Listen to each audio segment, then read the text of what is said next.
time because it's winner go home time. You're watching us on our MaxPreps YouTube channel. I'm Zach Popp, joined by Aaron Plunkett. And we saw a lot of good action yesterday, but the intensity and competition level is times by 10 here today because if you lose, it's time to go home. So what are your thoughts on today, and what did you see yesterday, Aaron?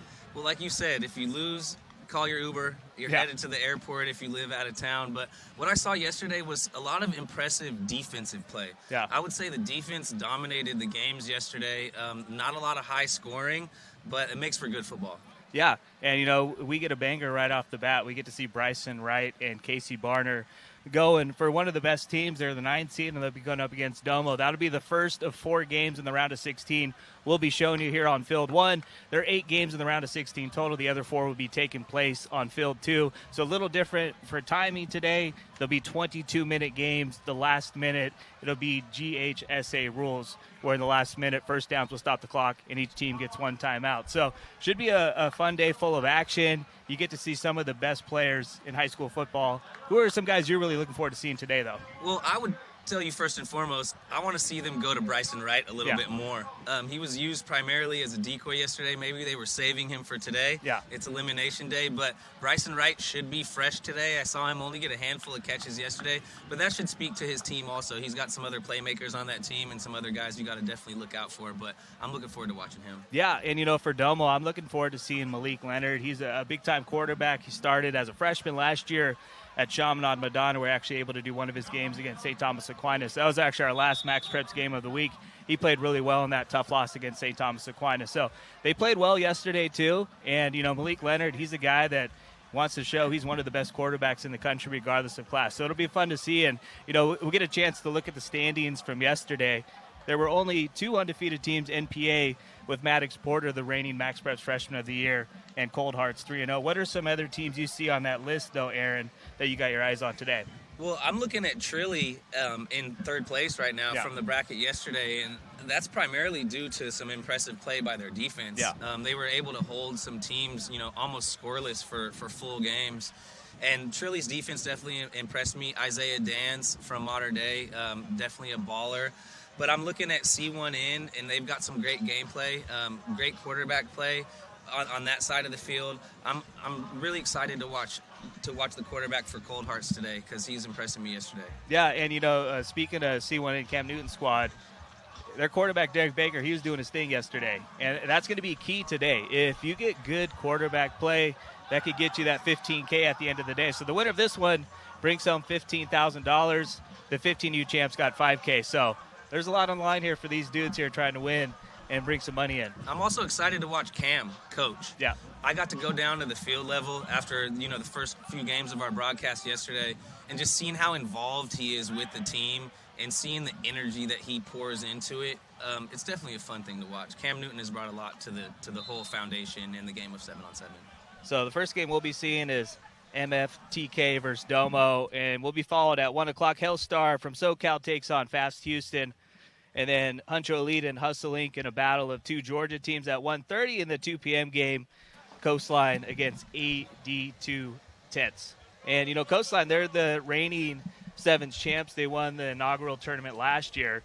And they got a big-time quarterback in Teddy Gerard, too. So looking forward to seeing that. So we're about set here to start things off. Domo and MFTK, the 8-9 matchup, both 2-1 so far in bracket play yesterday. Speaking of another quarterback from yesterday, who obviously their team is undefeated today, but we've got Trey Taylor. Yeah, I knew you were going to say right, it. with 24K. And, having Jameer Brown in the booth yesterday, Ohio State commit, and just him speaking so highly of Trey and his game, definitely confirmed what we were seeing up here in the booth because that guy's got a rocket, and he can also take something off of the ball and has a great touch. Yeah, I'm looking forward to seeing what he does. He transferred over to Millard South, the premier program in the state of Nebraska. Jet Tamala now at Alabama. He was the back-to-back MaxPreps Nebraska Player of the Year, so it'll be interesting to see what Trey Taylor does there, shine playing in Illinois before making the move over to Nebraska. Watching these defenses right now, just to, it's don't give up the deep ball. Yeah. That's the game in 7-on-7. You got the safeties playing really far off, and nobody wants to get blurred out here. Yeah, 100%. So Domo starts first. So you got the 22-minute clock here today, different from the 20 minutes yesterday. So it'll go running all the way to the final minute, and then there'll be clock stoppages with every first down. Each team gets 1 timeout. Same scoring. Touchdown worth 6. 1 point try for the 5, 1 point. 2 points from the 10. Defensive stop worth 2 points. It's Malik Leonard. Nice throw. That's going to be a first down for Team Domo.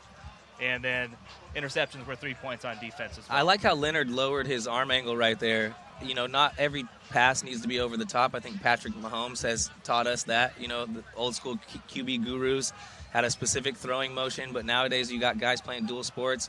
You know, he came with the sidearm baseball throw. I like that completion. So first down for Domo. Another first down. That's going to set up first and goal at the 6. Domo's playing smart. They're taking what the defense is giving them. The safeties are playing real high up top.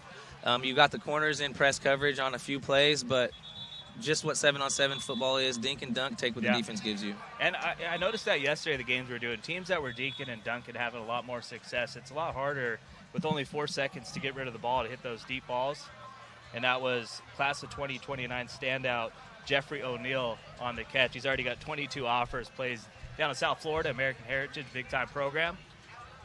And I see what they did there. Touchdown. So many crossing routes, right? You get in here deep in the end zone like we spoke about yesterday, and you've got a limited playing field to work with. Receivers don't have much room to get open. But if you can run crossing routes inside the 10-yard line effectively, you're going to get results like that. Robert Dunn Jr. on the touchdown. He's a local dude, Archer High School. You know what? I always love watching lefty quarterbacks, right? There's just something about it. You're a lefty, so we're not biased. You got 2 lefties in the booth, but the ball just comes out of their hand, and it looks smooth. You know, like a little Tua. There it is. Tua-esque. He's got some zip on the ball. Yeah, 1 point. 7-0. Great opening drive for Domo National out of Valdosta, Georgia. Now, they're the last seed. No, this is 8-9 matchup. Okay, so okay. Domo's the 8, and then MFTK is the 9. Okay, so this sorry. should be the most even matchup of them all, but there was a lot of 2-1 teams from yesterday. And you know what? We've actually got Puka 7-on-7. They were the last seed. They're playing NPA on the other field too right now. And they've definitely got some great players on that squad. Utah's got a bunch of dogs, man. They got some dudes.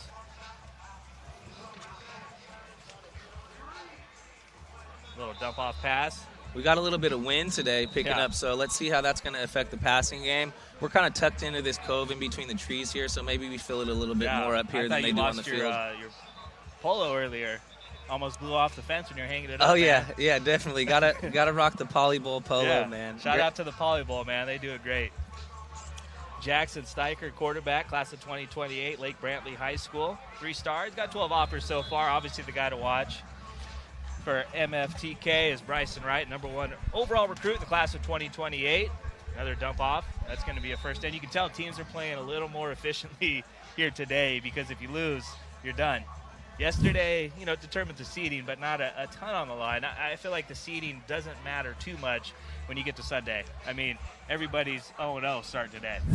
Yeah, it's a new record. It's a clean slate, so you could actually lose all 3 games on day 1 and go and rally and win a tournament. So you got Bryson Wright, very top of the screen. See if Steicher looks his way. That's going to be 4 seconds. See, now right there with Bryson, I would like to see him get into his route a little bit sooner. If you got him on the outside, one-on-one, you know, the fade ball I feel like is his best asset this deep in the territory. Yeah. And, I mean, any chance you get any type of one-on-one coverage, I mean, hey, throw it up. He's going to come down with it. He's probably going to moss somebody. We've all seen him do it before, so let's see if they go to Bryson Wright here. I remember the one he made, I think it was flag football. He made one of the best catches I've ever seen. Steicher back of the end zone. I think he's out of bounds. Oh, that was a great toe drag if he got it down. Incomplete, so got to score on this one. We've been seeing that a lot, actually, in this end zone. I don't know if that back line is that easy to see. See on the replay. Hard to tell. I think he was out of bounds. I think that was the correct call by the ref. Yeah, the ref had great position there, so go ahead and trust the officials. They've actually been doing a great job this whole tournament, and that's one thing that makes 7-on-7 tournaments run smoothly when you've got credible referees. Shout out to our girl Jess down there getting some film for our social channels. Make sure to check us out on Instagram, TikTok, and Steicher miscommunication. That's going to be 2 points for Domo. This would be, I mean, even though this is the 8-9 matchup, Domo's the 8. This would be a pretty big upset, though, if Bryson Wright and Casey Barner's team went down in the round of 16. Absolutely. I mean, you're sending arguably, like you said yesterday, the #1 player in the entire country, although he's an underclassman in Bryson Wright. It's crazy. You're thinking you got the #1 player in Florida in the class of 2028, also the #1 player in the state of Georgia in Casey Barner in 2028. Leonard just gets rid of the ball so quick, though. I mean, they're dialing it up perfect, nothing deep, just pick up 5-6 yards here, keep moving the chains, keep moving the ball, and it gets you in a nice rhythm as a quarterback. Absolutely. You know, a lot of these teams have experience, and these organizations have been around for a while. Domo Elite's been around for a long time. And when you see a team executing like this on the offensive side, you can tell that they've got some chemistry built in and a foundation with their club. That's going to be 4 seconds, so good job by the Spartans defense. This would be a big stop right here because you can get 2 points here on getting a defensive stop. You get the ball back, have a chance to tie or take the lead. Again, great defense all around. Let's see if Leonard can pull it together. They've got about 7 yards, 8 yards they need for a first down here, so let's see what happens. Casey Barner, he's the second deepest in the back there. The 2 safeties stand right at 22, moving up to the 25-yard line on the left. He's a player to watch, man. He's special. He does it in all 3 phases of the game, too. He's one of the best players in the country, regardless of class. Barner's a dog. I got to get down to the field yesterday and watch him, and he broke up a pass in the end zone. And there it is, first down. He didn't hesitate to let the wide receiver know. Might take it all the way. Big-time play again, Robert Dunn Jr. He's got 5 offers so far, class of 2028. One thing you see with Domo year in and year out is speed. Yep. They've got, you don't see the biggest guys over there on that roster, not the tallest guys, but this is 7-on-7 football, and it's time for the little guys to shine sometimes. Hey, I mean, I'm 5'9" on a good day, so I love it. You know, I like to measure my height with my cleats on. They were supposed to have George Lamons, too, who's an absolute stud, and, I mean, they're still doing work without him today. Leonard, back end zone. Now, that was his third read. Yep. He read all the way to the right, he read all the way to the left, and then he scanned the middle of the field, all within time. That was a great play. Jeffrey O'Neal on the touchdown. I'm impressed with Leonard. I'm excited to see what he can do this year. Get the replay there. Like you said, I mean, third read, Jeffrey O'Neal Jr., wide open touchdown. They're electing to go for 1 to make it 16-0. Let's go, while they're for this extra point, let's go with a quick drip check. So we've got some new uniforms on MFTK. There it is, man. Malik Leonard is diamond. He's looking nice. Smooth. The release is good. Tight spiral on every pass. That was Cameron Hurst. Buford High School, MaxPreps national champs last year, ran the table. All right, drip check. All right, drip check. So we're getting the call from our producer, Stefan, man. He wants that drip check. We're much better today. I'll tell you, with MFTK, we're much better than the white uniforms yesterday. Okay. They're at the bottom of the drip check category, but I'm gonna go with Domo. I like that bright orange. There's Bryson Wright. He's saying, I don't know about that, dog. I'm going with you, too. I like the orange as well. The way Bryson is out here, he's so nonchalant. Yeah. And to have somebody who's so twitchy and so dominant out there, just be so nonchalant, it's kind of ironic. Well, I mean, it's crazy. I mean, it's not crazy. Florida's great for talent, especially at the wide receiver position. Steicher, great pass. Let's see if they give him the touchdown. They do. Steicher's impressive. Yesterday, I feel like he needed to get in a little bit more of a rhythm.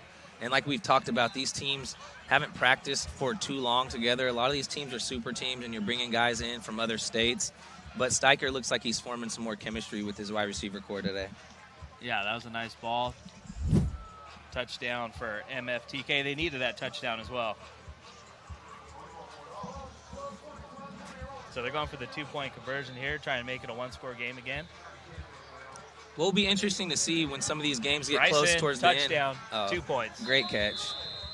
I mean, really, Steicher threw that to where he had no choice but to catch it. Hit him right in the numbers, right? That was a great ball. Kind of like Little Giants when he threw that pass and it got stuck in his face mask. I did not have that on my bingo card. You get a Little Giants reference.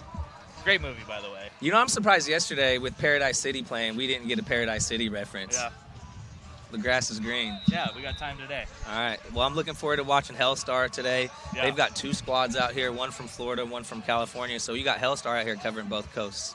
All right, Malik Leonard, let's see what he can do. He's played great, man. He's letting it fly here. Out of bounds.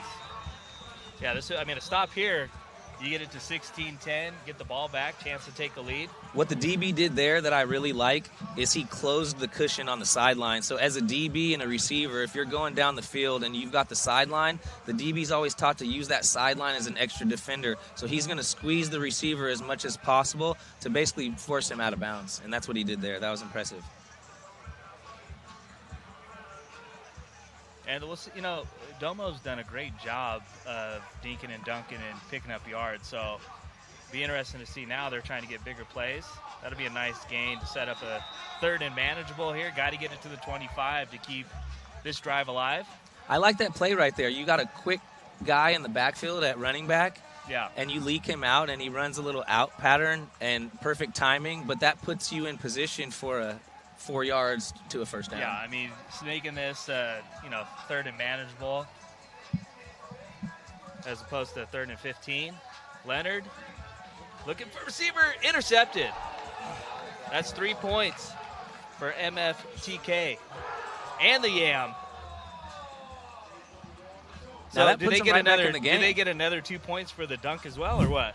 You know what they should get? It's a field goal is 2 points, right? But maybe not as many points today. They need a net out there. Just a heads-up play. Nice INT there, Ja'Cory Hunt. Like we spoke about yesterday, just it being fun out here. Something like that, having a basketball goal out here, Yeah. dunking after you get an interception or score a big touchdown. Interceptions, automatic Yam session. Got to. Let's see what Steicher can do. They're down by 5 right kind now. of changed momentum in this game. Bryson Wright. I love it, man. He loves to dance around. He's for how big he is, man. He moves so well. You know, you could imagine him with pads on, and Oh. you got a DB on him that size, and he catches the ball in open space. I just see a stiff arm coming. He's a dude. So you get a look at the. What are we rating this dunk? 1 to 10. Oh, the windmill. Oh, he it missed looks like he bricked it. Yeah, that's a 0. But hey, the windmill attempt was impressive. Okay, though. we'll give him a 3. All right. Steicher, right again. So what did I say, right? They were using Bryson as a Yeah. decoy yesterday, Now and it's we've time already to eat. seen him. It's time to eat. You know, the big players make big plays in big moments. So I think Bryson's kind of demanding the rock right now. So we're into the 10-minute mark, nearing the 9-minute mark here, and Spartans trying to take their first lead of the game. Steicher's getting into a nice rhythm, though, at quarterback. We had some exciting play in the 15U, too. Shout out to those teams. I know we didn't get them in on the coverage, but some of these 8th grade, 7th grade prospects, they look like high school players out here. They're the next stars. I mean, you're going to see a lot of these kids playing for the 18U teams next year. So offsides on Domo, that's going to give MFTK a first down. So 3 cracks at it to get in the end zone to take their first lead of the game. Let's see if they line something up for Bryson now. You see they've got the safety over the top bracketing with him. There he is. So 2nd down, ball at the 1.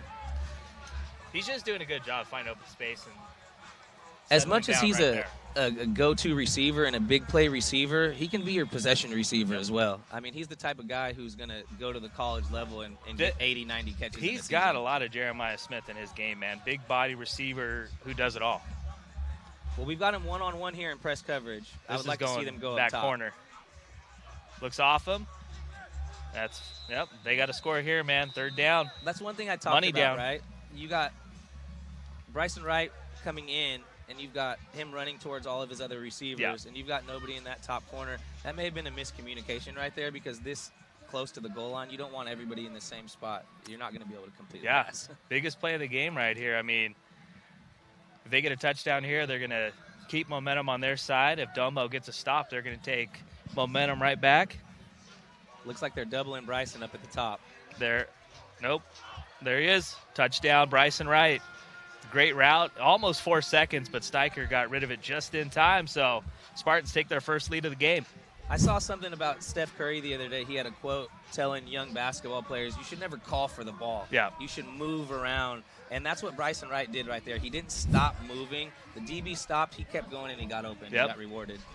And nice job. I mean, it's hard to be patient when you got 4 seconds to get rid of the ball, but Steicher knew my dude's going to get open here. Steicher's got an internal clock.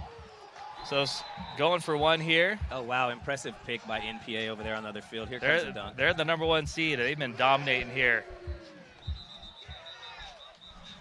So it looks like we're going to get, this will be attempted from the 10 now for 1 point. Well, that's a loss of down. Or it's a loss of down, so yeah, they lose it. That's huge because now, I mean, even if Domo doesn't score, they could get a stop and take the lead. That's it right there. You got. Well, I guess if they didn't score, then the Spartans are going to get 2 points at least. So I take that back. Well, yeah, Domo's. But you know, if Domo gets another stop, that's 2 more points for them. You know, and just being able to score on the defense in general is good. You called it yesterday, actually, in the game, and you know, was it Coldhearts got that pick? Yeah, the walk-off interception. Yeah, INT. I've been impressed with Malik Leonard, though, man. He's very poised for being class of 2029. I'm telling you, man, Carroll City is the team to watch next year. They've added a ton of transfers. Chaminade Madonna's former offensive coordinator is now the new head coach there, and they're adding a ton of talent in the South Florida area. Carroll City, they're going to be back to what they used to be. I wonder what he's like on the ground with his feet. He can move, man. He can run the ball as well. You know, they've got quarterbacks, you know, at the combine running 4.36 with 43-inch verts these days. So this QB position is getting just more and more athletic as well. Yeah, I saw, I think it was Taven Green ran like a 4.37 yesterday. Former Boise State, Arkansas quarterback. That ball's up in the air. I think we're going to get pass interference on the Spartans there. There wasn't much of that yesterday, you know, as far as calls. They were letting them play, but it looks like the DB got his backhand in there and probably grabbed onto the receiver, and that official on the other side of the field saw that. Looked like that might have been Ja'Cory Shockley, son of former Georgia quarterback DJ Shockley. And Ja'Cory, man, he's a stud. He was a MaxPreps freshman All-American, class of 2029. Already landed 15 offers, plays with Casey Barner at McEachern High School.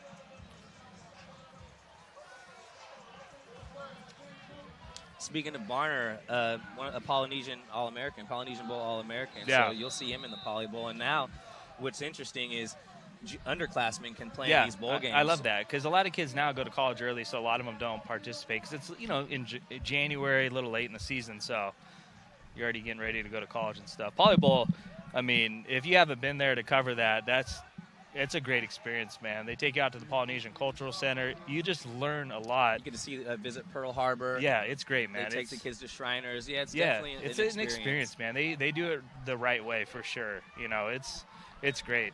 Big play right Highly here. recommend it. Malik Leonard. 1 yard for the first down, and there you go. Yep. Dinking and dunking, and having those play calls in your playbook is crucial. This could turn up huge. Whoever has the ball last is going to have a chance to win. So you got first down now for Team Domo. Got Georgia versus Florida in this one. Domo from Valdosta. Spartans Jacksonville. You get MFTK with the stop here, and you know they've got a 3-point lead. So they score a touchdown after that, and they kind of put this game out of reach. So let's see what the defense can do. Not sure. It might be offsides on the defense here. Yeah, based on the body language from the defense. Yeah, it's going to be offsides, I believe.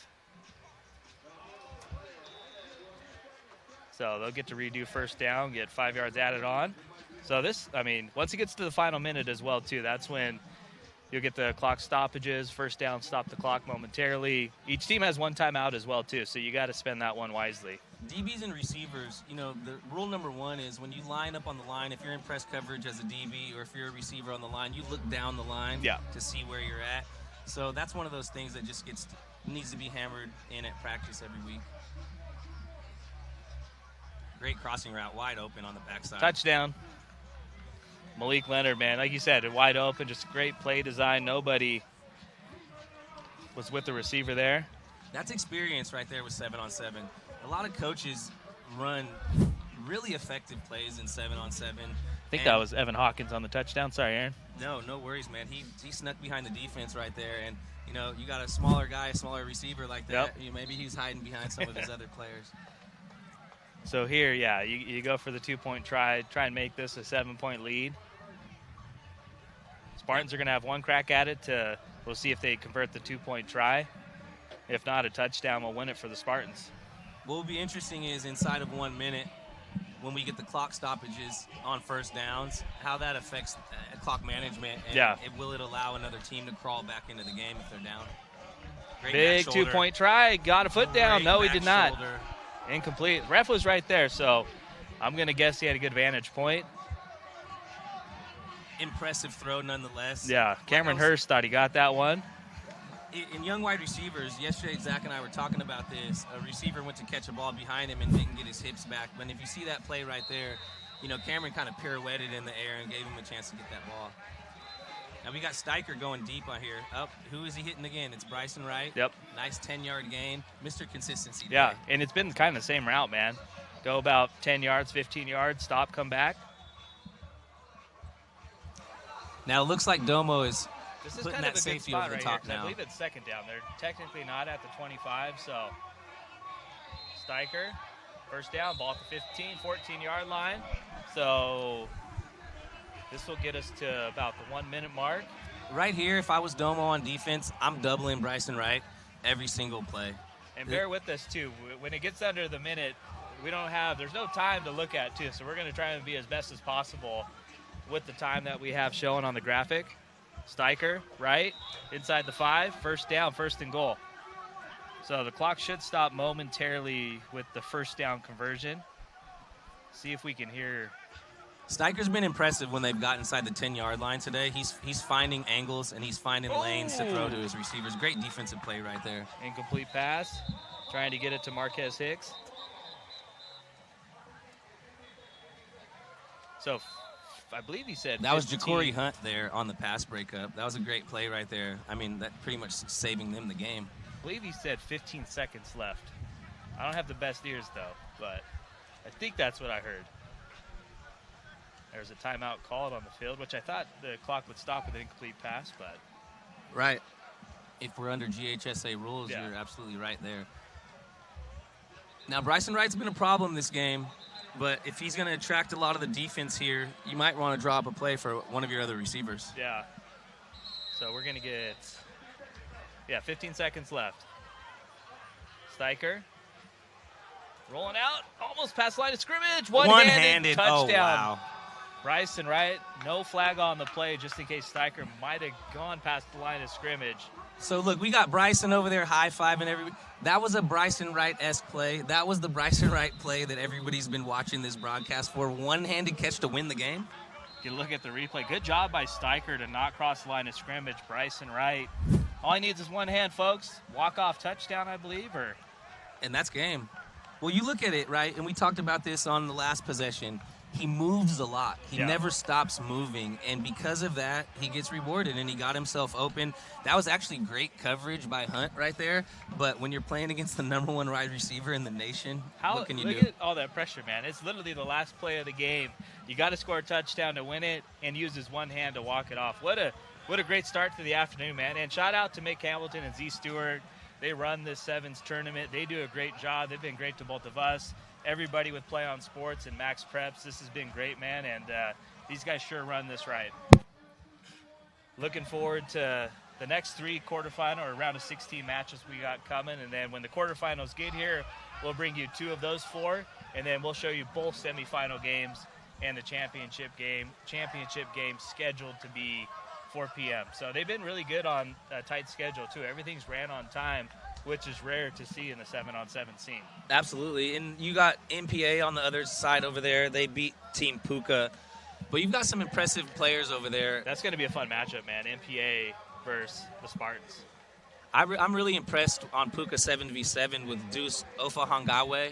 Great player. His dad, Tio. Good pronunciation, man. Thank you. I've been working on that one. Yeah. His dad, Tio, is actually Mr. Irrelevant. Okay. Last player drafted in the NFL draft. But they've done a great job out there in Utah with Team Puka, and they're impressive. Utah is definitely on the map. And, next year we've got Mater Dei traveling out to Utah to play Orem. Yeah, that'll be a fun game. Orem's always got dudes. Obviously, Puka Nakua went there. Maybe we get them on the game of the week. We'll see. We'll see how good Orem is to start the year, man. We're going to start figuring out the schedule for MaxPreps game of the week as well. And, so what'd you think of that first game, man? Went down the wire. Spartans did a really good job. Domo had all the momentum early on with Malik Leonard. He was playing great. But Spartans really came on. What'd you take away from that first game? I just took away the fact that, they did something that I wanted them to do, right? Yeah. They got the ball to Bryson Wright a lot. Yeah. And I feel like that was a significant factor in them winning this game. Obviously, he made the game-winning catch. Yeah. But just with the defense knowing that he's a threat on every play, it's going to end up opening it up for some of his other receivers in these following games. Yeah. So next we got, I believe we get SoCal versus Houston. Yeah. Hellstar versus Fast Houston. And, you know, Hellstar was a team, they're 1-2, but I think they're one of the dark horse teams. I believe they're the 12 seed. You know, March Madness is coming up. Usually the 12 seeds go on a run. I could see Hellstar going on a run with the talent they have. They got a great secondary led by 5-star corner Hayden Stepp from Bishop Gorman. Yeah, it's definitely a great matchup. You know, you've got Houston, a ton of speed, a ton of talent in that area. The head coach, Rocane, he's been around for a while. Yeah. You know, former players from Fast Houston, Travis Hunter played with them back in the day. Super impressive before he went over to C1N. But here you go, Hayden Stepp right here. Great size from Bishop Gorman. What do you like about Hayden's game? He's everything you want from a corner. He's got that length, he's got great footwork, and he's physical as well, too. And, you know, Bishop Gorman, they play a national schedule, so they're playing against elite competition.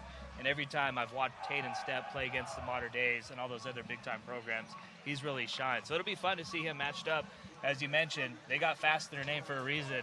They always got a lot of talented players on this Fast Houston team. You know, I'm not huge on the 7-on-7 scene, but I've always heard about Fast Houston and their can't-miss team. So this should be a fun one, man. I always love, too, when you get Texas versus California as well. One of the best names ever from Fast Houston 7-on-7, DeColdis Crawford. Yeah, he had, I believe he went, I know he's at Nebraska for a bit, hit the transfer portal, too. Former dude out of the state of Louisiana. So we've got Puka Outlaws. They're out now. But, you know, some impressive players on that team. They've got a lot of players from the Utah area, a couple of Gorman guys. Another impressive player with Puka is Kaio Akana, class of 2028, athlete out of Orem. So we should be seeing him, you know, rise in the rankings here with recruiting coming up. Utah's a great spot for football, man. I mean, Jackson Dart came from Corner Canyon, was a MaxPreps player of the year, had a really good rookie year for the New York Giants. And you just look at the town. Obviously, Puka Nacua, you know, him and Jackson Smith and Jigba were, you know, 1A, 1B last year as top receivers in the NFL. So Utah is a slept-on state for sure when it comes to producing talent. And you look at Puka and, you know, being of Polynesian descent, right? We're talking about the Poly Bowl earlier. You look at the impact that a lot of Polynesian players have had on the game. You know, typically you're seeing a lot of linemen, O-linemen, D-linemen, but now skill players are definitely stepping up and definitely contributing to success in the NFL for sure. There we go. Fast Houston. Hellstar. All right, we got an incomplete pass there. We're going to go ahead and hit the drip check if we can right now because we got some drip out there, and I'm loving these Hellstar uniforms. I like the fire going down the legs. They've got the pink cleats on. And then we've got Fast Houston. What are you thinking with drip check here, Zach? Who are you rocking with? I'm rocking with Hellstar right here. I really love those uniforms. Those are probably my favorite so far. I like the black, man. What do you guys think in the comments? Tap into the comments here if you guys are watching this YouTube stream and go ahead and let us know who's got the best drip out here at the sevens. Yeah, I'm going with Hellstar, man, in the black. Jahide Brown, a guy to watch for Fast Houston, number 1 to the quarterback's left. Tristan Gaines, quarterback for Fast Houston, zips it, first down.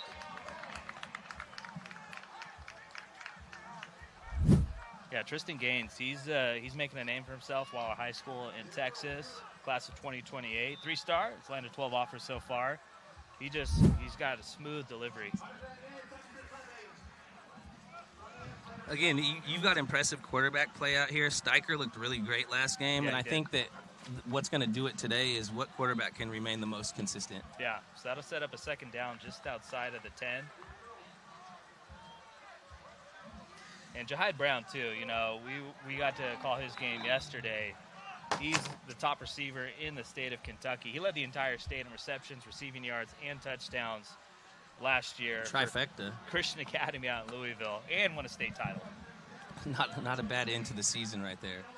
Gaines, there he is. Jahide Brown. Now, that's one thing I like to see in 7-on-7 sometimes. Out of touchdown. That was a great rollout right there. In 11-on-11 football, often you're going to get outside of the pocket to make plays happen. You don't see it too often in 7-on-7 because there's not a lot of time, but I like how he rolled out there and found the receiver.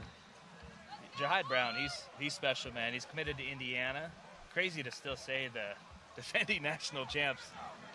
It definitely. I mean, they turned from a basketball to a football school pretty quick, man, with Kurt Cignetti, arguably the best coach in college football now. Hey, his agent is the best negotiator, too, because if you saw how his salary rose from his first years at Indiana to now being the highest paid well-deserved. college football coach. He probably deserves another raise. Jahide Brown on the one-point conversion. Gaines looked really good on that drive. He looked great right there. I mean, that was impressive. And Fast Houston being a program who's been around for a long time. Yeah. They're dialed in, and they've got some offensive schemes that are going to give defenses trouble. So, Deshaun Laporte getting the first drive. Easy pass. Now, what would you say? Are you a fan of the dual QB system in 7-on-7, or do you think teams can be more effective with one quarterback? From my perspective, when you got one guy out there, I think they do better because it allows quarterbacks to get into a nice rhythm. It's hard to play one drive, come off one drive, play one drive, come off one drive, where, you saw a guy like Steicher really get going after a drive or two. Yeah, and Steicher was a guy who was having a little bit of trouble being consistent yesterday, and the defense held it down for him. And now if the defense holds it down, all he's got to do is make a couple plays. Laporte going for it all. That one falls incomplete. Now, great job over there on defense. What number was that, 11? It was, I believe so. It's hard to see.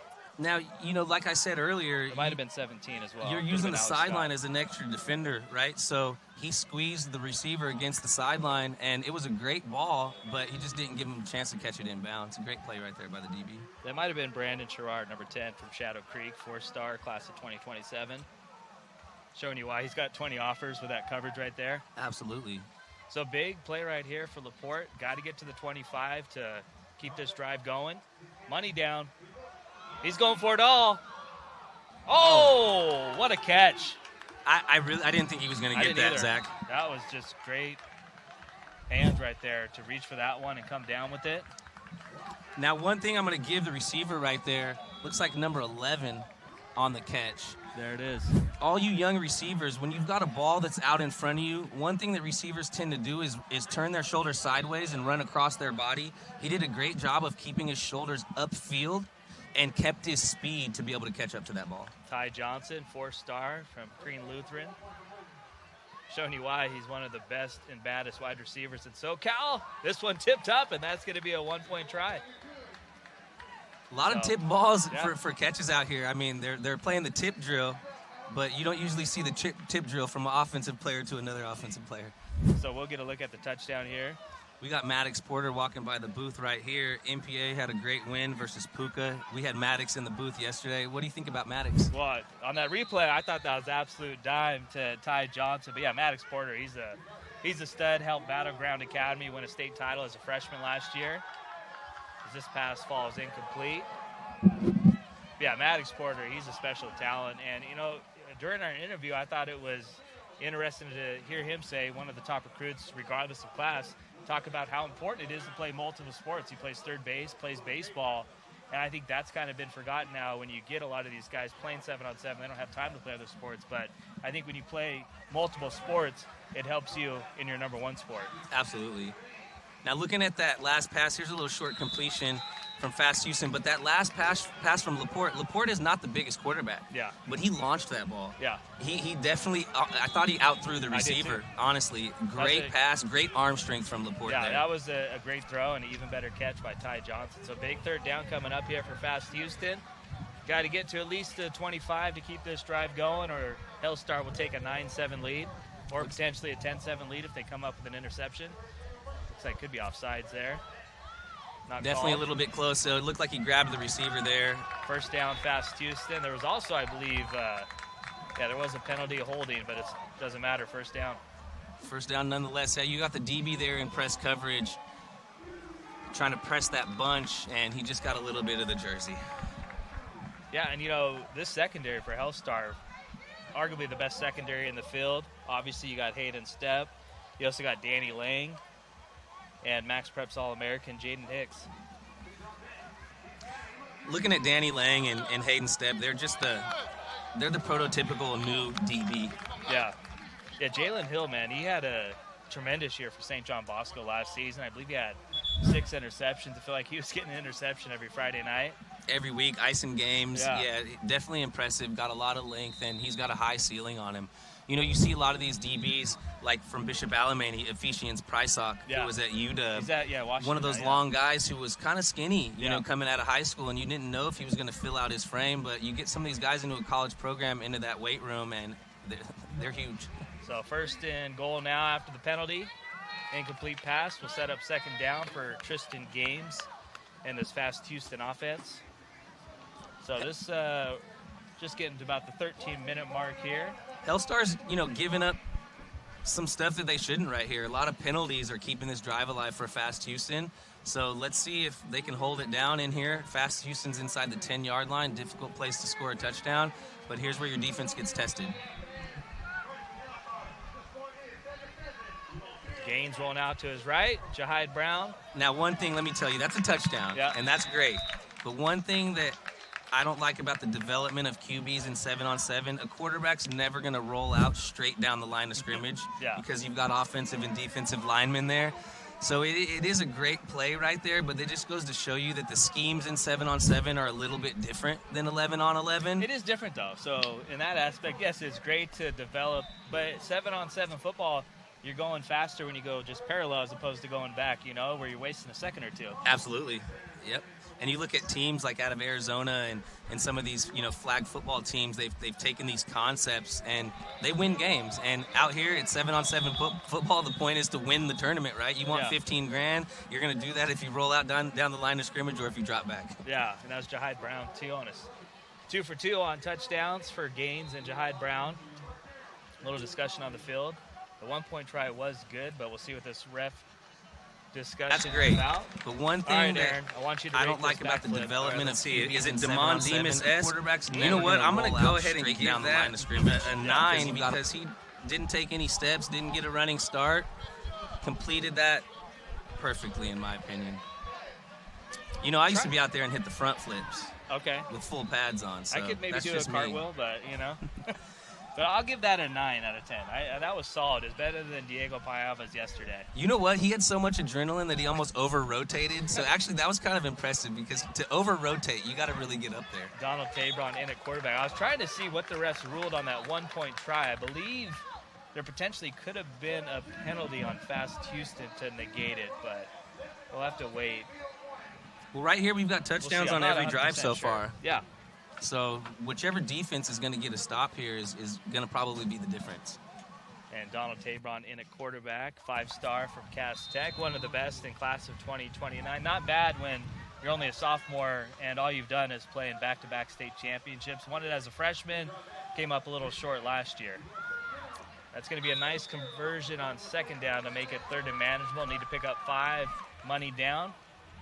This just goes to show you, with Laporte in there as a smaller stature QB, and you've got Tabor in here, you know, with some size, these guys can be equally effective in the 7-on-7 game. Yeah, I feel like yesterday Tabron was playing really well as the day went on.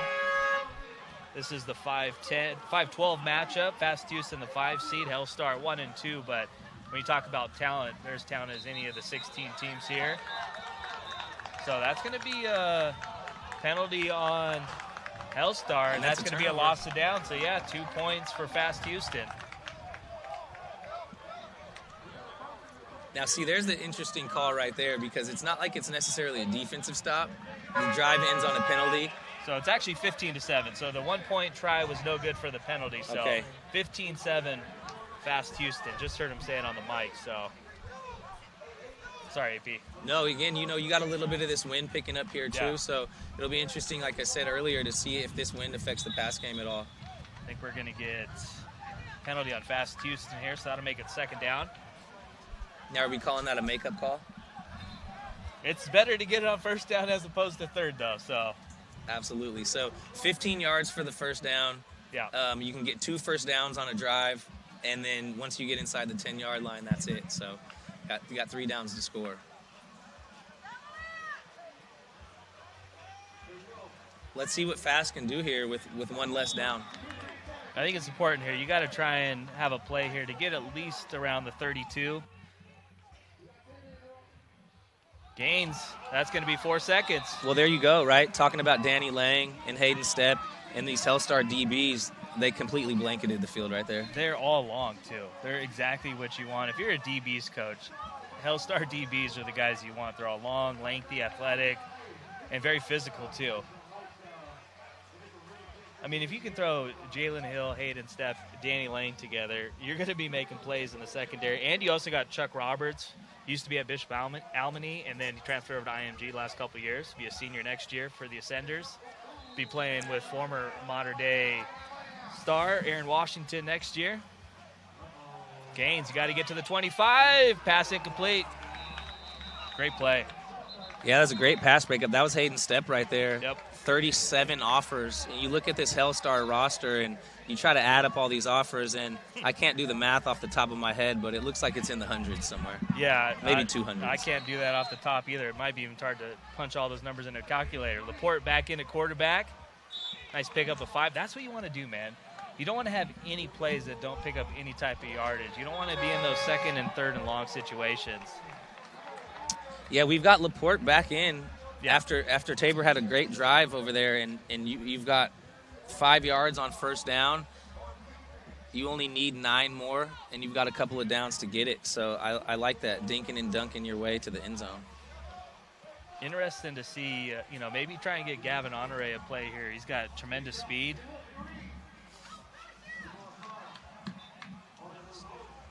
That's going to be close to the first down marker.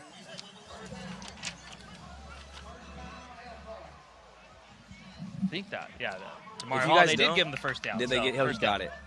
Jamari Now, if you guys Hall, don't already, go ahead and get on our YouTube and subscribe if you're not subscribed and you're watching. And check out. And if you're close here and you want to come to the game, I mean, I shouldn't be telling people to go away from the stream, but come get tickets on GoFan and come watch these kids live. It's a great experience. Yeah, you can make it down for these championship rounds, most definitely. And you can get here and still stream it on YouTube as well. So you can hear audio with the game going live. You know, it was tough this morning walking by that fish fry back behind the bleachers. We'll get that after. It smelled like Grandma's house.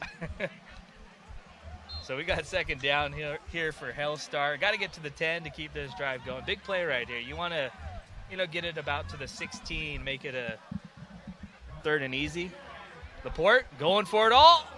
What a catch. What a throw and catch. That was impressive. That looks like number 6.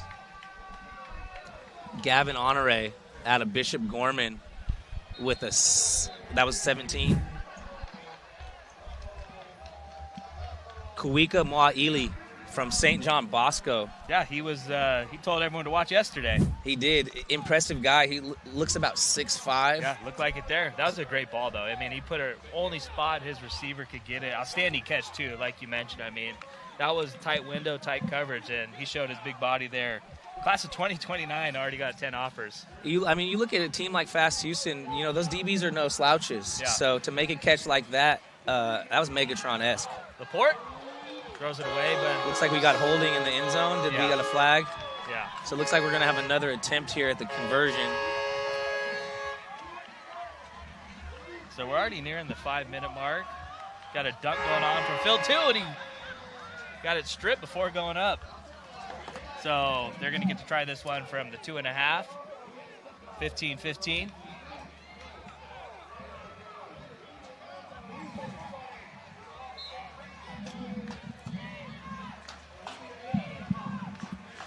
So this is a big play right here. You get it from the 2.5, score here, take the lead.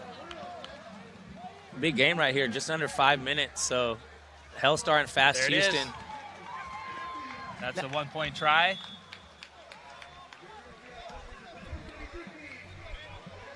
We got a great game here. This is Texas against California. Yeah. So now take a look at this touchdown, Zach. What do you think about this throw right here from Laporte? It's the second nice deep ball he's had for a touchdown. Mo Ali, outstanding job to go up and get it. I mean, that was tight coverage on the play. As Gaines on first down, they pick up about 8, get to the 32. So 16-15 lead for Hellstar. We've had 2 great games to start this one off. We still got 2 more round of 16 matchups we'll be showing you. You look at Moaili, and he plays defense as well. You've got a 6'5" safety out there who can also double up on offense. Impressive player, athlete right there. I'm not sure what position he'll end up playing at the next level. Gaines going for it all. Oh, wow, one-handed touchdown. What a touchdown grab right there. That looked like Logan Davis from Ridgepoint. Now, that's the best touchdown of the day right there. I mean, he got him. I mean, you look at a DB right there who's trying his best to hold on and get a pass interference call because he doesn't want to give up a touchdown, and you've got a receiver with that much strength and hand-eye coordination to make a one-handed catch with somebody draped on you. I'm at a loss for words right now. That was a great job by Logan Davis, man. Again, DBs, if you're going to hold because you want to prevent a touchdown, make sure you really hold. Make sure you don't give up a one-handed touchdown because that's the best play we've seen so far. That's the opposite side you want to be on. Yeah, I mean, he's got his right arm held, goes out with the left. Too easy, man. You can see Mick Hamilton out there who's running the sevens. He's crowning him. He's built for it. Tough play right here on the conversion. Oh, miscommunication. That's going to go incomplete. So 21-16. So Hellstar is going to get one more crack at it. And who knows, AP, we could get another walk-off touchdown. Absolutely. And you know what? These games are getting better today. It's heating up here in Atlanta. You know, we talked about that early. The intensity level is going to pick up here because yesterday you lose a game, you're still playing. It's fine. Now, if you lose, you're done. You want to win that $20K and you want to win for bragging rights. Tabron in at quarterback. Incomplete. Interesting right there, you know, with them switching out quarterbacks. I would have looked at it like, you know, you might want to keep the hot hand in if it's going to be the last drive of your game, but they're being consistent, switching possessions with the QBs here. Because Laporte's had 2 touchdown drives. 2 good deep balls. Get another look at this one-handed catch. Best play we've seen so far this weekend. I mean, he's only got one hand available and comes down with it. How is this for championship day? You've got Bryson Wright with a walk-off one-handed catch. You got a sick one-handed catch from Fast right here. These boys are playing today. So that's going to set up a third and about 6. Money down. Got to get to the 25. Clock's under 2 minutes now. And if you hear that horn going off, they're making plays on the other side of the field. I've heard the horns a lot. We got the horns out. You know, their football is different here in the South. And all the fans out here showing a lot of support, a lot of parents out here in the bleachers watching this game, and just a great environment. Big shout out to all the parents. I mean, these kids aren't out here. They're not playing 7-on-7. Third down, pass breakup. Oh, wow. That could be the game right there. That was a big play right there. I mean, who is that, number 4 for Fast Houston? Darion Hobbs. Yeah, I mean, he came through like you're supposed to. I mean, it is 7-on-7, but sometimes it gets a little physical out here, and he dislodged the ball from the receiver. Perfect. I mean, that was just a great play on the ball. Absolutely. It was a little borderline. Ref maybe could have thrown something for the contact right there, but that was just a great play by the DB. This is the money down. This is the biggest play of the game here. We'll get a look at this first down play before we see the replay. So Tristan Gaines, you're just taking as much time as possible.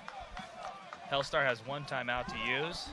I'm looking at Hellstar right now on the defensive side, and they should probably get into a press coverage right here because you give up 1 first down here, and the game may be over.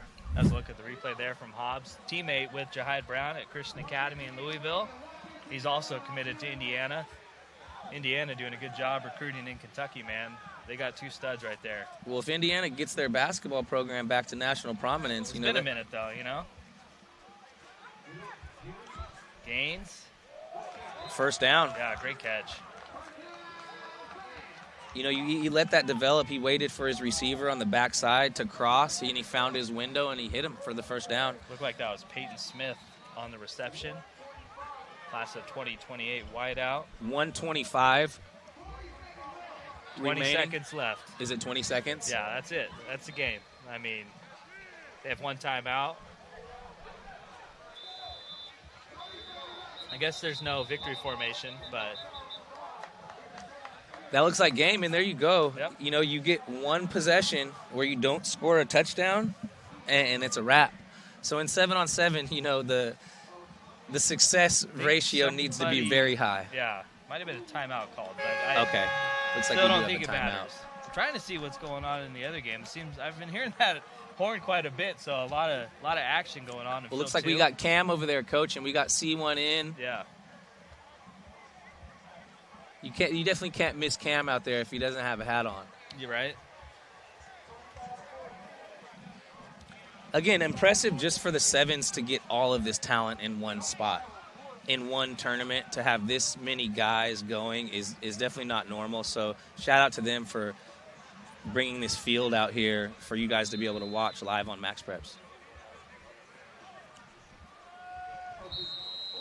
There you go. That's the equivalent to kneeling it in 7-on-7, letting your receivers go out for a route and just not throwing it. But there you go. You can hit the comments. Who's got better football, Texas or Cali? And in this matchup right here, Fast Houston, they won. So Texas definitely got some bragging rights here at the sevens. And, you know, I remember when Modern Day went out to Duncanville way back when Raleek Brown was at Modern Day, Damani Jackson. I think that was like the most commented game that we've seen, because when California and Texas link up, it's a big deal. 7-on's a little different because it's not all guys from California versus all guys from Texas, but you still get bragging rights. Big time win for Fast Houston, man. They're advancing.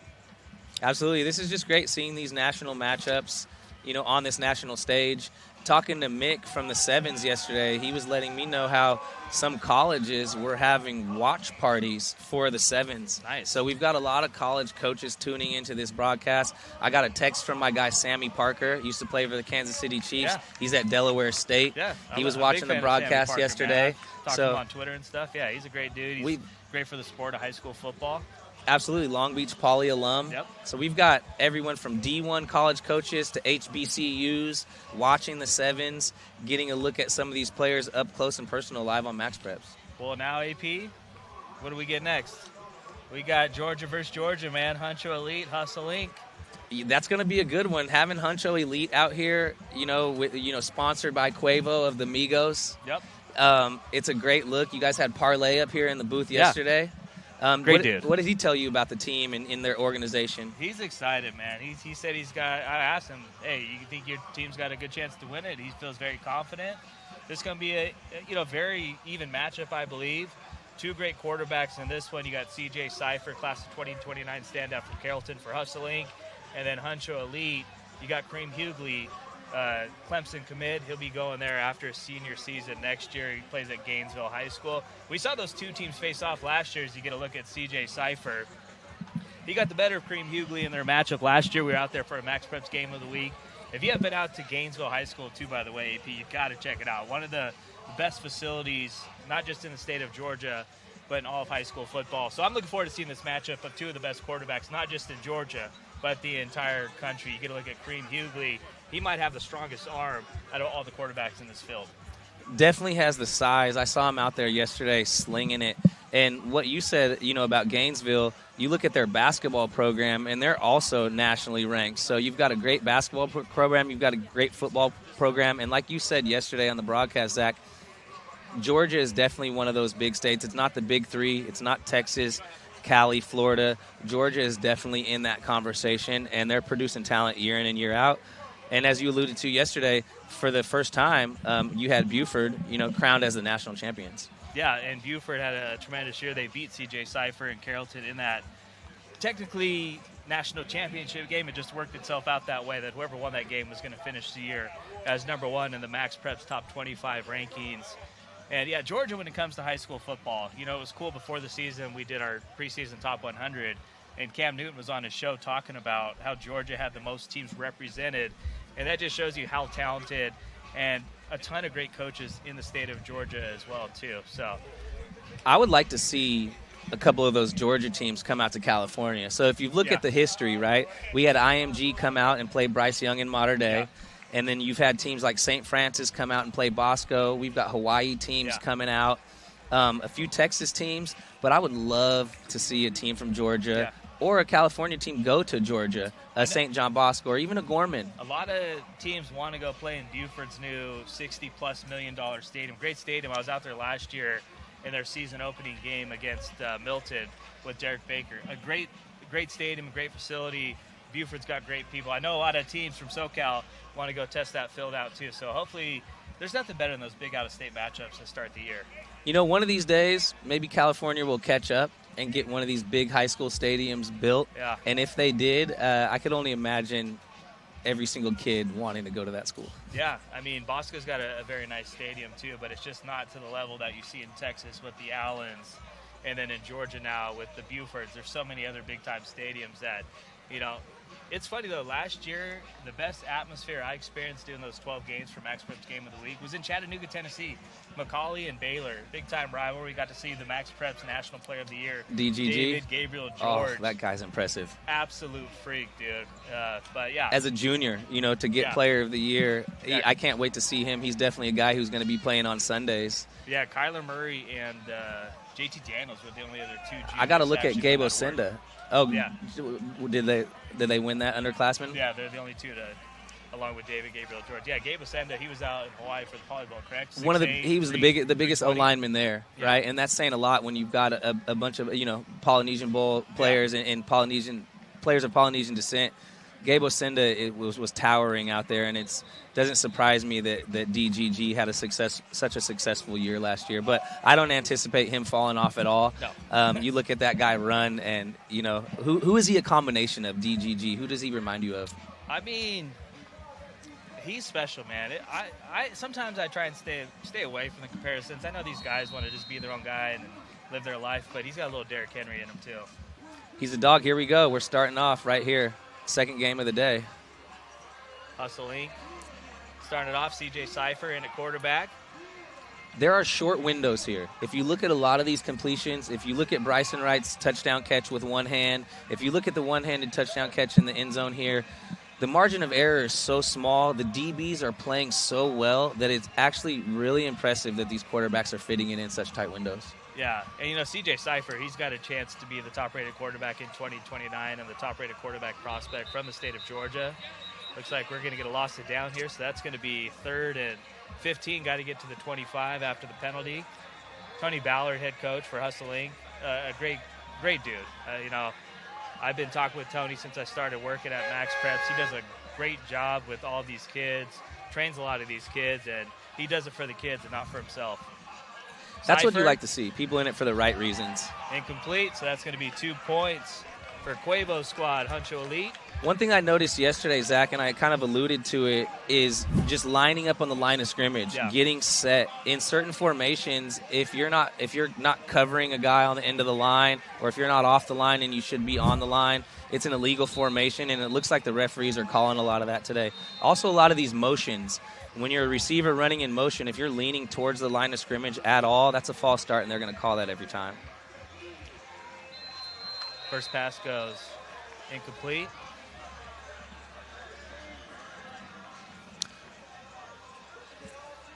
Looks like the Honcho DBs Hustle Inc. DBs are playing really well right now and definitely blanketing these receivers.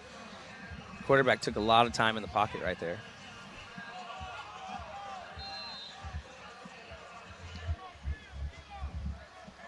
Second down. Oh, almost intercepted.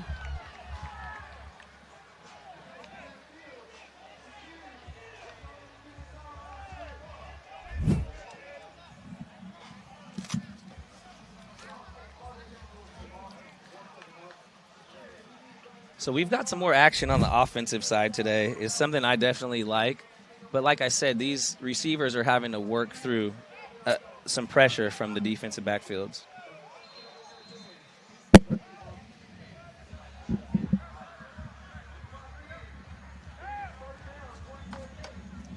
So we got 2-0 Honcho Elite right now. Third down pass. Incomplete. That was Prince Amari Aminu getting the first drive there for Honcho Elite. So now we get our second crack at CJ Cypher. So we're going to have a defensive game here, Zach. This 2-2. Is looking like the offenses can't really get a rhythm right here. So let's see what they can do if they start off a drive without a penalty. Yeah, I don't even think we've had a yard yet in this game.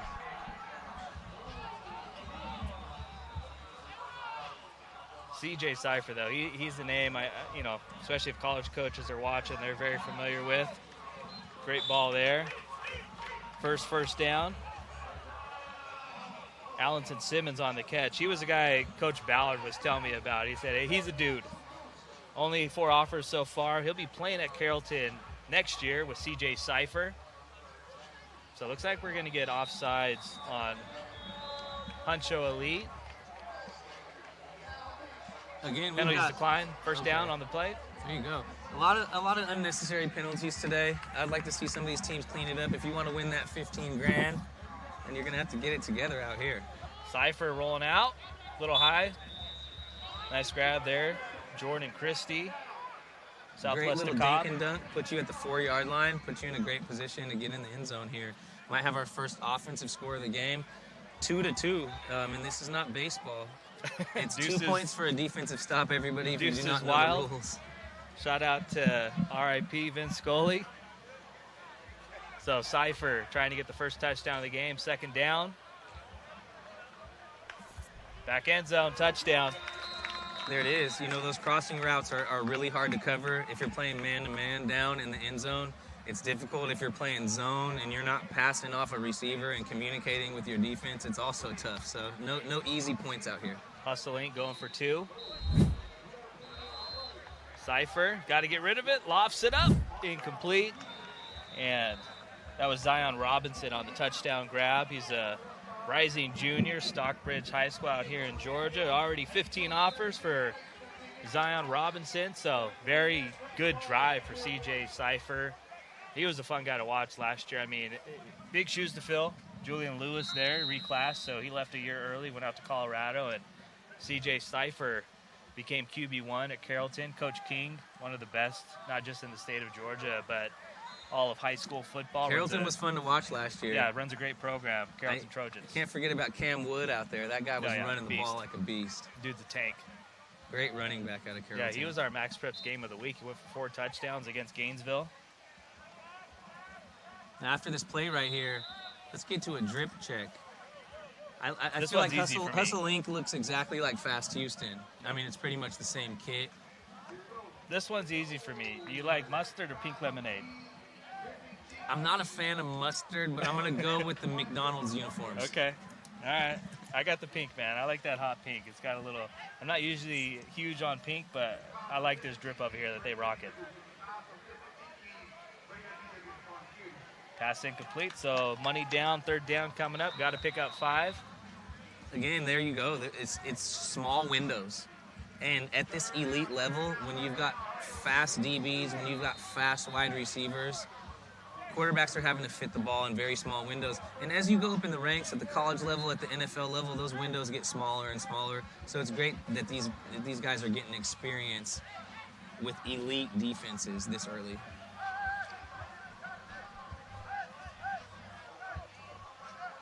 Got a lot of movement by the wide receivers down here at the bottom. Big 3rd down. 1st down. Nice throw. One thing that a lot of teams don't do is target the middle of the field. And if you look at some of the success we've had with some of the touchdowns yesterday, I know Trey Taylor threw that one over the middle, that touch pass. The middle of the field is open if you use it, and it's great to see some of these offenses targeting those seams. Looked like that was Kingston Cooper on the reception. We had a little bit of cloud cover. We got the sun coming out. Beautiful day out here. There it is. What a ball. Touchdown. I like how the receiver came back to the ball a little bit right there. He didn't really have room to drive back to the ball, but he lunged his body back towards the ball, and that's what helped prevent that from being a pass breakup right there. Great catch right there. Great body control. Yeah, I'm going with the mustard. I even like they kind of got the old English lettering there a little bit. Why don't you guys tap into the comments here on our YouTube channel if you're watching and let us know who's got the best drip right here out of Hustle Inc. and Honcho Elite. So they wrote him just short of the end zone, so 1st and goal now inside the 1. Yeah, it looks like him coming back to the ball kind of brought him out of the zone right there, but great grab, great awareness. There it is. That's a touchdown. There you go, right back to the middle of the field. So you got a crossing route down here low and results in a score for Honcho Elite. Looks like number 13 with a touchdown there, Kingston Cooper. Yeah, he made a big catch earlier on that drive as well. You know, if you look at this Honcho Elite roster up and down, you don't see a crazy amount of offers like you do from some of those other schools. But maybe these guys just haven't been seen yet. You know, a lot to do with recruiting is whether or not a recruiter has witnessed or been able to analyze your game. So get your tape out there, youngsters. If you're out there and you've got an Instagram page, Oh, wow. Look at that catch right there. 1 point try is good. Nice back shoulder throw. One thing about recruiting, about prospects getting out there, if you've got an Instagram page and you've got 0 posts, then you're not really using your platform to help yourself get recruited. So be proactive in your recruiting, help yourself out. And you can't help yourself out if you're not posting to social, so keep that in mind out there. CJ Cypher back in. That was an impressive pass right there. I mean, to hit that out pattern, or, you know, out towards the sideline right there. He's got precision. I'm really digging his accuracy. CJ Cypher's going to be a problem this year.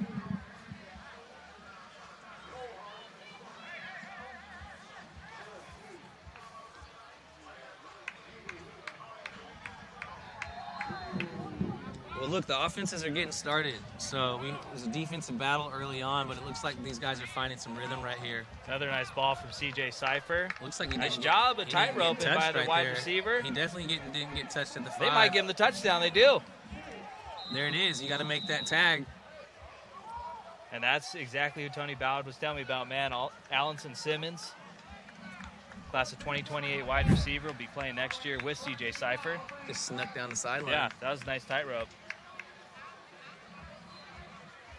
Nice job by Simmons there. Avoids getting touched. One thing I would like to see with 7-on-7 is you got 11-on-11 football and you're taught every guy to the ball on the defense, every guy to the ball. I would like to see these defenses going to the ball a little bit more because you got one guy missing the tag. Somebody's got to come in. See, that's a great throw from CJ Cypher for the 2-point conversion.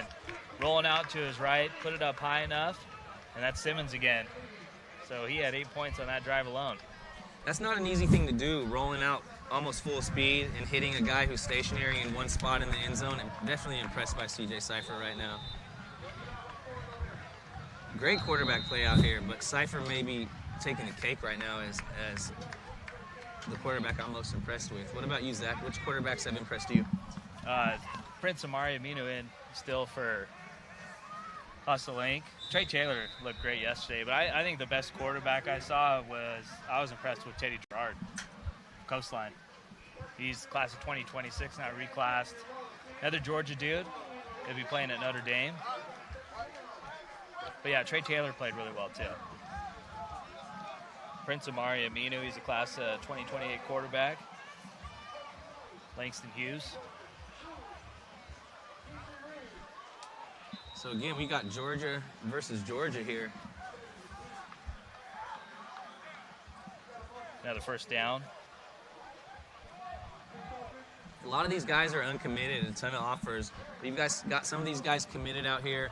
And with the guys who are committed, you can relax a little bit. You know, you got 40, 50 offers and you're getting recruited and getting hounded with phone calls every day from coaches. Some of those guys who are able to commit early, it kind of takes that pressure off, so. That gets inside the 15. Now, you're a USC fan. Do you know how many commits we've got out here from SC? I know Scott Schrader would know. Well, I know there was 3 alone on Trillion. Quentin Hell, Eli Woodard, and Aaron Washington. Outside of that, I'm not sure who else is committed to USC. Obviously, SC had a great class of 2026. Since bringing in guys like Booby Feaster, Deshaun Rideau. Booby Feaster, he's a dude. I mean, obviously you got Trent Mosley going there as well now. Great ball, but even better pass breakup. There it is. We got, who's that, number 8 for Fast Houston? That's Peyton Smith. Or no, excuse me. That's Blake Jenkins out of Katy, Texas. I believe that was Caden Battle. Was it? Hustle Inc. Oh, excuse me. I'm looking at the wrong list here, you guys. Apologies. We got Fast Houston and Hustle Inc. with the same exact uniforms. I mean, Jonathan Jackson for Honcho. There it is. Pass breakup. So, yeah, I was right the first time. That was Caden Battle for Hustle Inc. Okay. Yeah, defense wins championships out here, and getting stops and being able to get points on the board. Hustle Inc. is almost putting this thing out of reach. If they get one more score here or get a defensive stop, it's going to be tough for Honcho to Yeah, nice job getting the 2 points there for Hustle Inc. Honcho was putting together a nice drive, but Hustle Inc. great job clamping down once they got inside the red zone.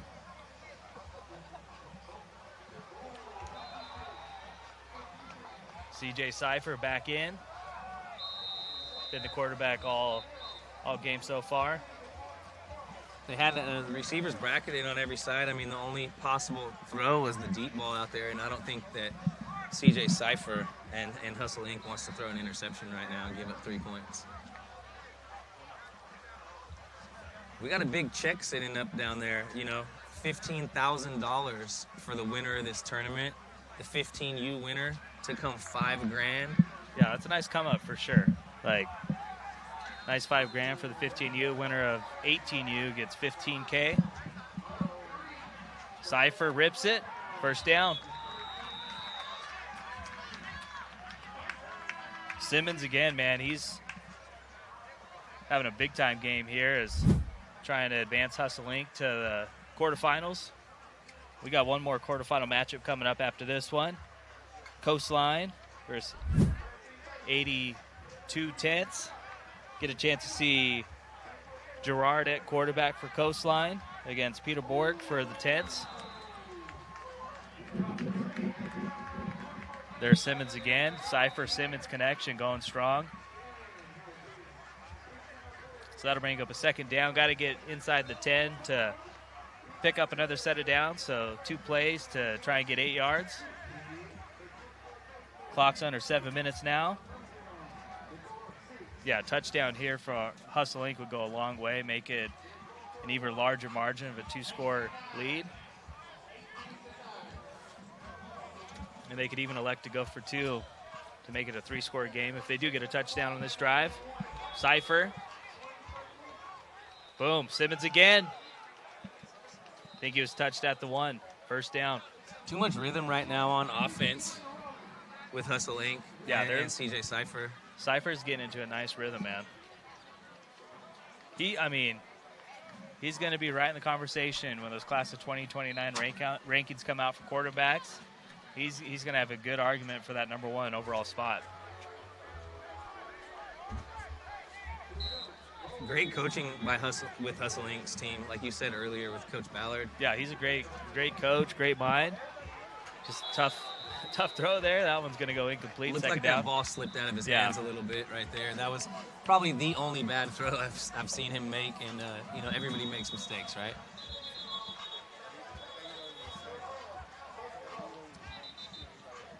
We're in that short zone right here at the 1-yard line. Real tough place to score, but if you've got a quarterback like CJ Cypher, it makes it a lot easier. So we're getting near the 5-minute mark. Honcho's got to come up with a stop here. There nice it is. Play. Nice job by Cypher to roll out. Receiver coming his way. You got that stack formation to the right. You got a receiver running in motion.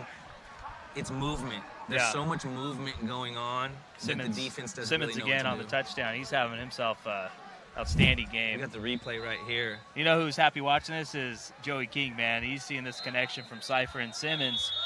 He's saying, hey, I might take that play. You know what? You had 3 guys open right there. Yep. Cypher really could have went to either of those options. Great route concept. Again, like you said, Coach Tony Ballard just got this team prepared. I like him going for 2 here because they get this 2-point try. You make it a 3-score lead. I mean, you pretty much, this game's a wrap if you get this 2-point try from the 10. Absolutely. Watch out for 1 here, sneaking out. Corner end zone. What a ball. Oh, my goodness. You can't throw that ball any better. That's sick. That's a Sunday throw right there. That is, and the way he got over the DB with that right now, I mean, that DB's got a vert on him. That's nice. Goodness. Jordan Christie on the catch. Amazing body control by Christie to get his foot down in the end zone. I mean, on a play like that, you could land out of bounds easily, but he contorted his body and came down in bounds. So 26-9, Hustle Inc. pulling away with this one. We've got some offense today, Zach. I'm excited about that. We've got these guys rolling. CJ Cypher is doing his thing. First down pass incomplete. Let's see who makes it into this championship bracket. We may have some teams that didn't do so well on day 1. Yeah. Come through and get some big wins and step into the championship bracket today. So I'm excited to see if we get some of those other teams. So far in the 4 games we've done, of the 3 so far, you've had the 9 advance over the 8. And then the 5 seed, Fast Houston, And then this one, it's looking like the 10 seed's going to pull it off, or the 7 seed. Deep ball. And it looks like we're going to get pass interference. Yeah. I didn't really see too much contact right there, but the ref's got a much better view than I do. A little bit too late for Honcho Elite. Doesn't look like they really have a chance to come back in this one, but they're definitely going to get their reps in. Yeah, they're going to have to score quick, get a stop, and score again. And actually, the Hustle Inc. is the 7 seed, Honcho Elite's the 10th, so this will be another top seed advancing if they hold on to this 26-9 lead. Big shout out to all the parents. Yeah. You know, I think that doesn't get said enough. You know, they're supporting their players, they're getting their kids out here, paying travel money, these travel fees. You know, there's airlines, there's hotels, there's food, and shout out to all the parents who are making it possible for their children to chase their dreams. Yeah, 100%. So second down coming up, 26-9. Clock's getting to about the 2-minute mark. Yeah, just taking a little too much time for Honcho Elite. Parlay doing a great job. It was nice having him on. We're going to get offsides on the defense. Can't really move the ball much closer. I think they maybe did that so that Honcho Elite could call their Uber. Because if you're going home, you're calling that Uber or you're hopping in the bus. But Honcho Elite, they're local. They don't got to go too far. Yeah, luckily it's not too far of a drive. But, yeah, Parlay doing a great job. You know, obviously Quavo does a lot with this team. Roddy Wyatt also been helping out a little bit. That's one thing that, you know, we didn't talk about too much yesterday is how many former NFL players are really involved in 7-on-7, right?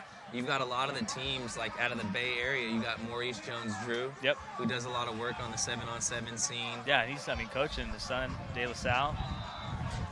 But just so many guys supporting this movement, and the players out here having fun and getting better. It's great to see the NFL guys are It's really always involved. great, yeah, to see NFL guys kind of give back to, you know, they remember these days back in the day when they were growing up, and by them helping out, it just gives these players a bigger spotlight and a, you know, better chance to be seen. See if Honcho can get a touchdown. There it is, touchdown. They're in there, a little misdirection. Looks like the Hustle Inc. defense is mad at themselves for giving up that score, but they should be, and, you know, that's the sign of a great defense. You can't be happy when the other team scores. Going for the 2-point try.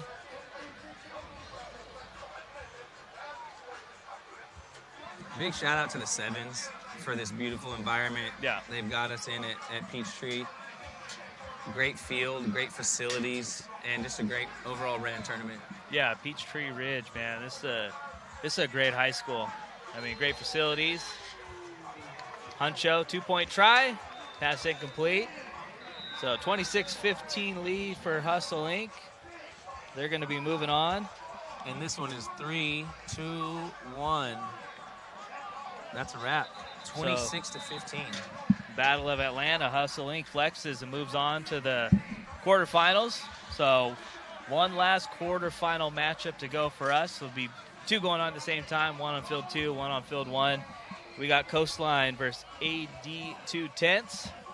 Speaking of former NFL guys helping 7-on-7 football teams, Aaron Donald, big name for AD2 Tenths. This should be a good one, man. You get to see 2 of the better quarterbacks. You got Gerard going for Coastline and Peter Bort going for AD2 Tenths. So what's your takeaway from these first 3 games so far, AP? I like the offense. You know, that last game with Honcho and Hustle Inc. was a defensive battle at first, but then the quarterbacks got in a rhythm. But I'm just seeing the quarterbacks getting in a much better rhythm today compared to yesterday. They got the cobwebs shaken out. Maybe they've watched some film and they've gone over some schemes, but you can tell that the teams are more dialed in today. Yeah, no, I agree for sure. I think just that intensity level's picked up. You know, if you lose, you're done. You win, you advance. You want to have those bragging rights at the end. Say, hey, we were the best 7-on team at the Sevens, which is one of the best 7-on-7 tournaments in the entire country. Once again, shout out to Mick Hamilton, Z Stewart. They do a great job running this, man. This is such an organized event, which is hard to do in the 7-on-7 scene. It's hard to do at any level in high school sports, man. They do a tremendous job. I mean, 2 for 2 on start times. So shout out to you guys, man. This is a great event, and we've been so happy to cover it. Thanks for checking us out on our MaxPreps YouTube channel. I'm Zach Poff, got Aaron Plunkett with me. It's been so much fun to get to see some of the best talent in high school football, and it's great to just see different pockets of the country when it comes to high school football talent. You're getting to see dudes from California go up against guys from Texas, Florida, Georgia, Mississippi, even Tennessee. The team from Tennessee is currently the #1 seed going into today, NPA. They'll be playing in the quarters as they beat Puka's team in the 116 matchup. And they're one of two 3-0 teams. The other 3-0 team, I believe, has been the best team I've seen so far, and that's the Cold Hearts 24K, man. Definitely impressive team. Quarterback Taylor is impressive, and then on the other side too with NPA, you've got Maddox Porter holding it down on the defensive side. So you get a chance, man, to see two of the best quarterbacks. Peter Bork, stud, Tabor Academy in Massachusetts, 4-star class of 2027. He's got 30-plus offers. And then Teddy Gerard, who's already, he's going to be a guy who's going to play early at Notre Dame. Get a look at Peter Bork's graphic. Number 76 overall recruit, 31 D1 offers, 6'4", 220. And you just see him warming up on the field, man. He throws a great ball. Definitely a big guy. He's got that Mendoza size. What did Mendoza weighed in at 236? He's a big dude. Mendoza's a lot bigger than I thought. Big shout out to the Sevens and their whole media team. Seems like they've got cameras everywhere. If you want up-to-date sideline view highlights, check out the Sevens football on Instagram. They got a lot of content going up. But also go ahead and text all your friends and family to tune into this broadcast with myself and Zach Poff. For the first time ever in the history of MaxPreps, we're live streaming 7-on-7, and that's huge. Yeah, this is great, man. At the end of the day, what MaxPreps is about, we're here for the kids. We've always been, you always got to put the kids first no matter what you're doing. At the end of the day, it's about them. Playing high school sports it's great. It's still the one pure sport that's out there. These kids play this game because they love it. You hear guys all the time, NFL guys, any sport, they usually go back and talk about high school was their favorite time, and these are guys playing in the NFL, which is pretty crazy to hear. Let's go with some pregame drip check here. We got to wait till it starts. Okay. You got to see them on the field before we start drip checking. Okay, you're getting a little aggressive here, AP. I'm just like that pink is standing out, that pink and that blue. You already know where I'm going with I don't know if I can go pink again. I went pink once. I love mustard, but not on jerseys. You got the only on sandwiches. The neon pink here. I could do honey mustard sometimes, but I do make some mean not ribs a big with Dijon mustard. I go Dijon mustard with my ribs. I have never tried that. Oh wow. I'll give that a shot. I'll invite you over when you come to SoCal. Yeah. We'll barbecue in the backyard. Here we got Rayola right here. Yep. We might have to get him in the booth. Yeah. Dylan Rayola just walked by. He's going to be at Oregon next year. So it looks like we're going to get Dylan Rayola here in the booth on mic'd up quarterback for MaxPreps Live, national champion from Buford. So we're live right now. We've got Oregon quarterback commit. How we doing? I'm good. How are y'all? Good, man. Good. Yeah, just came out here watching football, man. How was last season for you? It was great. You don't get to finish #1 in the nation often, and win a state championship. Made history last year, so that was special. We got Dayton Rayola here, and what was that going into that game? Because you guys knew going in, winner of this game is going to finish #1 in the country. Mm-hmm. Was it different, or do you kind of treat that as any other game? I know it's hard to do that as a player. Yeah, so I remember MaxPreps dropped, this was going to be the national championship. Yeah. Going into we was on the bus going to the game, and we was like, oh, okay. But then once, you got out there playing, went out there for warm-ups, it was just like any other game. The nerves is going to be there regardless, but you try. At least I try not to think that this is going to be like the national championships. What was the decision to go to Oregon? I know Big Bro's going there too. Was that one of the biggest reasons to go there? Or yeah. That was probably one of the biggest reasons. He's going to be there, and then I just want to be in a program that's going to push me to be the best that I can. Coming from Buford, you're around a bunch of great talent, so when I get up to Oregon, it's going to be the exact same way, and that's what I need around me to get better. Talk about the Cali versus Georgia, Yeah. right? Or versus Texas or versus Florida. Mm-hmm. Why is Georgia football the best in your opinion?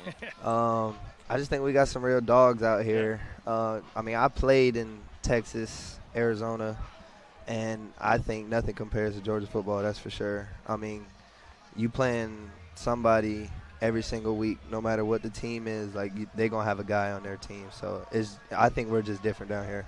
Peter Bork, great ball. That's a touchdown Blur. for AD2 What do you think about that Tenths. right there? Have you got to watch Peter Bork play yet? I haven't, no. So I actually just got here. I didn't come yesterday. I was going to, but I ended up going to training instead. But it's just good to see all the guys out here tossing the rock around, competing. So then you got Teddy Gerard on Coastline. He's another Georgia boy. You Okay. familiar with his game? You watched him a little bit? He was Nah. at North Cobb last year, but Okay, yeah, so we didn't play North Cobb Yeah. last year, but we played them in the years before, and they're a really good team, and they're good coaching over there. Have you gotten so. your eyes on Cypher yet? He's definitely been one of the more impressive guys for Yeah, us out here. 100%. I've been knowing CJ. I think I met CJ last year, and me and him, we got a pretty cool relationship. I mean, we text every now and then, just catching up with each other. And then I saw him after the state game. I was like, bro, you're gonna be winning one of these games one of these days. Like, just keep working, keep grinding, and you're gonna be back on top for sure. So. how crazy is that, too, to see, you see all the talent in Georgia, but then you see C.J. Cypher. He's only a freshman last year. What's the ceiling for him? There is no ceiling for him. Yeah. I mean, I think he can be the best player in the country in his class for sure. Yeah. I mean, watching what he did in the state game, only as a freshman, I got a lot of respect for him, and he's got a good thing going. One more quick question. How was it for you closing out your high school career in Hawaii? You were in the Polynesian Bowl. We were out there in Hawaii together that week. Your brother played in the Polynesian Bowl. Yeah. Your dad's really involved with the Yeah. game. What was that like for you and your family and your experience? Yeah, it was just special. I mean, my last high school game being where I grew up in Hawaii, so I was raised there. And then just playing with some of the best talent in the world from all over the country, it was just truly special. So actually, when my brother played in it, it was at Kamehameha. That's where my mom went to high school. And then when we played in it, it was at University of Hawaii Stadium, which is where my mom went to college. So Is Kamehameha it's not crazy, the yeah. most beautiful stadium there is? it's unbelievable. Just right there on the It's ocean. unbelievable. Overlooking the ocean, nice breeze, sunset. I want you to give a pitch to why kids, if they get invited to the Polynesian Bowl, why they should go. I think you should go because it's just for me, it wasn't really that different because I've been around it. But if you've never been to Hawaii, it's like you'll experience things that you've never thought you would have imagined. And if you're playing in it, you're basically getting a free trip to Hawaii. So I don't see why you wouldn't. And then the game on top of that, the game is so much fun. My stepmom went to Kahuku, so Okay. when I went out there, she told me, hey, you better make sure and go to the Polynesian Cultural Center with them. And that was an experience I'm never going to forget, man. It was really cool. It's it a was great really cool. experience. What was your favorite thing about going to the Polynesian Cultural Center? I think just seeing all of the different cultures, like watching the different shows, the fire dancers. I mean, you got people climbing 40-foot trees barefoot, you know what I mean? So it's stuff you don't see every day, and I think if you have an opportunity to play in that game, I think you should definitely take Looks advantage like of it. AD2 Tenths is got on the board right here. Yeah, now we're doing a drip. Coastline That with the Coastline. touchdown. Excuse Teddy me. Gerard with the touchdown pass. Now we're doing a drip check. All right, Dave. Okay. All right, so we're gonna drip check right here between these two teams. Who's your favorite uniforms right here? Me personally, I think I'm rocking with the pink. See, I'm a custom cleats guy, so I definitely could pull out some customs to go with those uniforms. I'm digging the neon pink too with Yeah, the blue. with the that baby color blue. combo is pretty sick. I went pink once already, so I got to rock with the black on this one. Okay. So. That's why when we played in volleyball, I found out what teams I was on, and I found out the uniforms that we had. I was glad I was on the Navy and pink team. There we go. Sure. All right, Dave. We appreciate your All time, right, yes, man. sir. Have Thank you fun. guys so much for having Enjoy me. this, Thank you, brother. Thanks for coming on. Always I good to see you. appreciate it. Yes, sir. All Thank right. you. There we go. So touchdown for Coastline. They answer AD2 Tenths. Dayton Rayola there helped his team win a MaxPreps national championship last year.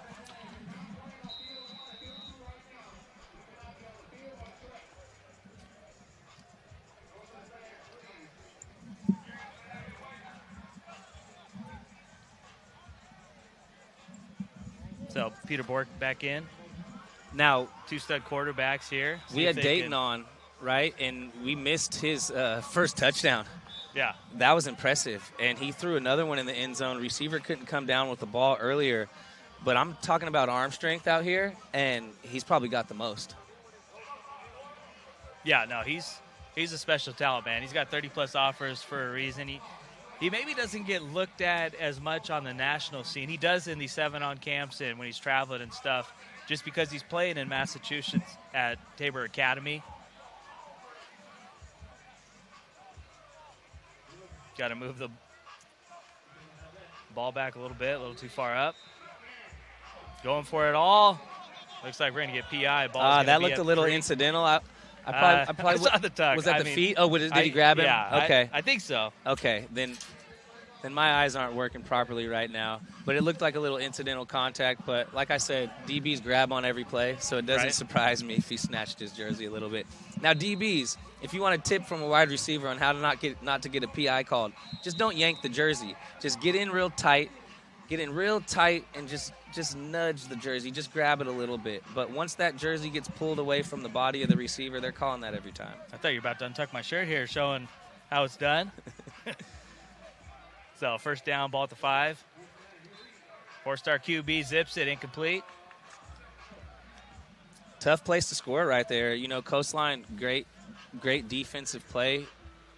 Tucked here with their backs against the wall, and you love to see a defense step it up. And you look at this AD2 Tenths team from Pittsburgh. They got a bunch of dudes. Skylar Alston, 4-star linebacker. Cardinal Gibbons, he's got over 25 offers. And you also got Tamir Brown, one of the top-rated running backs in the class of 2028 from Pennington in Jersey. Archie Collins, the 4th, was a MaxPreps freshman All-American. He's also on this squad.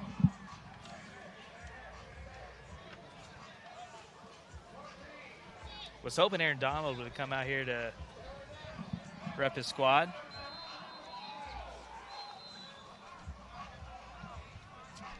You got a lot of NFL affiliation out here with Puka and AD, and yeah, it would have been nice to see some of those guys out here. There it is.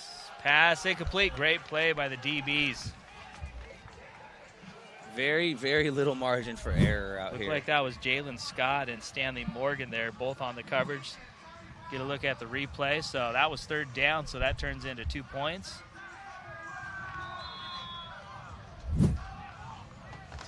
So big-time play for Coastline. We're only 8 minutes in, and we've got some points on the board, 15-6 right now. Teddy Gerard ripping it. What a throw. That is a throw. That's back shoulder right there. Nice job by the receiver, though, to move his body and still come down with it. Contorting your body like that for a catch is not easy. We got number 3 out there. Yeah, it looked like that was Mikey Vernon. That was an impressive catch right there. That's the type of thing that's going to impress college coaches. I don't know if you saw Jacoby Lane's catch yesterday at the NFL Combine. The quarterback led him, and he caught a ball on the sideline. Super impressive. But anytime you can contort your body, catch the ball with your hands, you're going to impress college coaches. Almost another one-handed catch. Thought maybe we were going to get PI, a little handsy there, but no flag. Letting them fight. I like it. It's got to be pretty obvious if they do throw the laundry on the field. So absolutely, yeah. The refs have done a great job out here. 2nd down for Coastline. Get a look at the replay here.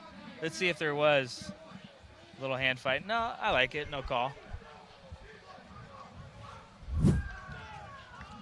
Deshaun Hall from Prattville, 4-star wide receiver, was going up with one hand trying to catch that one. Interception.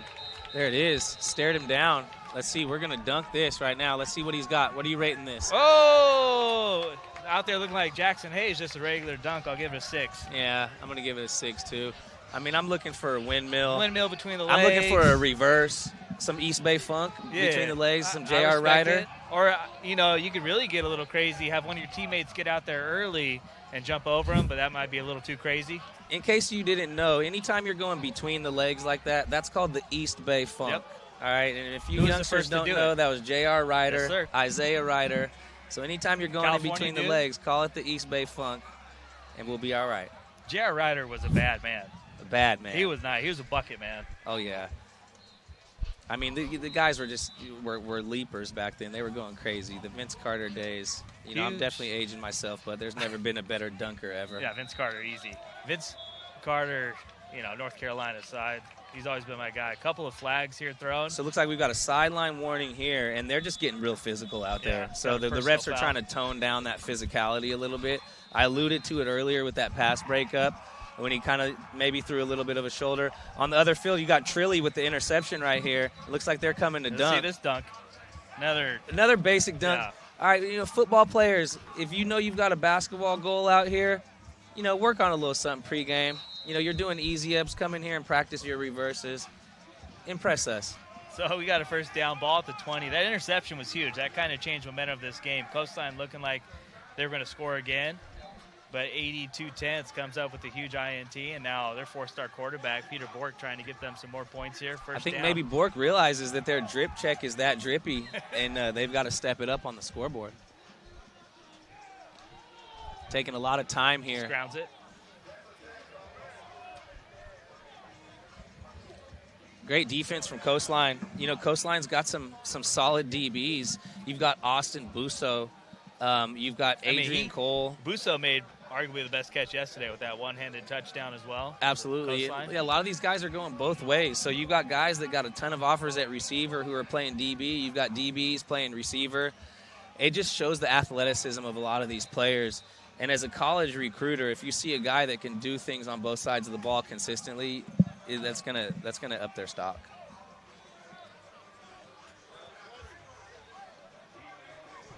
Bork, fit it in, but nice coverage on the play. Pass is broken up. Jalen Scott on the play. Williamson High School in Alabama, 4-star recruit in the class of 2027, already 20 offers. So big third down here, money down. Coach C.J. Bailey's got this defense dialed in. Yeah. The first couple of possessions, I thought it was going to be a long day for the defense, but they've made some adjustments, and they're making it a lot more difficult on Bork.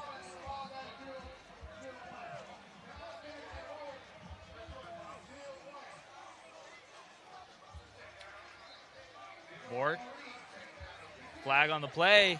Nice job, hit his receiver in stride. First down, and I believe the penalty was on Coastline anyways, and it was. Penalties declined. Be first and goal for AD2 Tenths. Ball's going to be around the 6, so they got 3 cracks at it to get it in from the 6.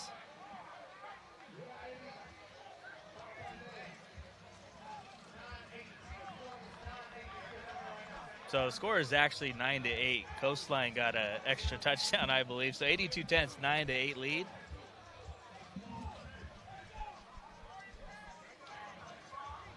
There's a lot going on the. We're trying to interview Dayton. Bork. Looks like AD2 Tenths. We've got a Kamarion Plunkett on the roster. No relation to me, by the way, but it's always nice to see a fellow Plunkett out there getting reps in.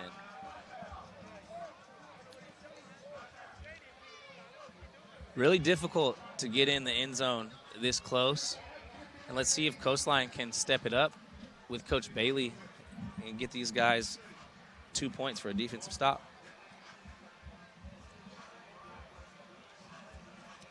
That extra 2 minutes is a lot of time, actually. Yeah. If you look at it. I mean, those 20 minutes games were going by pretty fast, but these games feel like they've slowed down a little bit today. Great press coverage by the DB. Receiver fell down. And the ball just kind of got away from Bork right there. So 2-point try is no good. He got a touchdown the previous play, so that'll make it 15-8. 7 minutes about left, too. Tough to get into the end zone. Once again, it's hard. There's no running clock, no scoreboard here, so it's hard to keep up with all the scoring going on. Great pass by Gerard right there. Yeah, not touched. He's still going. So that's going to be inside the 20. Right there, he led his receiver who was running, already got the ball out in front of him and let his momentum do the rest. Keon Standifer on the reception, number X.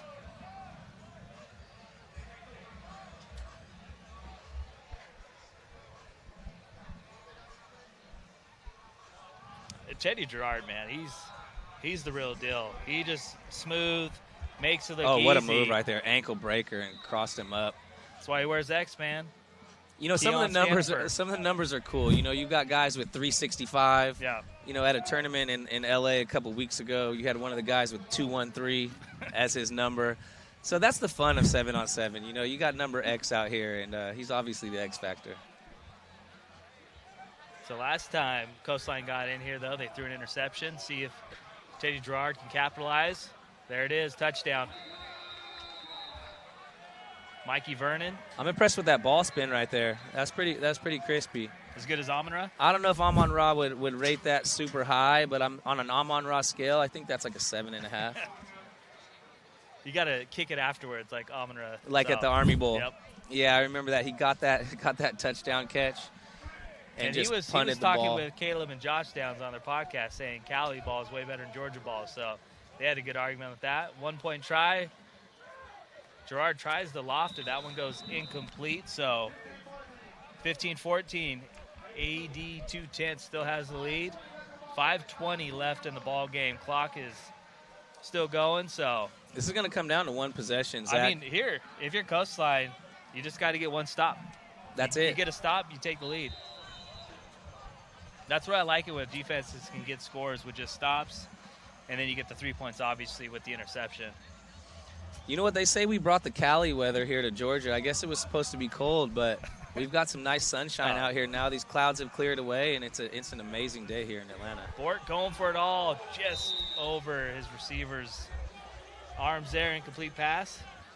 Now, one thing earlier I was talking about with the receivers, keeping your shoulders upfield and keeping those arms pumping is big time. And, sometimes no matter how fast you are, it's kind of tough to get to some of those deep balls. But great attempt right there. Just came up short. Yeah, AD2 Tenths. A lot of guys from Pennsylvania area. A couple from Massachusetts, led by 4-star QB Peter Bork. Second down. Big play. What a ball. What a dime. That's going to be a touchdown. Now, there's that margin for error. That window that he fit that through was so small, Zach. That was great. Because, that was good coverage, man. And he threw it right in between both DBs. And you go for two here, you can make it a 2-score game. Now, you look at some quarterbacks, right? You're going across the country. Here's the replay here. Rips it. That was in slow motion. Look, and the velocity on that ball, it was ridiculous. So for a lot of quarterbacks, that'd be a bad throw. Yeah, they're electing to go for one here to make it an 8-point lead. Okay. So, yeah, you look at a lot of QBs at different levels, right, of skill. And for most guys, that's a horrible throw. You never attempt it. But with the velocity and the accuracy that he had right there, that was impressive. Yeah, that was a tight window. Fit that in perfect. Went from a first down to a touchdown. 1-point try is no good, so Coastline still in this one. Great play touchdown, by the DB there. 1-point try with tied, and obviously they could get a touchdown and go for the 2-pointer in the walk-off win. They look like number 6, Jalen Scott out of Williamson in Alabama, 4-star. He's got 20 offers, class of 2027. He did a great job of just not giving up on that and punching the ball out. Teddy Gerard going to be playing for the Fighting Irish. Finds 0-0 there. Levi Scott III from Macaulay High School out in Chattanooga. Macaulay is, like you said, being in that atmosphere in Tennessee was great. I would like to see AD2 Tenths press a little bit more. I feel like they're giving the receivers too much room to get into their routes. And, you can dink and dunk all over the field if guys are playing off like this. Gerard, touchdown. Yeah, great ball. I thought it was maybe a second too late, but still got there in time with the arm strength. Keon Standifer with the touchdown. Like you said, partner, the X Factor. I'll tell you what, after this game, I might be a little bit disappointed because one of these quarterbacks has to go home. Yeah. And I really enjoy watching both of these guys play. You, from all the quarterbacks I saw yesterday, Teddy Gerard really stood out to me. And, the crazy thing is he should be going into his senior year, but he reclassed, so he'll be – I'm not 100% sure if he's already enrolled at Notre Dame, but he's already signed with the Fighting Irish. They're going for the 1-point try, and we got a tie ball game, partner, at the 2-minute mark. Great QB play out here. Again, making it tough on the defenses, fitting it in small windows. But Teddy Gerard, Peter Bork, if you're not watching this right now, you should be, or you should text message your friends and family to watch this on the replay. We might get our first overtime game. So if the game does go to overtime, both teams will get 3 plays from the 10-yard line. They get 2 possessions of that. After that, it goes to sudden death, where they alternate possessions from the 5. But Peter Bork says, hey, we got minute 30 left here. We're trying to end this one. Almost intercepted. Another great play there. That's 6 again. That's Jalen Scott. Yeah. He's been a playmaker that's his all second day. play. That play he made in the end zone was huge. The way he gets around the receiver without grabbing on with his offhand, that's impressive. I mean, that was what Travis Hunter did so well, is he was able to break up passes and contort his body without getting the PI calls. And I'm seeing some great plays out of 6. So we're under a minute now, too. This is where it gets interesting here, because if Coastline can come up with a defensive stop, you can get 2 points. 20 seconds left. Bork, nice ball. Touchdown just short. Well, they're going to have to get a play off here. They got a timeout, though. I mean, if you're Coastline here, I would call a timeout and try and get a stop, but they give him the first down. Looks like they gave him the first down. Looks like he was a couple yards short. Yeah. That's interesting. Looks like the other ref might have the spot there. No.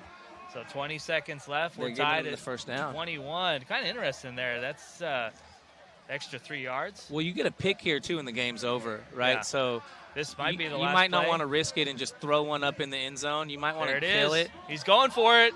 Oh, just a little too far. Now, great job right there from Bork, because he only gave his receiver a chance to catch the ball right there. I did get a little bit nervous that they might throw a pick and end the game, but it looks like we're going into overtime. I'm wondering if maybe they called a timeout, but I think, yeah, we're going to overtime. So first overtime game, partner. So once again, each team gets the ball from the 10-yard line, get 3 cracks at it. That'll go on twice, and then after that, it'll be sudden death where each team gets it from the 5. Man, this is gonna be a great finish. I'm looking forward to this. I mean, we get some extra time with these 2 quarterbacks, so I'm happy. And what do you prefer? Going first? Probably going second, so you know what you need. You know what? I would like to play defense first, because if your defense gets a stop, then the pressure's off. So I'm always a fan of the defense first. I mean, at the coin toss, I'm probably going to defer. We got the coaches explaining the referees explaining the overtime rules to the coaches. Now both coaches go into their respective sidelines right now to game plan for this overtime period. But again, you've got a short field. You're at the 10-yard line. Makes it really difficult on the defense and the offense. Yeah, from what I read in the rules, you get 3 plays from the 10 to score. And if you do score a touchdown, you got to go for the 2-point try from the 10 after that. And then I think that's why you like to go second, because then you know if you need to get that 2-point try if you get a stop on the first possession. Absolutely. Now let's see if the drippiest team out here so far can hold it down on defense. So Coastline, they're getting first crack at it with Teddy Gerard. 4-star quarterback, be playing in South Bend. Shout out to John Michael, man. We got stacked receivers on both sides. He's finished his grad year at Notre Dame, big fighting Irish fan. What a combo route. 1 play, touchdown. So you got stacked receivers. Jamar and Simmons on touchdown. Oh, it looks like you got a little penalty for excessive celebration there, which I wonder if that'll cost them on the may hurt them try. on the conversion. Not really sure what the rules are here. But yeah, that makes it easy though when you're Coastline, man. You just need 1 play for the touchdown, but that could be a costly penalty after the score. So yeah, after the play. So I don't even think they get a chance now on the 2-point try. That's huge. I mean, if you're a ref, unless it was like excessive, let it go, man. They're having fun out here. Yeah, you know what? I'm in the same boat. Now the we haven't had any penalties like that, the whole week or the whole weekend, I feel like. And if this is something that's going to decide the game, it's a little bit unfortunate. Because this really, I mean, the ref could be taking control of this game. But, hey, if you're Coastline's defense, offense got you a touchdown, get 3 stops here, win the game. That's it. Now it's on the D. I mean, you can't give up a touchdown. So it is what it is at this point.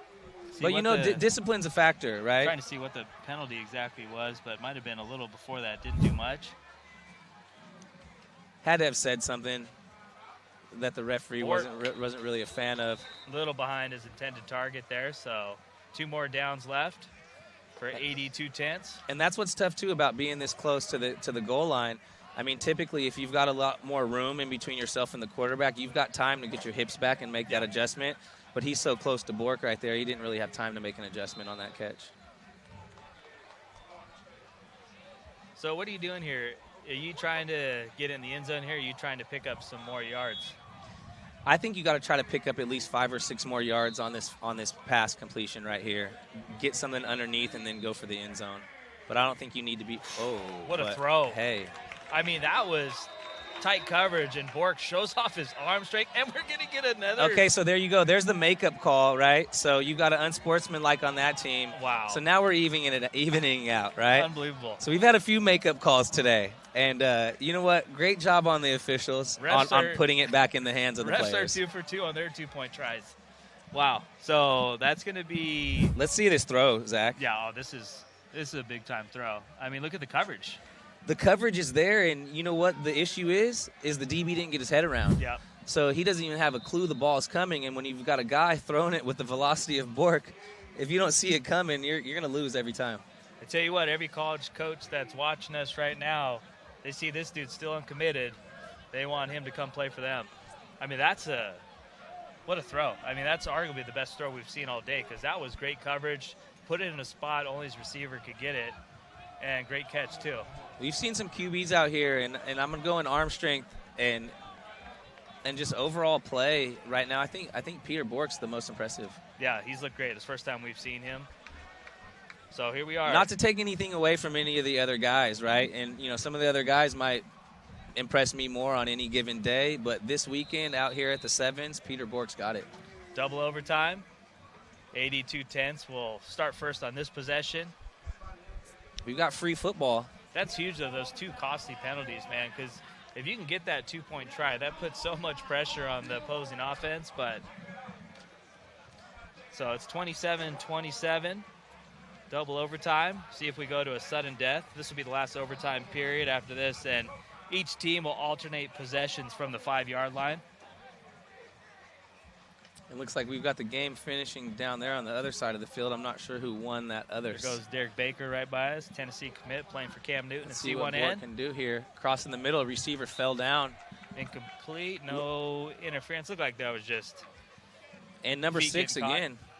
That's Jalen Scott on the coverage. He's played great. Johnny on the spot. Jalen Scott. I guess we can just change it to Jalen on the spot, right? There we go. I like that. So second down, 2 plays to get it in the end zone. It's almost tough, too, if you try and pick up 5-6 yards here, because then that just shortens the amount of coverage You're absolutely that the right. DB's got to cover as well. Yeah, you're shortening the field. So, this 10-yard line definitely gives you a little bit of space. D. Brown's done a great job with this 7-on-7 team as well. So see what the 4-star QB can do. Double coverage on the top with the press. That crossing route was there. Looks like he just didn't get it out of his hands soon enough. So this is the money down right here for AD2 Tenths. Got to get a touchdown here on 3rd down. I give it up to Coastline here. And Coach Bailey's got these defensive backs prepared because they had everything blanketed there. Again, and you've got Jalen Scott out there. I mean, even on the touchdown on the first overtime, I mean, that was really good coverage on the play. It was just a better throw from Bork. Absolutely. So will it be the drippiest team in the Sevens that takes this? But if you got Peter Bork on your side, you've definitely got to lay it up. Got to get in the end zone here. 3rd down. Throws it up. And that what one a is catch. caught. Touchdown. What a catch. Now, there you go. Get away from the defender and celebrate with your own team, and then you might not get that personal foul. What a catch. I mean, Peter Bork just putting it in spots where only his receivers can make plays. Yeah, that was a really good throw and a great catch. 3rd down, money down, needed it too. Shout out to the production team and the camera team on the field. They're really getting all of these shots.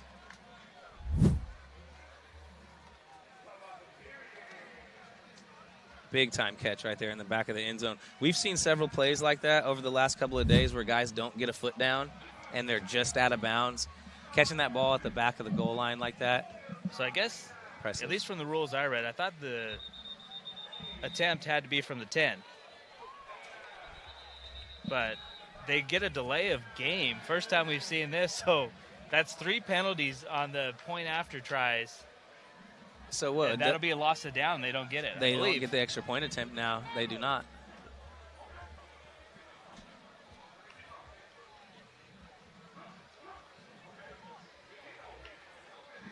Yeah, I'm at a little bit of a loss for words right now because this game, which was, you know, had a lot of hype to it, is kind of getting taken over by some of these little silly penalties at the end here. Teddy Gerard goes for it. Oh, almost fingertip grab after the deflection. Who's that? It's number 2 with the deflection for AD2 Tenths. Yeah, tough for their roster. We weren't able to get numbers down for those guys, so. But Coastline got 2 more cracks at it. You know, you look at a lot of these teams from the Northeast. I'm guessing there must have been a penalty on the play because the ball's marked at the 5 now, and that pass went incomplete. So my best guess is. Or is this the second overtime, and now they're at the 5? Well, the first play started at the 10. Oh, okay. Teddy Gerard. There he is, wide open, 0-0. Levi Scott, Macaulay High School, showing out for Chattanooga.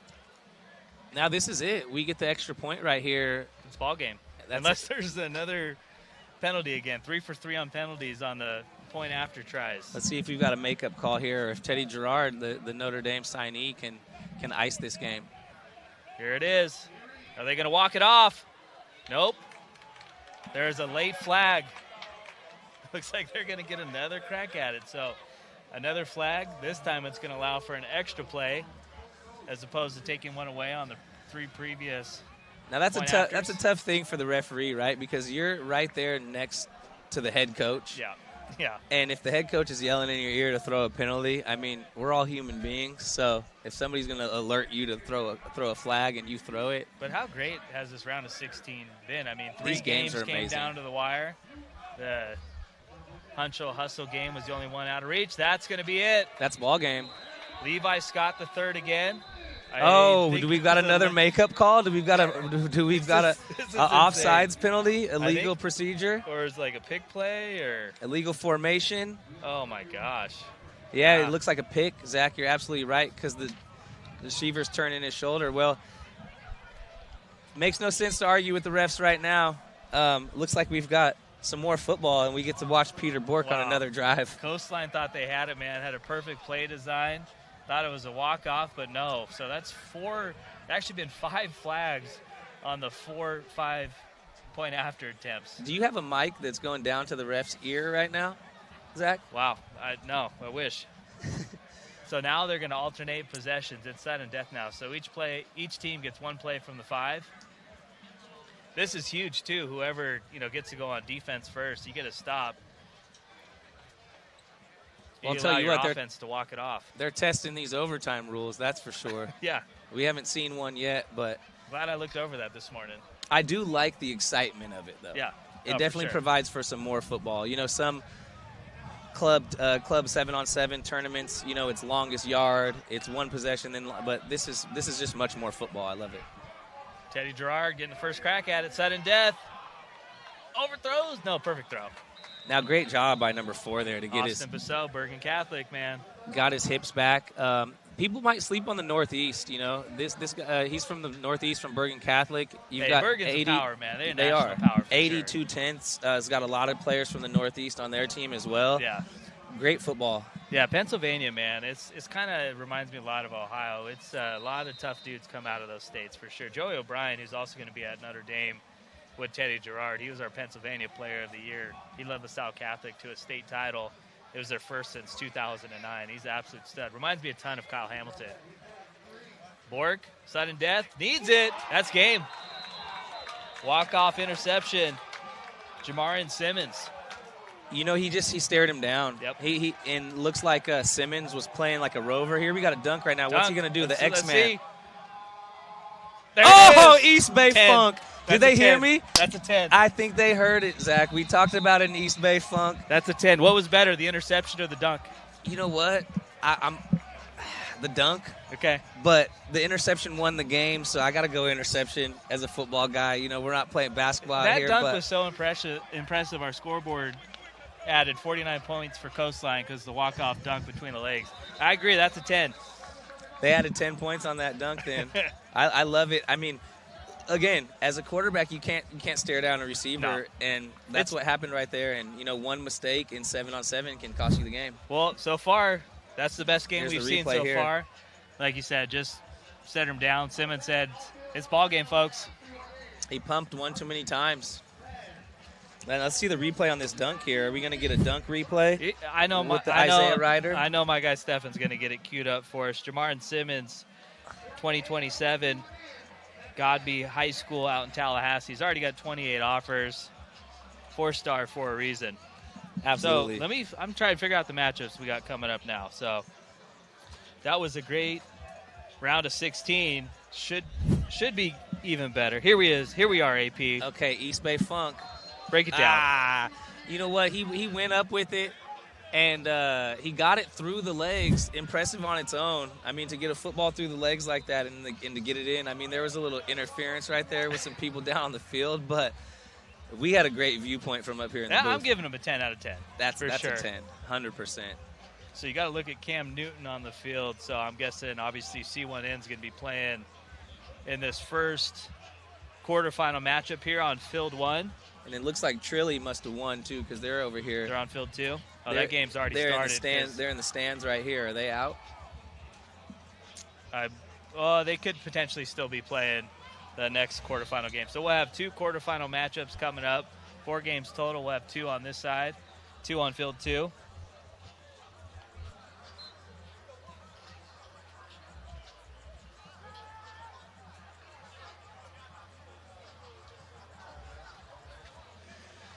Man, I'm still trying to get over that last matchup. Teddy Gerard and Peter Borg, they put on a show. But the most impressive person on the field in that last game, in my opinion, was the big-time safety, Jalen Scott, out of Williamson. Yeah. Alabama is definitely one of those states that slept on, that produces a ton of talent. Williamson is one of those guys that I feel like is going to skyrocket with the recruiting rankings. So I'm trying to figure out what matchups we got here. So great round of 16, though. Those were so much fun to call, and probably going to get even better here with these quarterfinal matchups.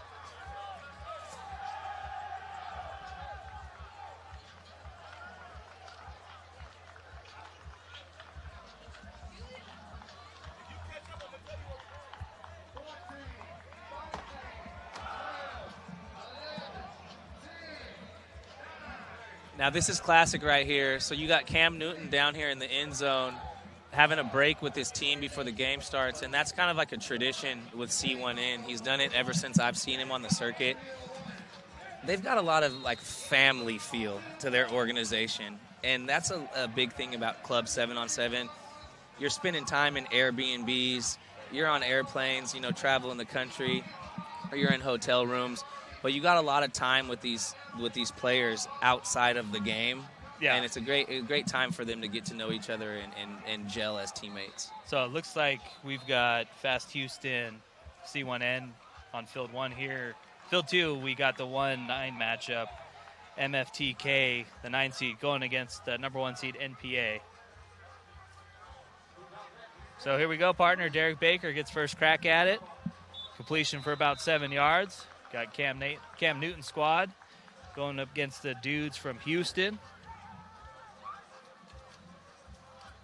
Been impressed with Derek Baker this weekend, too. He's been one of the best quarterbacks as well, right up there with Bork and Teddy Gerard and Trey Taylor. It would be nice to queue up some Travis Hunter 7-on-7 highlights because he actually played with C1N and Fast Houston. Okay. Oh, wow. So he started off with Fast and ended his 7-on-7 career with Cam and C1N. But you've got a legend in Travis Hunter on the 7-on-7 circuit. Actually, we did a list from the all-time top 7-on-7 players of all time, and Travis Hunter's number 1. Baker, another nice throw. Looks like we've got Baker in the meta glasses down there. Oh, is that what he's rocking? Oh yeah, so we might have Sean Dupree from our social team that got the meta glasses on Baker, and we could be bringing you guys a first-hand view here after this Sevens event is over.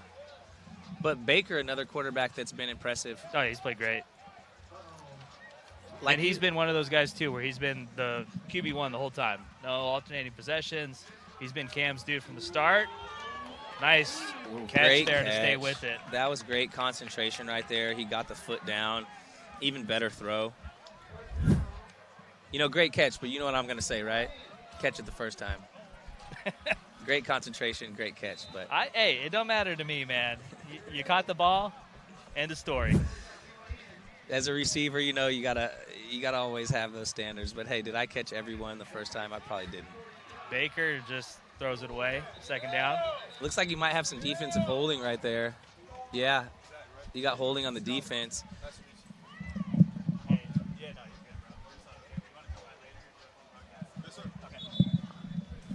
Impressive right there with Baker. Like I had talked about yesterday, Zach, you don't see really too many QBs turfing the ball, but he threw that away out of the end zone so nobody could get it. Really smart play by the quarterback right there. Definitely shows a great IQ. Sorry about that. Skylar Alston just came up to say, what's up, man? And great player, MaxPreps All-American, plays at Cardinal Gibbons. That's going to be a touchdown for Cam Newton's squad, C1N. So very easy drive. Now we got the backflip in the end zone. Nice handshake, little celebration. Here we go. Okay. We'll see what the AP meter is for the backflip. Now you got everybody bunched up, and Here they we go, couldn't really AP. get him. 1 out of 10. With the ball spin, too. I like it. I like it, too. He had some extension. I give him an 8. I feel like they could have had a little bit more effort in the handshake celebration afterwards. You know, the effort wasn't there, but 8 is okay. So we're going to get a penalty here, and that's going to negate the 2-point try. So 6-0. Atlanta over Houston. C1N. If you look at this C1N roster, they don't have a ton of offers up and down the list like some of these other teams do. They got, a good amount, too. They do. They do. Every team has a great amount, Nick Lanier, right? one of the best wide receivers in the country. Travis Hunter's got a few offers as well. Travis Hunter's little bro. Nice pass breakup on the play. What I think that says more so, though, is Cam's football knowledge. Yeah. You don't necessarily have to have the guys that have a ton of offers already or a ton of stars. If you know football talent and you know how to build a team, it's like Belichick's Super Bowl roster, right? Yeah. From several years ago. The average recruit was a 2.5 star out of high school. So if you know how to find players and you know how to find talent, star rankings don't really matter. Gaines drops it off. Jahide Brown, he's been very effective both 2 days. And I understand what you're saying, too. They might not have the star rankings, but there's a lot of guys on Cam's team, too, that have no stars, but they still have to offer. So a lot of college coaches like what they see from these guys. Where sometimes, no disrespect to what obviously the recruiting services are doing, but sometimes a star rating system can be off. It's hard to see all these guys all the time to give them the exact star rating. You can't see everyone in person. Exactly. So and one thing is, too, right, Zach, it's how many Power 5 offers do you have? Exactly. How many has Alabama pulled the trigger? Has USC pulled the trigger? And another fact is, and like you said, not to take anything away, but my grandma can tell you who a 5-star is, right? Or a 4-star. So anybody watching, the tough thing is to evaluate that 3-star guy to know if his ceiling is high enough to reach that level. Yeah, big penalty on Fast Houston there. Negates the 3rd down attempt. So C1N takes over. 8-0 lead. Baker, the touchdown maker. Oh, a little underthrown right there. But great job by the DB to catch up to that and not interfere. I wasn't sure how that was going to go because it was a good job by the DB. You can see here on the replay, doesn't really turn his head around, but doesn't make a ton of contact as well. I like the no call there. I do. I think if the ball was, thrown a little bit further, the DB could have gotten in the realm of a PI potentially. But, great length. What number was that right there? Because that was a great pass breakup. It's hard to see, but I believe that was Brandon Sherrard there. Middle of the field. So 3rd and short coming up. Ball's at about the 28. Now, there you go with Cam, right? That's Cam's play calling. He knew that he needed to, as a former quarterback, right? An elite quarterback, Heisman Trophy winner, right? Yeah. He's putting his quarterback in a MVP. position. NFL MVP, played and won Super Bowl, lost to the Broncos. It's a big 3rd down here. Whoever makes a play here keeps momentum or gets it. Couple of flags. Now, they're probably going to call defensive holding right there, but if you look at the receiver, he fought to get open right there. And, if you're getting held, it's your job to break loose. Yeah. So penalty didn't even matter. They pick it up anyways on the 3rd down conversion.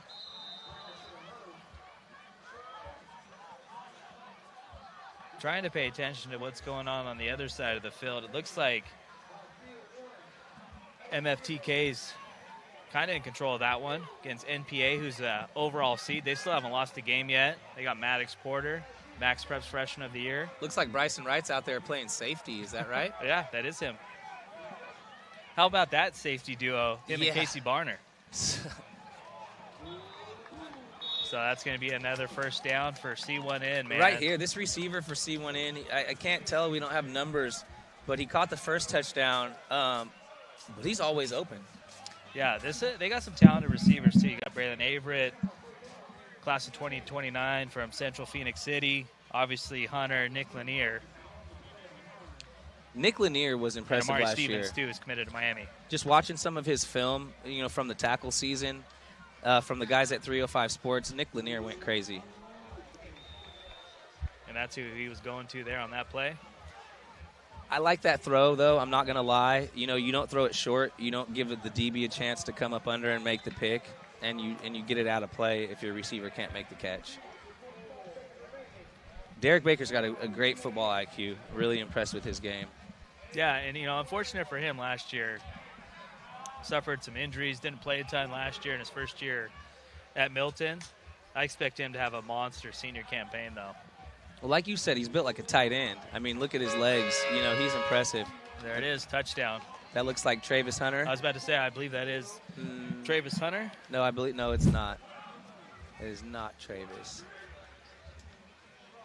I don't believe. Maybe we can get in on him.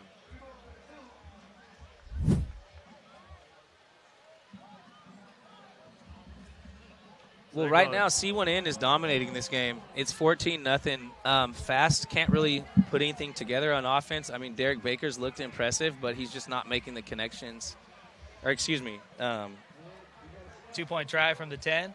Baker, back shoulder, incomplete, so the score will stay 14-0.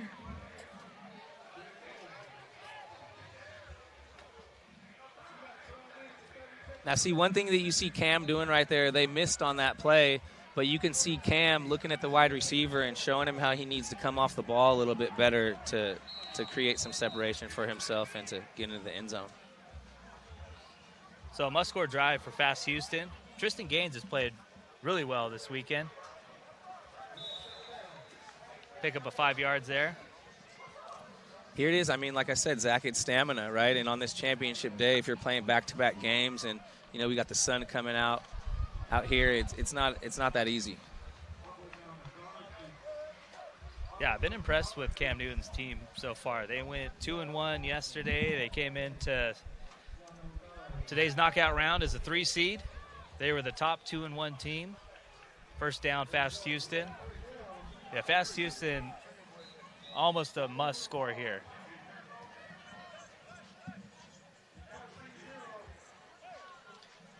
And Gaines' favorite target today and yesterday has been Jahide Brown, 4-star committed to Indiana, top-rated wide receiver in the state of Kentucky. Looks like defense offsides there, yeah. Offsides on the defense, you're right, Zach. Another thing, like I said, you're coming up to press, just look down the line, just see where you're lined up. And I mean, very basic. You see receivers do it all the time, pointing at the ref, hey, am I good? You can do that as a DB as well. There's a lot of nerves out here. You get up in press coverage as a DB already. You're probably a little bit nervous with the receiver coming off the ball. So my question is, if you're the DB, can you be where the ball's at or where the stool's at? I believe you've got to be where the stool's at. Okay. Gaines almost intercepted. Nice play on the ball there. This defensive scheme that C1N is running right now is definitely impressive. They're not really giving up much at all to Fast Houston. There's Bryson Wright, one-handed touchdown on the other side of the field, man. Oh, and he spiked the ball, and it went about 15 yards in the air. Yeah, I think the spike is okay. I think it's when you get to wolf in and maybe disrespectful. Might have went up to as high as those trees. He Gronk spiked that. All right, you guys didn't see it, but Bryson Wright with the Gronk spike. Let's see if Fast Houston can get in the end zone here. Yeah, ball at the 18, Gaines, touchdown, wide open. Guess who? The goalpost dunk. Okay, I'm going to get Brown. Tony Gonzalez-esque right there, right? Tony G, he got up. That goalpost is 10 feet. So you're saying he could dunk it on a hoop? Oh, he's banging. He's yamming out. Oh, yeah, he can dunk. And he really got up there. That right there, I'm going to give that a 9.5. 3 touchdowns on the day for Jahide Brown. He's been Tristan Gaines' favorite target, and for good reason. Well, I'll tell you what, he just put Fast Houston back in the game. Yeah, must score there. Gaines rips it. 2-point try is good. That time, I believe Logan Davis on the catch. You know what? Sometimes for a quarterback, it just takes that one throw to put you in a rhythm and to get your confidence up. And you saw that 2-point or that conversion right there. And on their opening drive, they kind of, hurt themselves. They had a 3rd and short, and they got a penalty. Didn't get a chance to pick up the first down, so respond with a huge drive. That was a must-score situation for Fast Houston. Well, now you're only down 6, too, with that 2-point conversion. So you're making this a game. I mean, 2 picks. It's tied. You get a defensive stop and a touchdown, you're up. It's just been tough, man. Derek Baker has been picking apart Fast Houston. That's a pickup about 6 yards. Yeah, Cam Newton's team, man, they just have done a good job not having a lot of plays that go for nothing. Absolutely. You look at Fast and their DBs here. If they could scheme and they can get a stop right here against Derek Baker, they might be able to do something with this. But if C1N goes down and scores, it's going to be a little difficult. So got to get to the 25, get a new set of downs, 2nd down. Great pattern, great out route right there. Now, if you see the replay right there, if we get that from the booth, you see what the receiver does. When he goes upfield, he kind of leans into the DB a little bit before he makes his outbreak, and that's what gives him that separation. But great read by Baker right there. He knew where he was going before he came out of his break. Yeah, I think that was progression 1 right there and wide open. As you said, partner, that was just a great job by the wide receiver. Perfect route. Baker. Another one, same thing to the other side. Nice job. You got to finish the play. Pass breakup. That's number 8 for Fast. Yeah, Blake Jenkins, Katie Tompkins. 4-star, 24 offers already for the soon-to-be senior next year.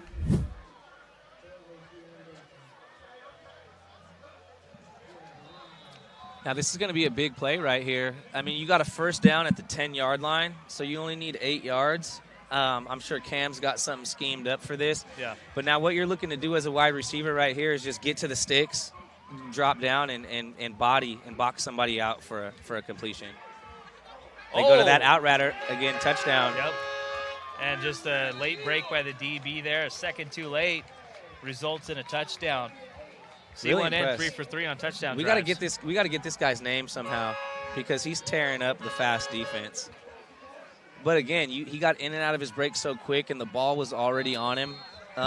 You could see why Tennessee, likes Baker, and as a 3-star, his rankings are definitely going to shoot up. Yeah, he kind of got him getting hurt last year. Kind of affected him as well. 2-point try, no good.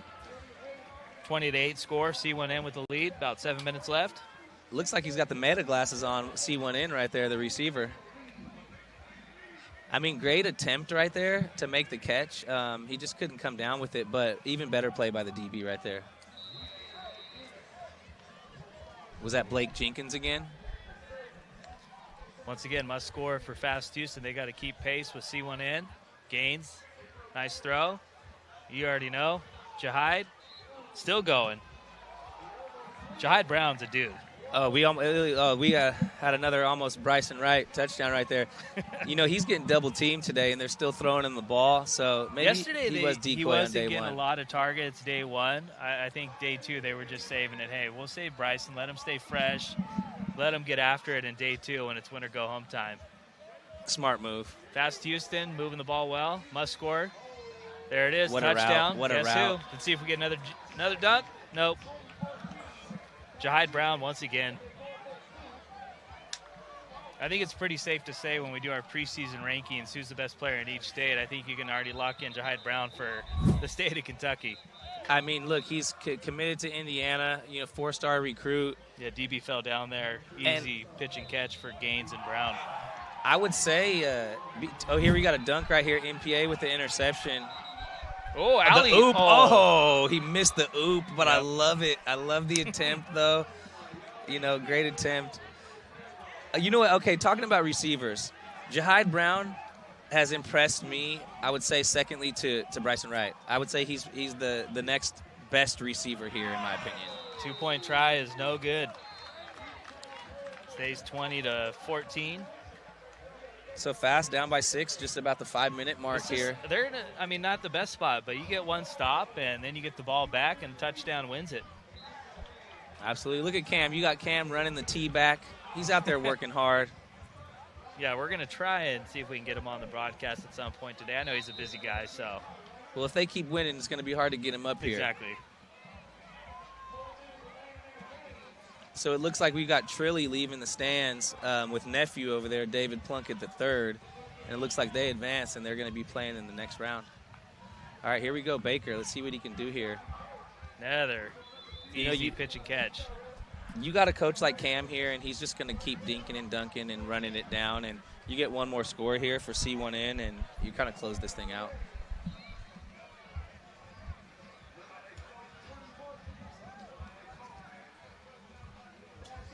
Again, it comes down to, these athletes, their stamina, right? What are you doing in the off season? Have you been training? Have you been running? Have you been, working on your distance running, right? This is a factor in a lot of these games. And in the fourth quarter when the season comes around, it's going to show who put in the work and who didn't. Derek Baker, been on point, 3 for 3 on touchdowns. There we go. Another easy first down. That's going to be inside the 10. I mean, we got a little, what is like a, Tavon Austin type out there, Shifty. He's Wes open. Welker type, He's always open, man. And you know what? We were talking about it yesterday. It doesn't matter what your size is. If you're one of those undersized guys, guess what? Make yourself reliable. You know what I mean? Make the team want to have you on the field at all times by doing things like this. Man, how efficient has Baker been? I mean, Cam Newton's making it easy. He's just dialing it up. They've been on point with all these play calls here. Well, I'm hoping he's really got on our Meta glasses and we can get some of this footage after the game because he's throwing darts. Yeah. Second down, ball at about the 4. So, I mean, a touchdown here for C1N pretty much wraps this one up. We don't really have much of a break in this booth today. No break. There ain't not much, nothing. So we might need some lemon pepper. Some Rick Ross. Rick Ross eats that lemon pepper. I'm going to need that. Fast Houston calls the timeout. 2:23 left. Interested to see what the score of this 1 versus 9 matchup is, too, because, I mean, both those teams you got a really good chance to win this whole thing. I mean, you look at the talent for both those teams.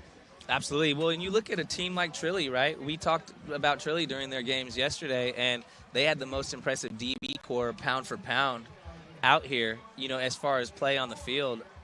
And defense wins championships. And with Rakowski at quarterback for Trilly, it'll be interesting to see how far they go, as the third-ranked team coming into single elimination today. Yeah, and, they got a lot of good receivers. Obviously the 2 USC guys in Quentin Hell and Eli Woodard. I'll tell you what, Woodard impressed me yesterday. He was making catch after catch. It's my first time seeing him live. I believe he had that long touchdown when we had Bryson and Casey Barner That was him. So second down, C1N touchdown pretty much seals this one. They got him. Yep, that's it. Great throw. That's it. That's a wrap. Oh, there's a flag. I believe it's probably defensive holding right here. If it was on the offense, they would have. And they've still got time to get the conversion here. It looks like they're going for 2, and they're just going to put this thing completely out of reach here. So we've got game over there, game over with MPA and MFTK. Let's see who took that game. And I guess you're going to be able to tell, Zach, by the demeanor of each team walking off the field. It's hard to tell. It is right now. But MPA's not really walking off like they won. Like they won. But MFTK is not like. No, well, you're led by Mr. Nonchalant, Bryson Wright. Yeah, that's true. You got a low-key team over there. So, all right, here we go. Let's see if Derek Baker and Cam's C1N team can get in the end zone on this conversion. 2-point try. There you go. Another flag, so they're going to get another crack at it. It'll be from the 5.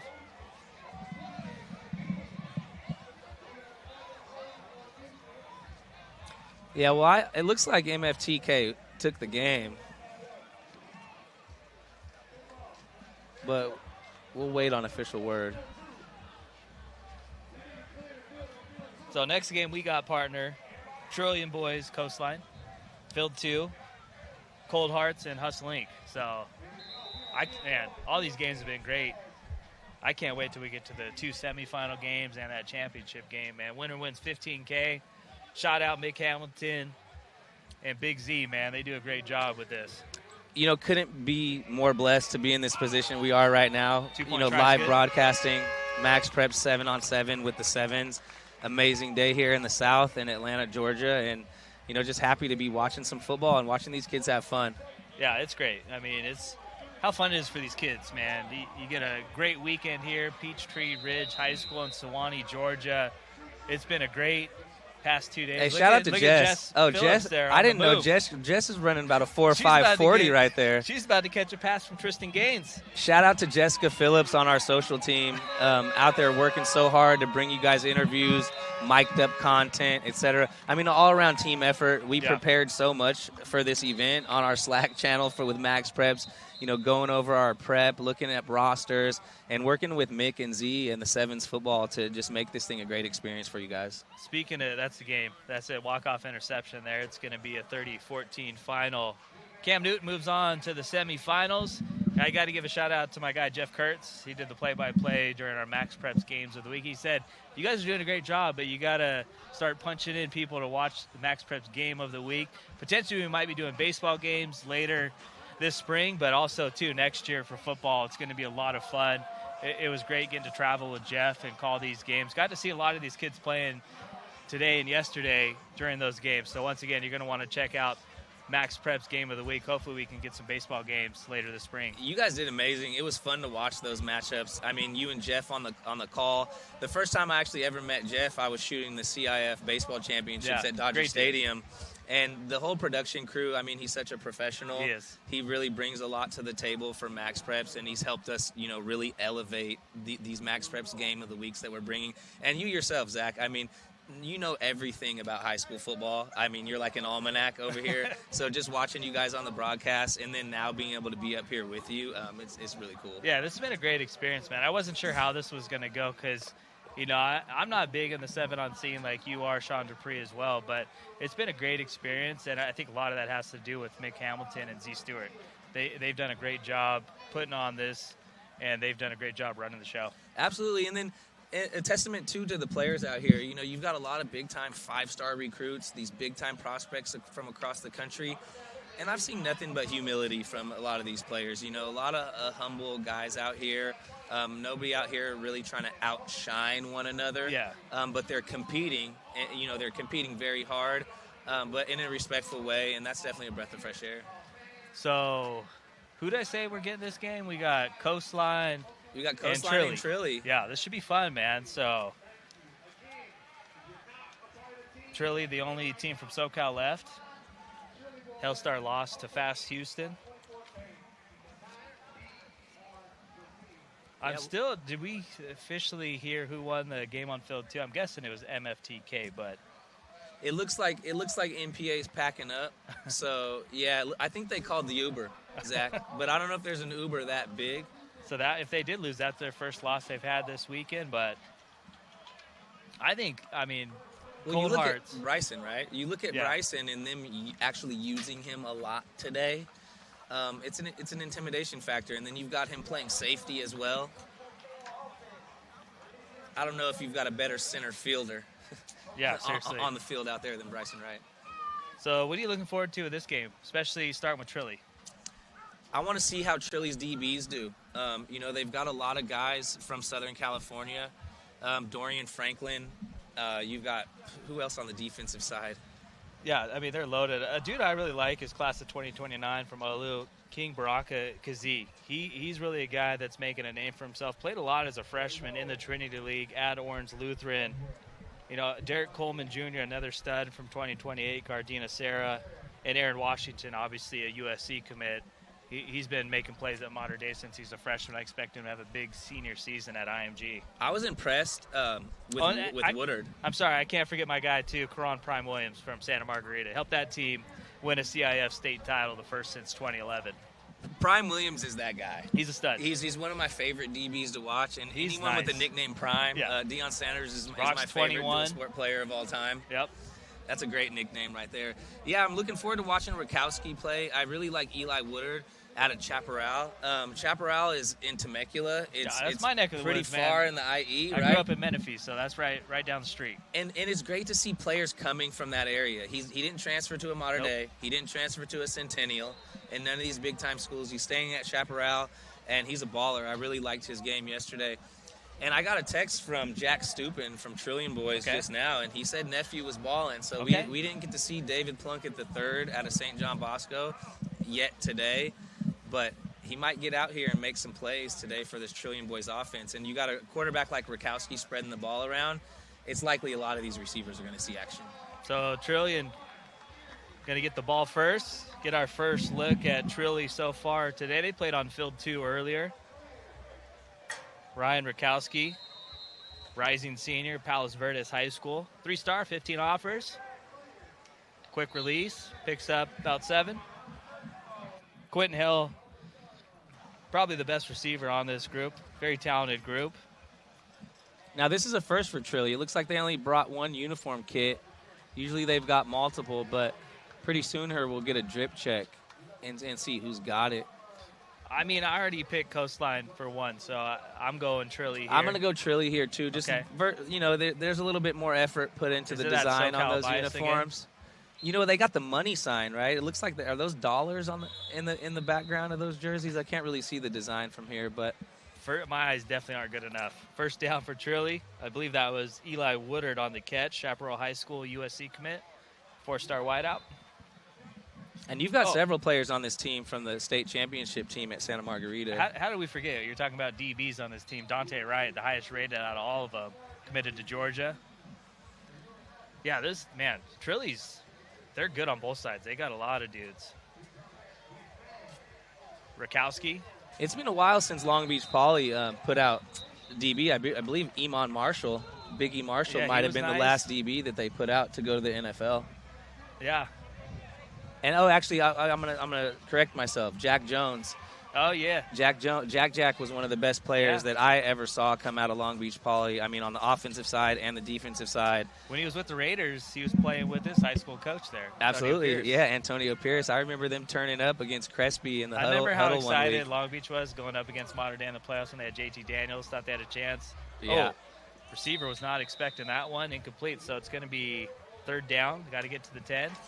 It's one thing that we talked about, right? On every route that you run as a receiver, you have to be expecting the ball. Yep. And he got domed by his quarterback right there. And you don't even have the protection like you do when you got a real helmet on either. So this is a big 3rd down play. Money down for Trilly. Coastline trying to come up with a stop here. And it's huge, too. You look at Coastline. They're all playing 10 yards off right now. For Trilly to get the 1st down, they need to get to the 10-yard line. So a 15-yard completion here for Rakowski. Definitely doable, but you got to get past the sticks. Going to hell. The USC commit. What a throw, what a catch. What a throw, what a catch. Wow. That was incredible. What a play by Quentin Hill. I mean, just the presence to know where the sideline was, got a foot down, and like you said, partner, great throw from Rakowski. Back against the wall. You're 3rd and 15. You need to get to the 10-yard line. The defense is playing 10 yards off right there. I don't think that was the best play call for the defense because when you give a receiver 10 yards to get into his route, he's going to have a lot of speed on you. If you try to bump him off his route or get some interference with him, making his progression, wow. You saw the replay there, man. Just the field awareness from Quentin Hill. I know USC fans are happy, man. Lincoln Riley, if he's watching, he's saying, we're not letting this guy leave SC. Rakowski, 2-point try. It's good. Again, he's reminding me of Tate Martell. You know, not the biggest guy stature-wise, but the ball comes off of his hand really nicely. That was a huge play. I mean, that was whoever made that 3rd down play was going to get momentum, and he made a great throw and an even better catch from Quentin Hill. Get a look at it right there. Man, what a job. Getting that foot down, and for surely impressive. I can't wait to see what he does in Matt Logan's offense at Corona Centennial. I mean, he's already putting up numbers before he got there. I think he's going to have a monster senior season in the Huskies. Should I age myself a little bit? You got Anthony Catalano as the offensive coordinator over there at Centennial, and I was shooting him in high school. Yep. So I remember that was one of the last times they played state up in NorCal, and they played against De La Salle. They had Javon McKinney. That team was absolutely loaded. BC ended up going to Notre Dame. Yep. Yeah, his younger brother is a Jonathan DN. McKinley. He had a great year for Centennial. I mean, the first win they had against Mater Dei, he was probably the best player on the field. Absolutely. Outside of Jaden Watt-Green. Teddy Gerard, second down play. Still going. Finally gets touched down about the 28-yard line.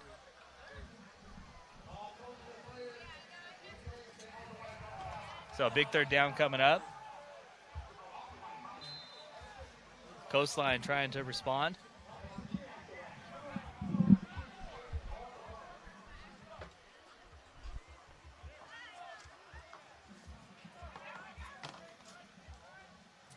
Teddy Gerard, third down.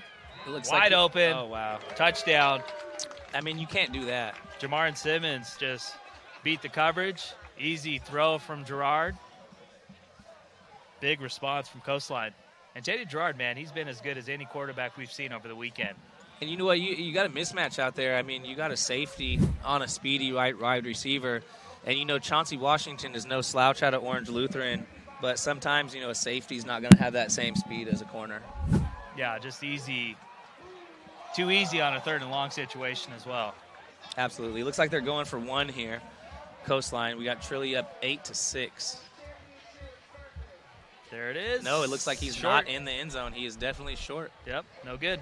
So score stays 8-6. Kind of interesting there. If you're down 2, go for 1 still. I mean, it's still early in the game. You've got 17 minutes left. I think the logic there is you can get a defensive stop and get 2 points, so it's not as big of a deal. And maybe getting that 1, they thought they had a better chance. But like you said, when you put yourself at the 5-yard line, you shorten your window for your receivers to make any moves and to get into space. So we got cold hearts and hustling going on field 2 right now. Rakowski. And, again, they're starting off every possession like that. Smart, just picking up some yards, make it easy on second down. Because this makes it easy, too. If you don't come up with anything on second down, you still got a third down that you just got to get 6 yards. And how many times have we saw the quarterback lead the wide receiver, somebody doesn't make a tag, and he just keeps running? Yeah. So you get the ball out in front of your wideout, you're putting him in a great position to make a play. Got CJ Cypher on the other side with a touchdown pass. He's looked great, too, man. That's scary to think that teams in Georgia still got to face him for 3 more years. And then validating, you know, your thoughts on Cypher. You know, you have a guy like Dayton Raiola coming in the booth and having such high praise for him. Ooh. That incomplete. Looked like he got the other hand on, but great no call. The refs are letting him play out there. Looked like that was Braylon Clark. You know, a lot of SoCal guys on this Trilly squad, but he's from Charlotte, North Carolina, Charlotte Country Day High School. He's a 5-star, 29 offers, one of the best overall talents in the class of 2028. And when you see a receiver not make a complaint about a DB, then you know it probably was not pass interference. Yeah, that's a good no call there. You got a big third down here, money down for Trilly. And, you know, on third down here, I'm looking for my blanket, and that's Quentin Hale. Absolutely. No, you need 7 yards for the first down, get to the sticks, and come back to the ball. There you go. Great throw. Yep. You know, put it where his receiver could catch it. Put it really low. DB can't make a play on the ball. Looked like that was Rakowski Clark. looking impressive. Yeah, Braylon Clark on the reception. Just a good job, too, to stay with it, slide down, easy catch. You guys can't see it up here on the broadcast right now, but Zach's got an upper leg on me. He's got the binoculars out here. So next time I do a broadcast, I'm bringing my binos. I should have brought them out yesterday, but I need them today. It's a little easier to see these jersey numbers and just to see. Absolutely. My eyes aren't great to begin with, so. Rakowski, looks like that's going to be just short of the first down, so they got 2 plays. And that's a perfect position to be in, yeah. is right before that first down at the 10-yard line, because you know you only need a yard or 2 for the first, but you've also got the end zone right in front of you, so you're in a great position right here as Trillium boys. Yeah, Rakowski, man, he's had a good weekend. His stock's going up. Absolutely. Yeah, seeing him out here in person in this environment amongst this top competition, you know, you say, oh, he plays at Palos Verdes. He doesn't play against anyone. Well, who's he playing against here, exactly. Right? So, first down. Great play call right there. Looking at the Trillium boys, you know, just seeing them come on the scene in like 2021, 2022, you know, not that big of a program, but they've really jumped, you know, onto the national scene. And shout out to Josh and Jack Stupin. And to Pops, to Andrew Stupin, you know, behind the scenes. They've really got Trillium boys in a position to help these kids, get exposure, get offers, and chase their dreams. Yeah, I couldn't agree any more with that. At the end of the day, it's about the kids, and you get to these 7-on camps. We've seen it firsthand. A lot of guys from On 3, 24/7 Sports, Rivals, all here. Rakowski, touchdown. Great Another catch. nice throw. Put it right on him. That was Eli Woodard. That was Woodard again, sure-handed. So like I told you, man, USC fans, this is the team you want to watch. 2 touchdowns, 1 for each wide receiver committed to USC, Eli Woodard and Quentin Hell. Well, shoot, they lost Mekhi Lemon, right? You've got Booby Feaster coming in and some guys. So how much fun was he to watch, man, when he was at Los Alamitos? You know what? Mekhi Lemon, I told everybody this. He was the most impressive two-way player I saw since Adoree. Okay. I would say Adoree, Darnay Holmes, Mekhi Lemon are all in that same category. And just, seeing him with the ball in his hands. They said his hands were undersized at the combine, but he won the Biletnikoff. So go well argue deserved. With that. Rakowski, Trilly going for 1. Corner end zone. Incomplete. So score will stay 14-6. Looks like player got stuck in that net down there. I still don't what's the point of the net? Well, the one thing that bothers me about the whole net situation in the end zone is those poles sticking up. Yeah. You've got a pad on the goalpost, but those poles have no pads, and you got some kids potentially running full speed into those. So yeah, luckily haven't seen it yet. Hope we don't see it, obviously. Yeah, these guys got court vision, so I think that they're going to be able to avoid something like that. So we got Teddy Gerard here dropping it off. Zach Poff, man. If you want, you can just come join us right here. So we've got another big game going on, 14-6, Trilly lead. Yeah, good. All right, we're live. We've got another guest in the booth. Zach, why don't you go ahead and introduce? Yeah, what do we got, man? Kamari Dorsey here, 5-star safety committed to Texas A&M. There we go. So Aggie fans, they're watching, man. What's impressed you so far over the weekend? We're going to get a 4-second call real quick on Teddy Gerard. Really just a competition. Everybody out here competing, just having fun, making sure the intensity up, and just having fun. Basically. What's it like to ball for Cam Newton's squad, man? That's got to be fun. It's great. I've been knowing for like 3 years now. He's going to set the stage for you. He's going to hold you to a high standard, and do what you need at the next level. How great is, sorry, AP, last one for me. Derek Baker, how well has he been playing so far? Yes, sir. That's my dog. I love Derek. He been very locked in this weekend. He broke his hand during the season, so our first couple of tournaments he had to shake back. But this tournament he actually balling, going through his read, making the deep passes that we need him to make. Yep. Now you're playing out here with Cam, and he's been on the 7-on-7 scene for a long time. What has he taught you guys about tradition, about team values, about being better as a person and a human being that's contributed to you being a better football player? Yes, sir. He taught me a lot. Basically, like our culture, like C1N, we don't lose. We gonna press you. We the attackers. So basically, attacking life. We don't wait for them. We gonna go attack you, and that's our mindset. And it helped me a lot, through my process. So you guys got a great group of receivers. Nick Lanier, obviously 5-star, one of the best. Who are some of the other guys in that receiver group that's really shined this weekend for you guys? On Nick Lanier, obviously Amar Stevens committed to Miami on the other side. We got the white boy, the only white boy on our team. His name, I forgot his name, but he's a baller. He's balling?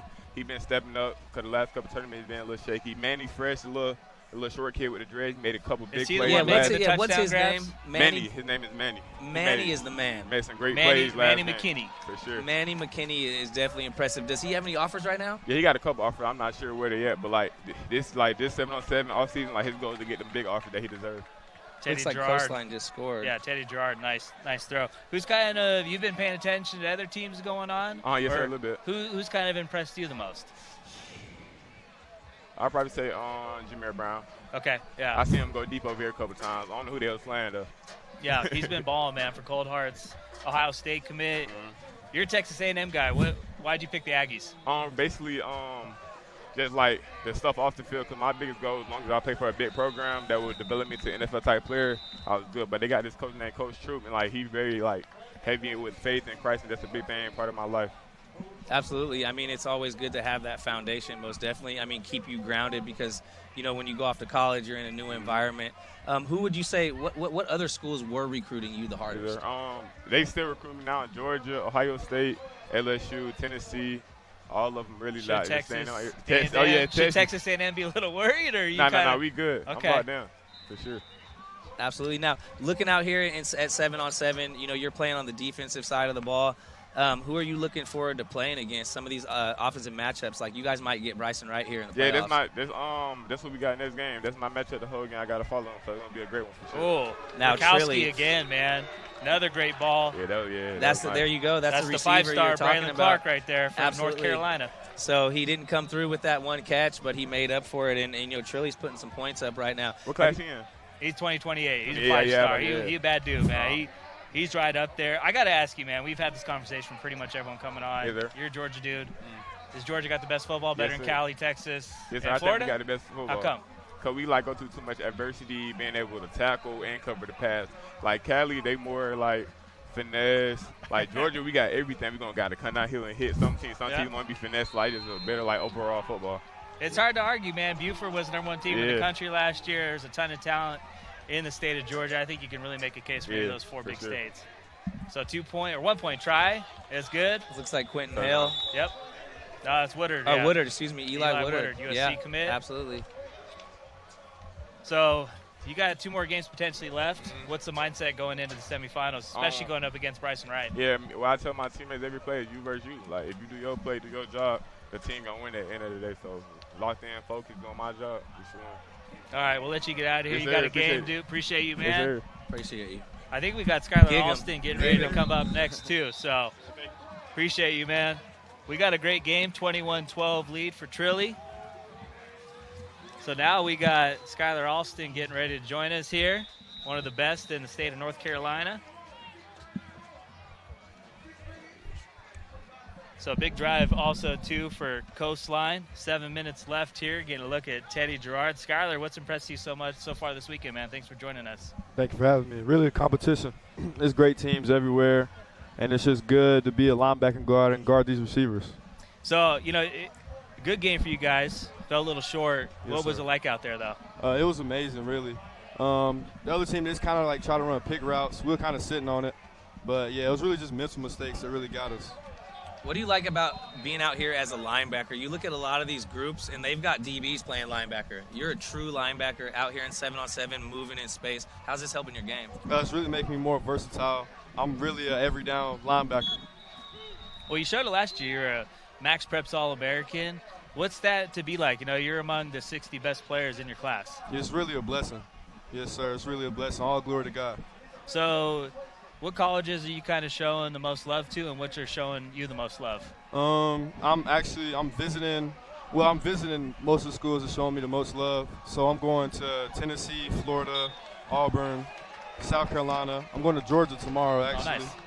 Oh, nice. Virginia Tech, SMU, and NC State. You got a favorite college that you kind of got your eye on, or are you keeping your options open? I'm keeping my options open, really. I'm really just I'm big I'm a big personality, big relationship type of guy, so that really goes a long way for me. Are you looking to commit early, to sign early? Are you looking to graduate in December and be an early enrollee? That's the plan? Yes, sir. Now, so when are you aiming to shut down your recruitment? Probably January, December. Yes, sir. Teddy Gerard, looks like 4 seconds ran up. He's played great. I mean, Peter Bork had a great game too, man. He was arguably the most impressive quarterback. We were talking about that game. Just talk about his game, and he's got a chance to be arguably one of the top-rated quarterbacks in his class. Yes, sir. He's very consistent. I'm not gonna lie, very consistent quarterback, and just how he talks to the team in general. He's a big time leader. What are you impressed with as far as his throwing ability? Right, we were up here in the stands, in the press box, and seeing him fit the ball in some tight windows with his velocity. What impresses you most about him? It's really just his consistency, and just how you said, how he fits the ball in just short areas is crazy. I seen one, it was two dudes just collided. He threw it right between both of them. That was a touchdown, right? Yes, sir. Yeah, that was a great throw. Touchdown right there. Teddy Gerard. Looked like that was Austin Busso on the touchdown. So we got a great game here, 21-18. Going Looks for like the 2-point refs try. called a couple penalties down there at the end, and you got a couple extra plays here. Ooh, interception. Great play. Is that Dorian Franklin? Do you got any interest in getting in the broadcasting field after your football career? What are we doing here on this dunk, yes, Zach? sir. All right, break down this dunk. Oh, that was basic. Not great. Yeah, that was kind of dry. I would hit it between the legs, something. All right, let's hear it on the Skylar meter. 0 out of 10. What are you giving that dunk? That's like a 6. Okay. He made it, though. I've seen a lot of people miss this weekend. 6, that's valid. 6. You're like Shaq, man. If you make that first attempt, that goes a long way. So I respect it. I would have given it a 4. But We did have a between the legs dunk on the last game, and that was pretty fly. East Bay Funk, by the way. So I think we tried to do that. We missed. Yeah, we called you out on it for sure. So get a look at Rakowski here. Clark again. That's another North Carolina guy, man. Yes, I mean, sir. he looks like that's the go-to receiver this game. All right, Skyler, I'm going to let you attempt broadcasting here. I want you to do play-by-play on this next play for Trillion boys. Got you. So we got Ryan Rakowski at quarterback, so you know. Got you. See if you're going to take my job, man. We got 4 strong to the right side. Let's see who he hits. He's coming back left. Yep. Ooh. You called that. You Good first saw down. that coming the whole way? Yes, sir. First down, that's that football IQ, right? I mean, you got an isolation with the receiver, and you got to only think, you need 2 yards for the first down. He's right? a They try to quarterback. pull that backer out. You're the quarterback of the defense, too, so you're reading the play as a defender there. Yes, sir. Now, do you get all the play calls during the season? Yes, You call sir. in all the plays? Yes, sir. That's our job. Now, is that something that college coaches like, that you're kind of the general on the defense? They're looking at you to quarterback the D? Yeah. Here we go, Skyler. Mike's yours. Ooh. Are they going to try it? Nah. They're taking all the short stuff. So I we respect were talking about this earlier. So when you get inside the 10, how hard is it? I know you're playing defense for the offense, so when you kind of get inside that 5 and it just shortens the field, how much easier is that for you guys on defense, or is it even still a little harder? It depends on what we're in. I feel like in man, it's kind of, like from the 10-yard line, we're in man. That look like what Coastline did. It was really just a lot of pick routes. So it's kind of harder for us to adjust to it, kind of, because I feel like we're kind of chasing too much. But I feel like in a regular cover 2, it's easy. Because in those type of situations, they're going to try to hit the middle. Regular cover 2, that's a pick for me. So. Yeah. Right. And you're just dropping back in the middle of the field. Yes, sir, middle hole. I tell you what, Skyler, we're going to let you do the rest of this drive, all the plays, all the play-by-play, man. So floor is yours again. Got you. Empty set. Braylon Clark, watch. All right. Keep an eye on 2. Ah. Are they going to call Touchdown. pick play? There's a flag thrown, so. Did they throw the flag? I don't see one. Oh, yeah, it's back here. Sideline warning? I don't think. Sideline warning. But they easily could have called a pick play there. I mean, that's borderline, but hey, no call, no Does penalty. the sideline warning even, I don't know if it's even a flag, so. I think it's like just a warning. Yeah, so touchdown stands. Yes, sir. I think they called that on us once. Yeah, that overtime was crazy, man. It seemed like there was a crazy. penalty every play of the overtime. Yeah, I feel like we should have handled that better. Should have been a little bit smarter in what we did. Just scheming here, like we were talking about, taking what the defense gives you, dinking and dunking and getting down the field. That's kind of the nature of the game in 7-on-7. But how hard is it for the defense to guard some of those short routes?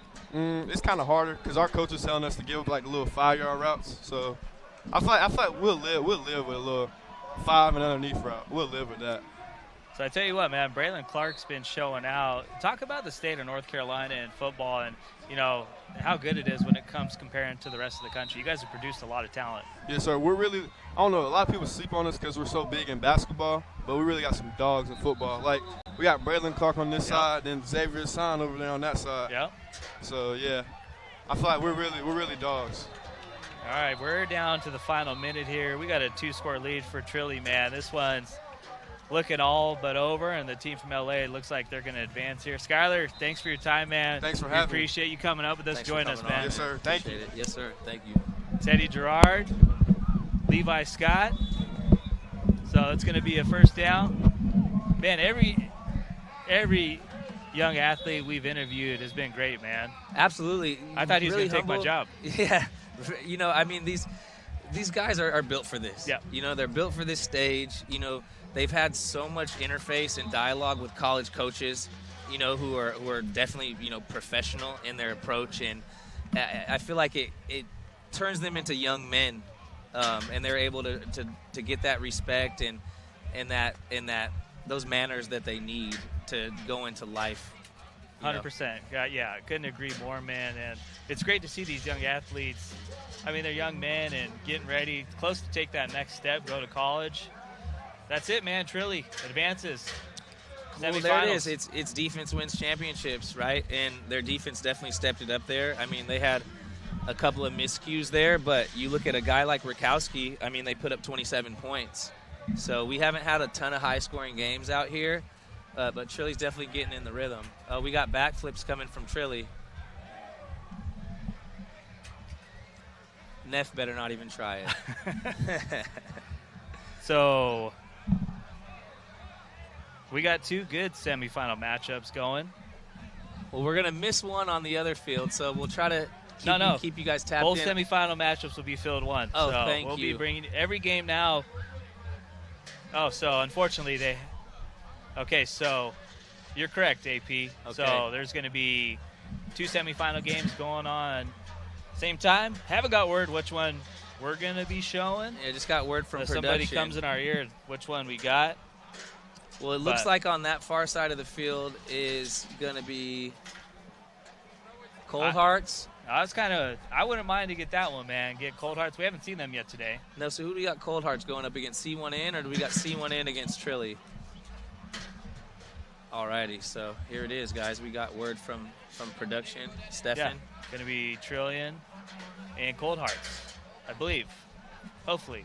So then you got C1N on the other field against MFTK. Yeah, that's a good matchup. Oh yeah, because that's what we just talked exactly. about, right? We were just talking to Kamari about that. So we've got the Kamari and Bryson Wright show on the other side of the field. Yeah. Who are you taking, man? Final 4. I like the way the quarterback for MFTK, Steicher. Yep. I like the way he's been playing today. He's gotten in the rhythm. I like that they're playing Bryson at safety, so he's playing center field on defense, and they've been going to him a lot. But then you got Derek Baker on the other side. He's played great. I mean, he's probably been the most consistent quarterback we've seen. I would say so. I like the way that he doesn't force the issue. He throws the ball away when he needs to, and a lot of these other quarterbacks that we've been, thoroughly impressed with, they've thrown some costly picks. Yep. I'm rocking with the Cold Hearts. I got 24K. I think they're going to get it done. I look at that group, and I think when you just look what they have on both sides of the ball, and I believe they have the best group of wide receivers at this event, and I think that goes a long way in 7-on. I think Cold Hearts is going to be tough to beat, man. I expect Jameer Brown to put on here in these next potentially 2 games. I'm looking at both of these matchups on both fields, and I can't really pick. I can't tough. really You pick. can make a case for any of the 4, You obviously. really can. And, Rakowski's been playing well. You got Eli Woodard on Trilly, who's been playing extremely well. It's tough. But, I mean, I feel like Cam Newton's team has been very consistent, too. I could see them making a run. As you mentioned, Derek Baker's played great, and I think he's even stepped it up a notch here today as opposed to yesterday, and he played really well yesterday as well. But then you got MFTK as well. You got Bryson Wright, Casey Barner. Steicher's played great at quarterback. I feel like, again, it's whatever team gets the first defensive stop, I think has a great chance of winning. They always bring up those stats and, winning percentage and win probability. I feel like the win probability goes up. Are you one of those, like, the nerdy analytics guys, or what do you take into that? I don't get super analytical about it because I also feel like there's just so many X factors in sports that can't be measured with analytics. But if I were to say win probability, as far as 7-on-7, I feel like it goes up tremendously if you get that first defensive stop. Yeah, I agree for sure because you kind of get momentum to your offense as well. I'm looking forward to this one. So, obviously with Cold Hearts, you got a great group of wide receivers. You got Lawrence Britt. You got Jameer Brown, Quentin Burrell, a MaxPreps Junior All-American last year as well. Savoy Guidry played outstanding yesterday, too. He's another playmaker for Cold Hearts. A lot of speed. I really was impressed with him. Patterson, stud, too. And they got, 2 boss quarterbacks, Keegston Pryor and Trey Taylor. And now Cold Hearts is coming off of a game off. Yep. Now Trilly's going back-to-back. So this is that thing with stamina and endurance and 7-on-7 where you're out here playing all day, a lot of the times in some heat, right? And you're out here putting in work for 2 days in a row.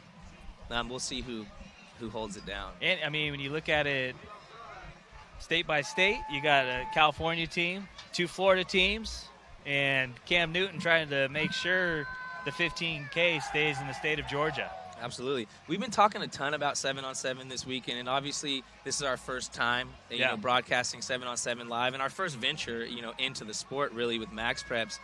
But you look back at the high schools that a lot of these players come from, because they all play, you know, 11-on-11 ball, and their high school coaches have to be happy that they're getting work in, that they're getting better, and they're getting more exposure, because at the end of the day, you get better out here in 7-on-7, you're bringing that back to your high school team and making them better as well. Here we go. Looks like we're set, partner. Trey Taylor getting his first series for Cold Hearts. We got Sean Dupree down there from the social team. We'll see who he's got the meta glasses on this game. But we will be bringing you guys Casey Barner wanted to do it. They're still playing, so hopefully he's rocking them this game if he hasn't already. Casey Barner, you know, thanks for joining us yesterday. Him and Bryson Wright both jumped on, talk about Florida, Georgia high school football, talk about the event. 2 great personalities right there, especially Casey Barner. He's a funny dude. Absolutely. Trey Taylor, Nebraska commit. There we go. Easy dump off pass there. Underneath.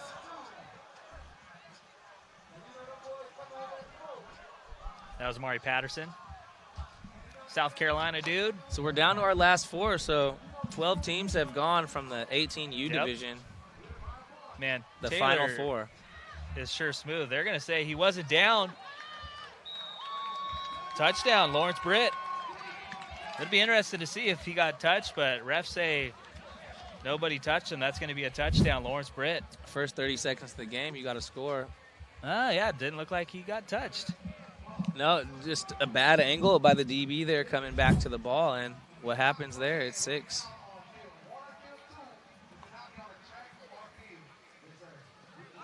There it is. Great window. 1-point try is good.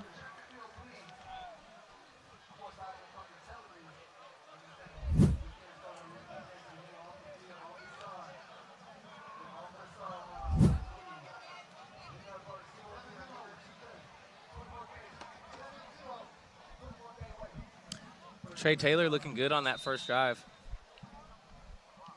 Yeah, that was easy. Let's see if Rakowski can answer back. And there's that same play. They start off every drive with that little crossing route to 10 across the middle. And if it ain't broke, don't fix it. Yeah, and on that touchdown, it was hard to tell if that was 7 or 1, too. That could have been Jameer Brown. It's hard to tell from up here. So 7-0 lead for Cold Hearts. Rakowski. 10 is Keon Callis, class of 2030. What a throw. There it is. What a throw. Oh, it looked like he was on. It looked like the DB was on him a little early. Great no call. Pass break up there. But like I said, no complaint from the wide receiver. Usually tells me that it was a good play by the DB. Great ball. Yeah, that's just a great play on the ball there. The Larry Moon III, IMG Academy. Again, these windows with these elite athletes, these windows get tighter and tighter.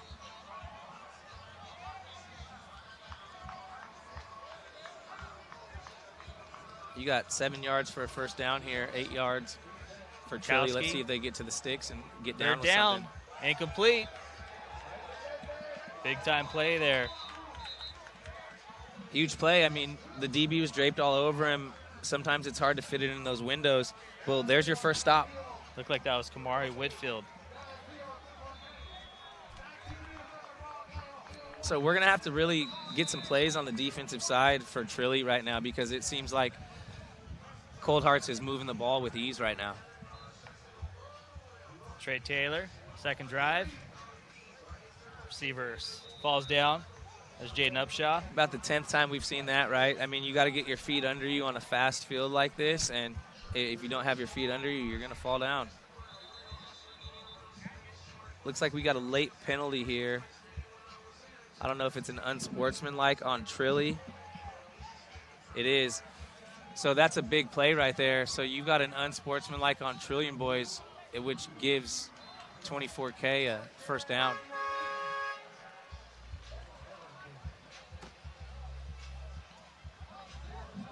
Yeah, interesting play call here. Yeah, I don't know what really happened on that sideline or what you could say to earn an unsportsmanlike, but sometimes as a defense, you just have to keep your mouth zipped. I'm really looking forward to see what Trey Taylor does when he's at Millard South. I mean, that's the premier program in the state of Nebraska now. See, now I would have called that as an illegal procedure because you've got the receiver in motion and he's veering towards keeping things cool between these two teams. If you're a USC fan, you like that. Aaron Washington breaking up the pass. Now you got Aaron Washington, IMG, and now you got Moon, IMG on the other team. You got two IMG guys going head up on the defense. No, they did. They're Get into their routes. I don't know if I like the concept of playing this off. There it is. And Jameer Brown, first down. You got a guy like Jameer Brown. Trying to see if I can get Last few approaches, on first down with their possessions. They're kind of getting that 5-6 yard completion game. Yeah. Peter Bork, I really like his game. I really like his size. Once he hits a college weight room and they get a hold of him, that kid's going to be throwing, lasers even harder. And he's already got 30-plus offers, too, so it's been great. Look, Skylar Austin just walked right by us. He joined us here earlier. It's cool to talk to him a little bit. I like the defenses, too. The defenses have been really impressive. It's been nice to see the defense score points out here in 7-on-7.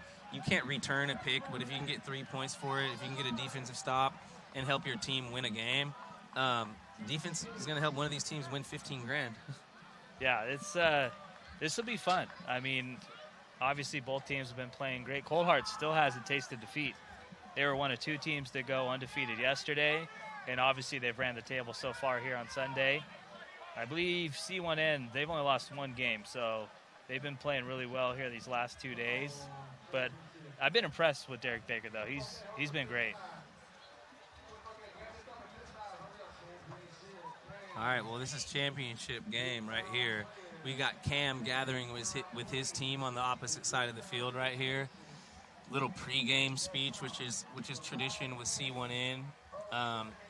He's going to motivate his team and give them a great pep talk and have them ready for this game. Cam Newton has his guys ready. Yeah. I mean, that's one thing that sticks out about that C1N team. So sorry about that, guys. I heard the stream was down for a little bit. Sounds like we're back and running, so thanks for sticking with us. And just in time for the championship game. But should be fun. Should be a lot of fun here. Winner gets $15K. Yeah, we've got a great matchup right here. We've got a great matchup. I mean, look at Cam. Cam is over there, pumping his team up right now.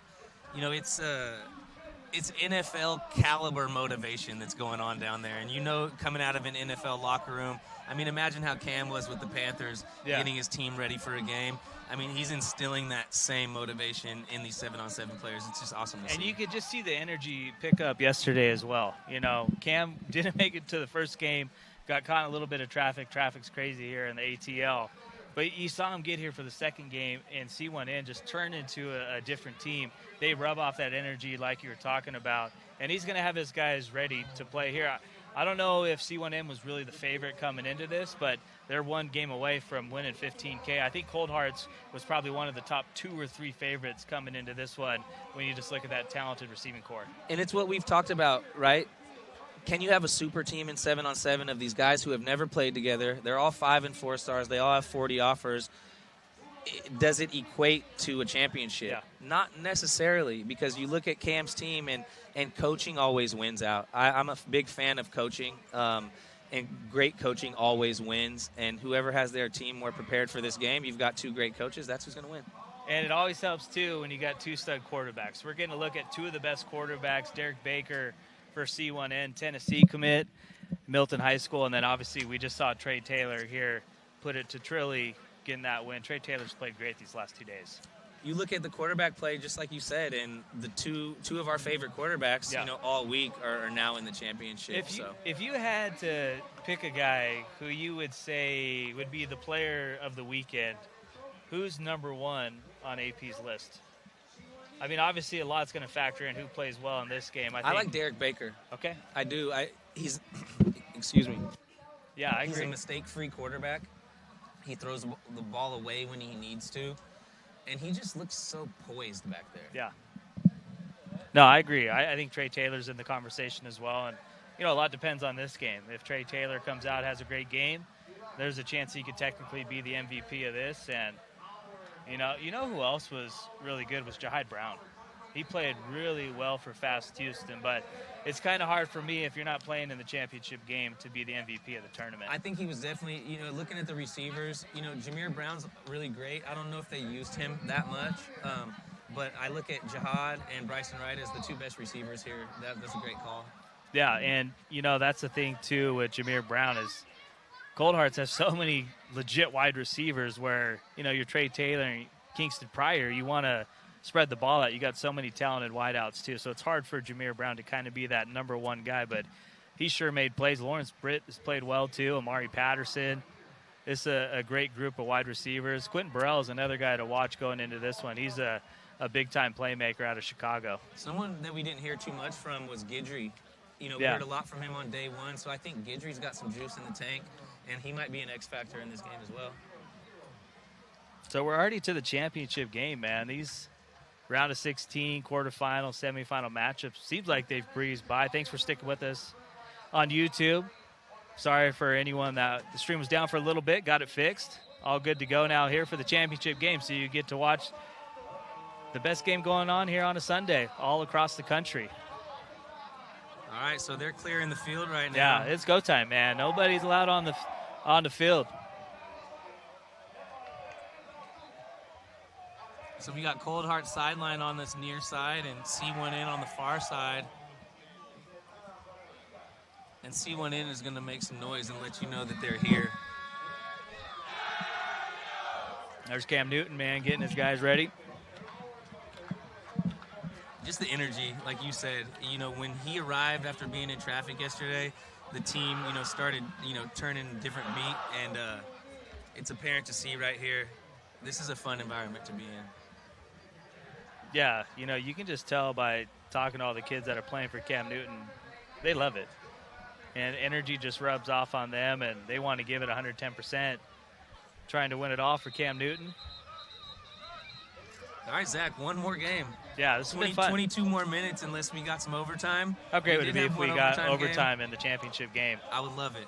I would love it. Free football. Here we go, man. Shout out to all the media in attendance, too. It's, the Sevens is putting this on, and they've got a great team down there. But they also do a great job of bringing in other media to basically put this platform out there to get more and more exposure. Yeah, it's cool. Got to talk to Scott Schrader a little bit. Saw Tom Loy from 24/7 Sports. Also, Chad Simmons from On3 Rivals. Also, E.J. Holland was here yesterday. Now covering Miami Hurricanes.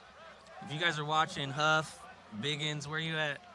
We needed one of you guys out here. So shout out to Brandon Huffman and Greg Biggins, two of the best in the business. Biggins, big UFC fan. He's probably watching UFC last night like I was after got home from day one. Funny fact, Biggins and I have the same birthday. Oh, wow. So we share a birthday, There February 14th. Valentine's Day. That's right. Wow. That's our day.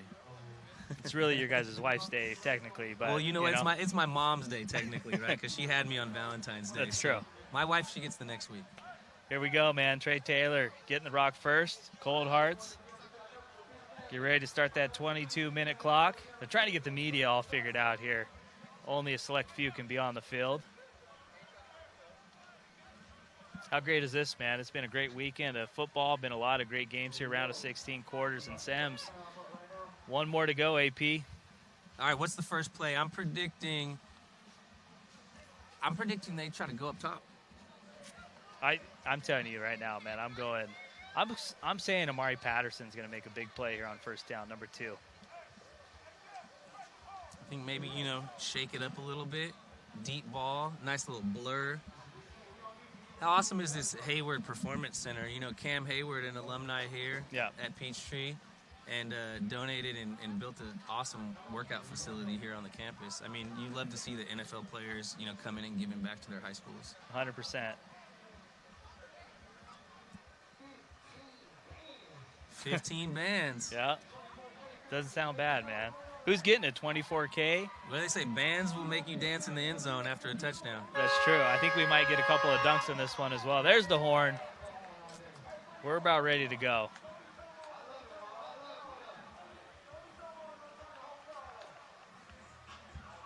It's like these dudes are ready to go. They are. We got the DJs ready, but these players are anxious. They just want to take that first snap and get into action.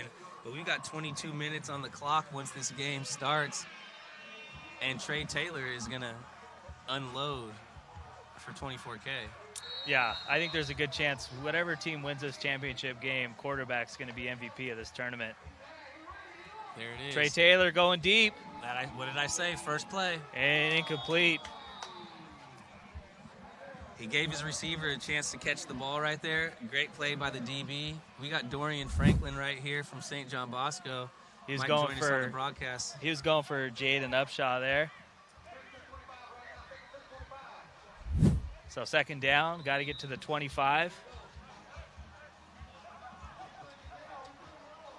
Trilly just played a tough game and lost at the very end, but great defensive play by Dorian Franklin and all those DBs. Jameer Brown, first down. Yeah, I mean, it came down to the 2-point try at the end. Jameer does such a great job of getting open. He as a receiver, you just got to find your spots, and he seems to be open a lot more often than not. Yeah, you got Jameer Brown, Amari Patterson to Trey Taylor's left.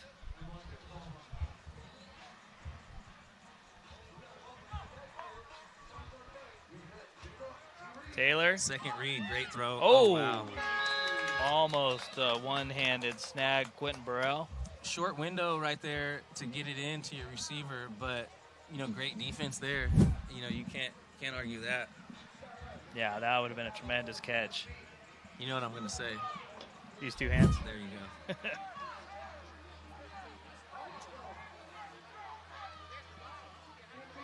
Kamari Dorsey leading this defense for C1N. Texas A&M committee joined us earlier today.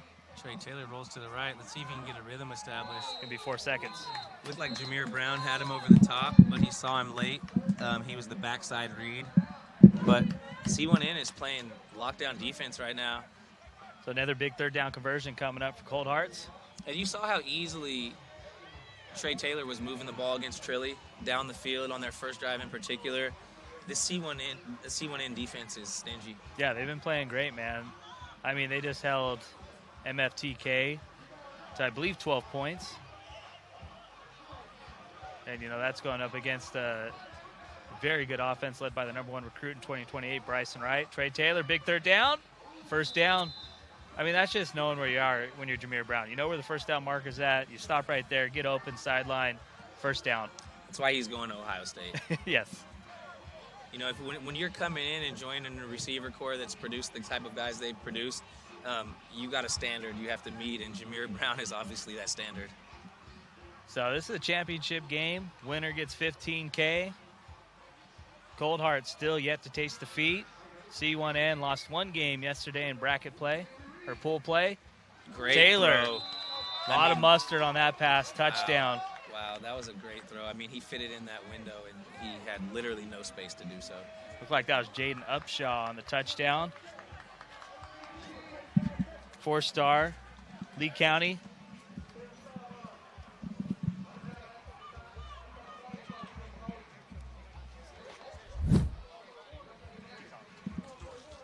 Now we've got a big play right here with Trey Taylor at the 5-yard line.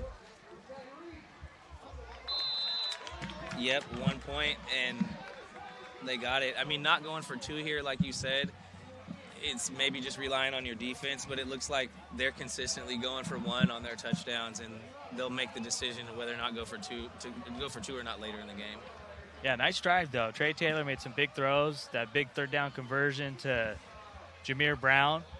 Then found big-time wide receiver from Lee County, 29 offers, Jaden Upshaw. So now you get a look at Derek Baker. He's played great. I mean, he's been consistent both days. He has, and, down 7-0 on your first drive, is a little intimidating in 7-on-7. You got the pressure on you now, and let's see what C1N can do. There we go. There's our guy, Manny. Yeah, Manny McKinney. Tampa Catholic. He's always open, man. He is. He's definitely impressive. I mean, you're looking at him going up against a lot of these 4- and 5-star type of guys. Definitely doesn't have the ranking nor the stars, but he's got the ability for sure.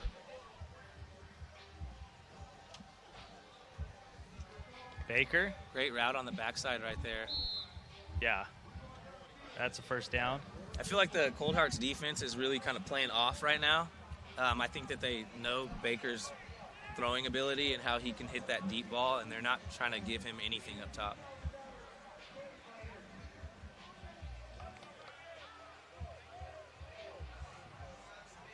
Let's see what Baker can do here at the 15-yard line. They got 5 yards for the first. Back shoulder, throws it up. That's a touchdown. Another great throw from Derek Baker. So C1N responds Cold Heart, 7-6 game. That was a great pass right there. Now you look at the wide receiver on that. You know how they teach a basketball player to go up for the rebound and keep the ball high and then put it back in? He kept his hands high the whole catch and didn't give the DB a chance to punch that ball through. Yeah, that was great by a quarterback and wide receiver. Threw it up top, receiver only guy that can come up and make a play. Now different strategy here, going for 2. Going for 2, take the lead. Look for Manny across the middle. There it is. 2 Great points, throw. good. 8-7 lead. Cam Newton squad on top. And you see what Baker did there, right? He kept the ball low. Again, the wide receiver did a great job of boxing out the defense, and even amongst 3 DBs, it's a completion. So 2 drives, 2 touchdowns. Only difference is C1N went for the 2-point try and got it. 8-7 lead. We're about 7 minutes into this one. So clock continues to run all the way to the final minute. Trey Taylor. Middle of the field throw, dangerous. That took a long time. Close to 4 seconds right there, but you know what we talked about. We like the little dink and dunk, and get yourself some yards on first, give yourself some breathing room. Yeah, trying to get it to Quentin Burrell there, but nice job by C1N. They had double coverage on there, kind of knew they're going to try and go for the little 10, 15-yard pass. What's your takeaway from this weekend overall in terms of the environment, the quality of players, the quality of gameplay? Everything's been great. Shout out to the Sevens, too, is deep ball, incomplete pass, so now you're going to get 3rd and 15. Got to get to the 25 to keep this drive going. No, I think it's been great, and, shout out once again to Mick Hamilton and Z Stewart. They've done a great job running this event. Everything's been on time. They treat people great. Sometimes 7-on gets a bad look. They think, a lot of people on the field, a lot of parents, a lot of media. They've done a great job of controlling the event, and they've been great to us, allowing the access that we've had here. It's been fun calling these games. Absolutely. I couldn't agree more, definitely. Trey Taylor, big 3rd down, got to get to the 25. Rips it, of course. Who is it? Security blanket, Jameer Brown, first Mr. down. Reliable, right at the sticks. Yeah. Time and time again, he comes through. And now he's really showing his dominance. He's showing his 5-star ability out here in this championship game, which is, the cream always rises to the top, right? Yeah, second big 3rd down conversion for Trey Taylor. That one keeps this drive alive.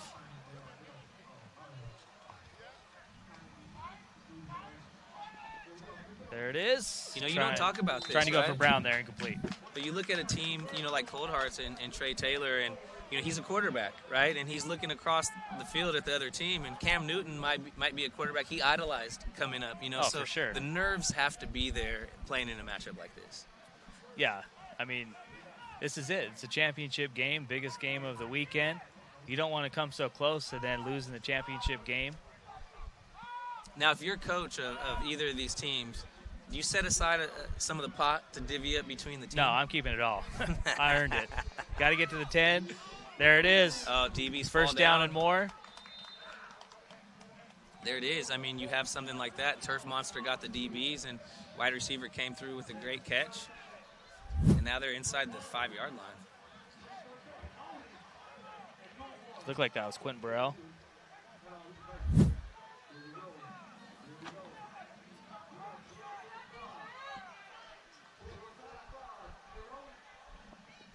Oh, Jameer Brown. Where's the cream always rise? Wow. In Jameer Brown's hands. To the top. Wow. To the top. I mean, that's as good as catch as we've seen all weekend, especially when you factor in this is a championship game. Wow, that was sick. With the swaggy, baggy white tee underneath. That's hard. Oh, man. Jameer Brown. That's a 10 out of 10 on the sauce meter right there. Jameer Brown. Wow. Dude. Jameer. How many stars? 5 of them. 6. Woo. Woo. I love it. Going for the 1-point try. We talked about this earlier, right? I mean, the 5 stars are gonna step up in these big time games, and we've seen it from guys like Bryson Wright earlier, making that one-handed catch to end the game. Jameer Brown here, definitely impressive. I mean, Casey Barner's doing his thing over there on the defensive side too for Cold Hearts. Get a look at the replay there, Jameer Brown. That might be the number 1 play we've seen. Yeah, no doubt, no doubt. Made it look easy. 1-point try, no good. So still only a 5-point deficit, and you know, I think Derek Baker has had more scoring drives than he's had drives that haven't resulted in points. He's been very consistent these 2 days, and it's great for him. I mean, he missed the majority of his junior season at Milton. He's excited to transfer over to Georgia, played his first 2 years at St. Thomas Aquinas, and really didn't have a chance to play at all his junior season. Suffered an injury against Buford in their season opener. Pass incomplete. Looking at Jameer Brown, right? I mean, he's listed at 5'11", 192. He looked bigger than that when he was with us yesterday. He definitely looked bigger than that. I mean, I'm going to give him about 6'1". Yeah. And, you know, maybe 205. And just having that size as a high school receiver already, that's NFL size. I believe last year he had at least 4 kickoff return touchdowns. I mean, he's explosive playmaker, special teams, wide receiver, wherever you put him. Nice throw by Baker. First down for C1N. You know, solid as a rock, too. I mean, 11 on 11, taking down a tank like that, you know, isn't an easy task. I mean, you got to build like an A.J. Brown type right there. And, again, these guys are impressive now, but once they get into this college program, once they get into that strength and conditioning program, they're going to look swole. Oh, for sure. First down. Baker, another first down just inside the 10. So we're just past the halfway mark here. Championship game. Been a touchdown on all 3 drives. C1N trying to make it 4 for 4. Respond to Cold Hearts touchdown to Jameer Brown, one-handed grab. You know what, stature-wise, I mean, with his leg build, right? I mean, Derek Baker's looking a little like Jalen Hurts-esque, right? He looks like he squats about 500. I like that comp. And he's, I mean, he's a really good mobile quarterback, can make plays with his feet, too, against Buford in that season opening loss last year. Ran for almost 100 yards. Baker, great ball, touchdown. The touch. The touch is unlike any of the other quarterbacks here. Nick Lanier on the touchdown.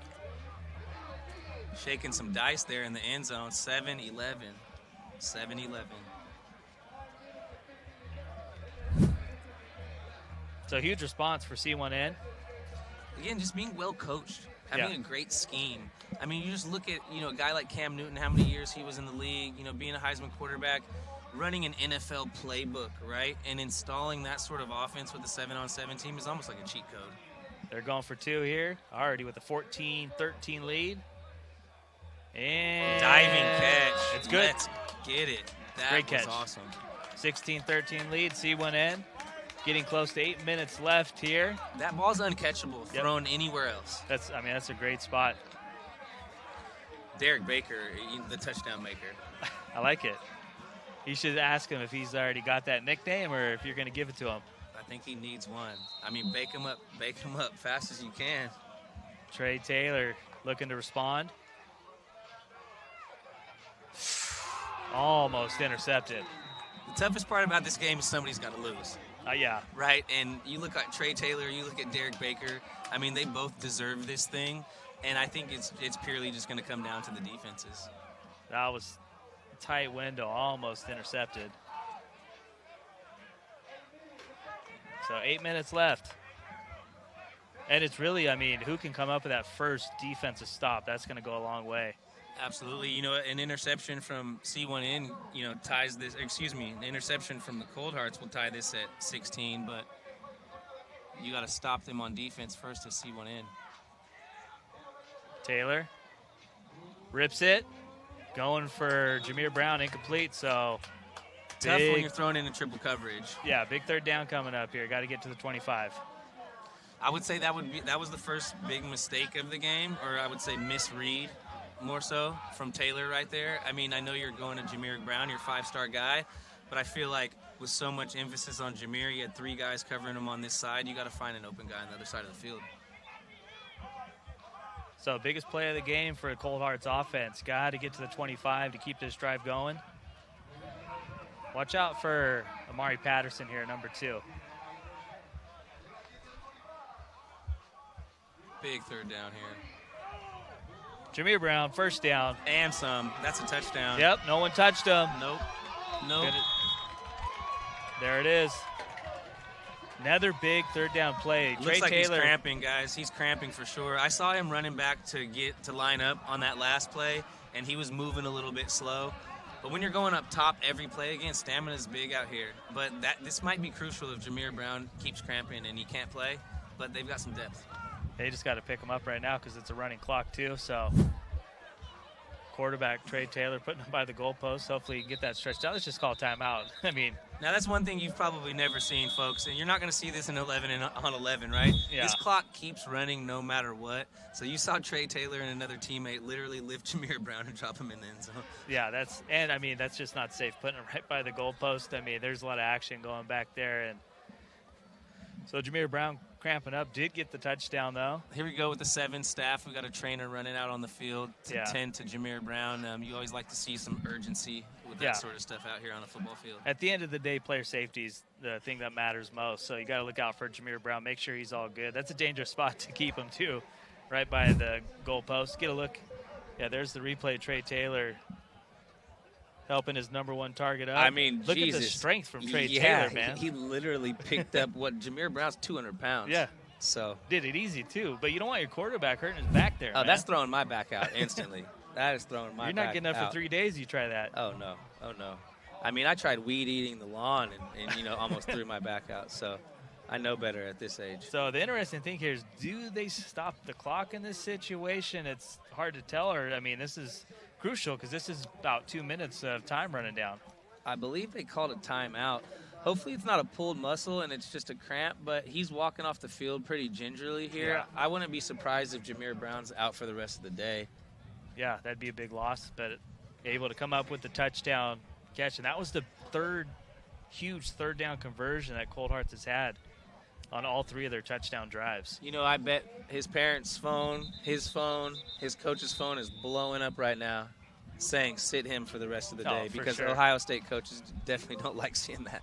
So back in action, 1 point try is good. So 20-16 lead, Cold Hearts.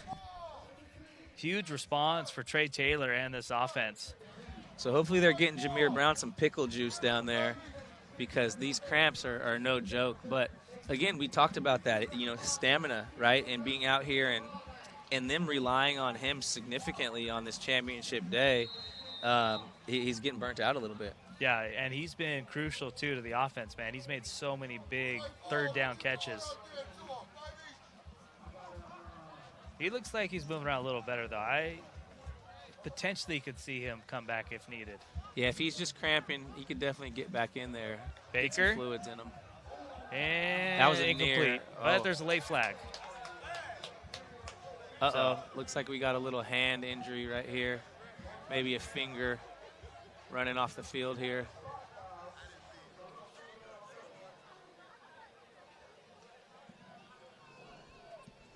So that's going to be first down. Ball at the 25. Under 5 minutes, Zach. Yeah. Yeah, so I guess they did just keep the clock running during that injury. So that took about 2 minutes off the clock. Absolutely. I thought there was a timeout called, but I guess I was mistaken. First down, ball at the 25 after the penalty. Well, we got Derek Baker, the touchdown maker, and let's see if he can put C1N in the end zone and take the lead. There it is, another nice completion just inside the 15. Looking good. I believe that was Manny McKinney on the catch. McKinney, it was him. Yes, sir. I mean, he's got about 15 catches on the day here on Championship Sunday. I mean, I look at it, you know, obviously, you know, a team like C1N, if they take this thing, you know, Derek Baker's the MVP, but, I mean, McKinney looks like the co-MVP on Championship Sunday. Yeah, he's been making some key catches. Baker looking in Looks like the end time zone. right there. A lot of Got time. it away just in time, and that counts. A lot of time right there. Yeah, touchdown. But, hey, it's to the ref's discretion, and he got it in there. Again, he puts the ball where the only receiver can get it. C1N responds, big-time drive. Derek Baker. Been all touchdowns so far for both teams, so this could very well be who gets the ball last. I think Scott Schrader might be texting the USC recruiting staff down there and telling them to offer Derek Baker. Tennessee saying, hey, mind your business. Oh, yeah, you get a guy like Baker, and he's rated as a 3-star, and you get your hands on him early. And that's a tough thing for Baker, too, as well. Not sure if there's a penalty on that play, though, if that did not count. So now, yeah, oh, so it was 4 seconds. Okay, yeah, it did seem like time there. Okay, so it was a sack there, is that? Yeah, so still 19-16 lead for Cold Hearts. First there down. It is, first down, yeah.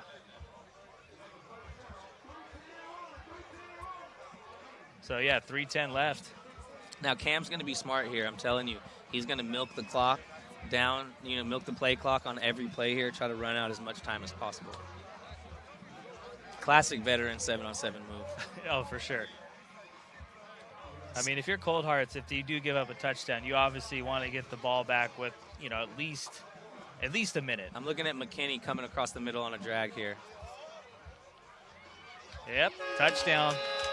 Now, see, that was interesting. If you look at that play route, nobody really ran a route. Yeah, they just came off the line kind of standing there, and you only got one player running a route. Kind of confused the defense a little bit. That's the same exact touchdown pass Baker threw a couple drives ago, right in the same spot. And they're going for 2 here. What a great championship game. I mean, the last thing you want to see is a blowout in a championship game, and it's been all touchdowns on every drive. So Derek Baker going for the 2-point try. Milton's got to be happy watching this game, man. He's looking sharp. There it is. Wow. He goes up and does not come down with it. But almost. Was that Lanier there? I believe so. The hops there. I mean, Lanier is arguably a 5-star. He is a 5-star. Is he now? Is he finally up there? Yeah, he's out of bounds. Yeah, Lanier is impressive. Like I said, I saw the guys from 305 Sports that had posted some clips of him last year. Yeah, Euro Bros. They're great guys. They worked for MaxPreps for a little bit. Yeah, Trey Taylor. Right. Shout out to the Euros. Jameer Brown back in there, man.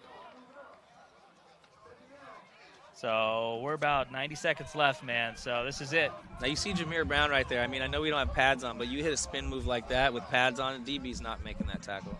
Trey Taylor trying to win it. First down for Brown. Yeah, you can tell he's still going a little gingerly, but he's still getting open. That's how good he is. It's the Jameer Brown show right here. And I think, hands down, if they win, I'm giving it to Jameer Brown. I don't know. Trey Taylor has played great. But I think without him out there running those routes, they're not in this position to win this game like they are now. He's literally made every catch. Trying to hit Amari Patterson there. No penalty. I can't wait to see the field level view of that one-handed touchdown catch. Yeah. Yeah, arguably the best catch of the weekend, especially when you factor in it's a championship game. Got a minute left, I believe, or just under a minute. Taylor going for it all. Oh! Incomplete. That's big time. You got to get up and run immediately back to your huddle right here. Or does clock stop on an incompletion? Timeout. Cold Hearts. You look at the replay. He got his hands on it. You know what they call that, right? Hold on. Could have come down with it. Dropping money. That would have been a very tough catch, too. It was a tough catch, but I like that he went after it with both hands, and, you know, he really tried to secure that catch.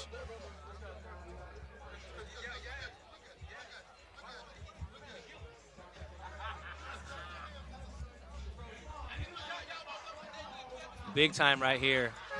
You know, this is pretty much for all the marbles. This is for 15 grand right here. Yeah, this is a huge play.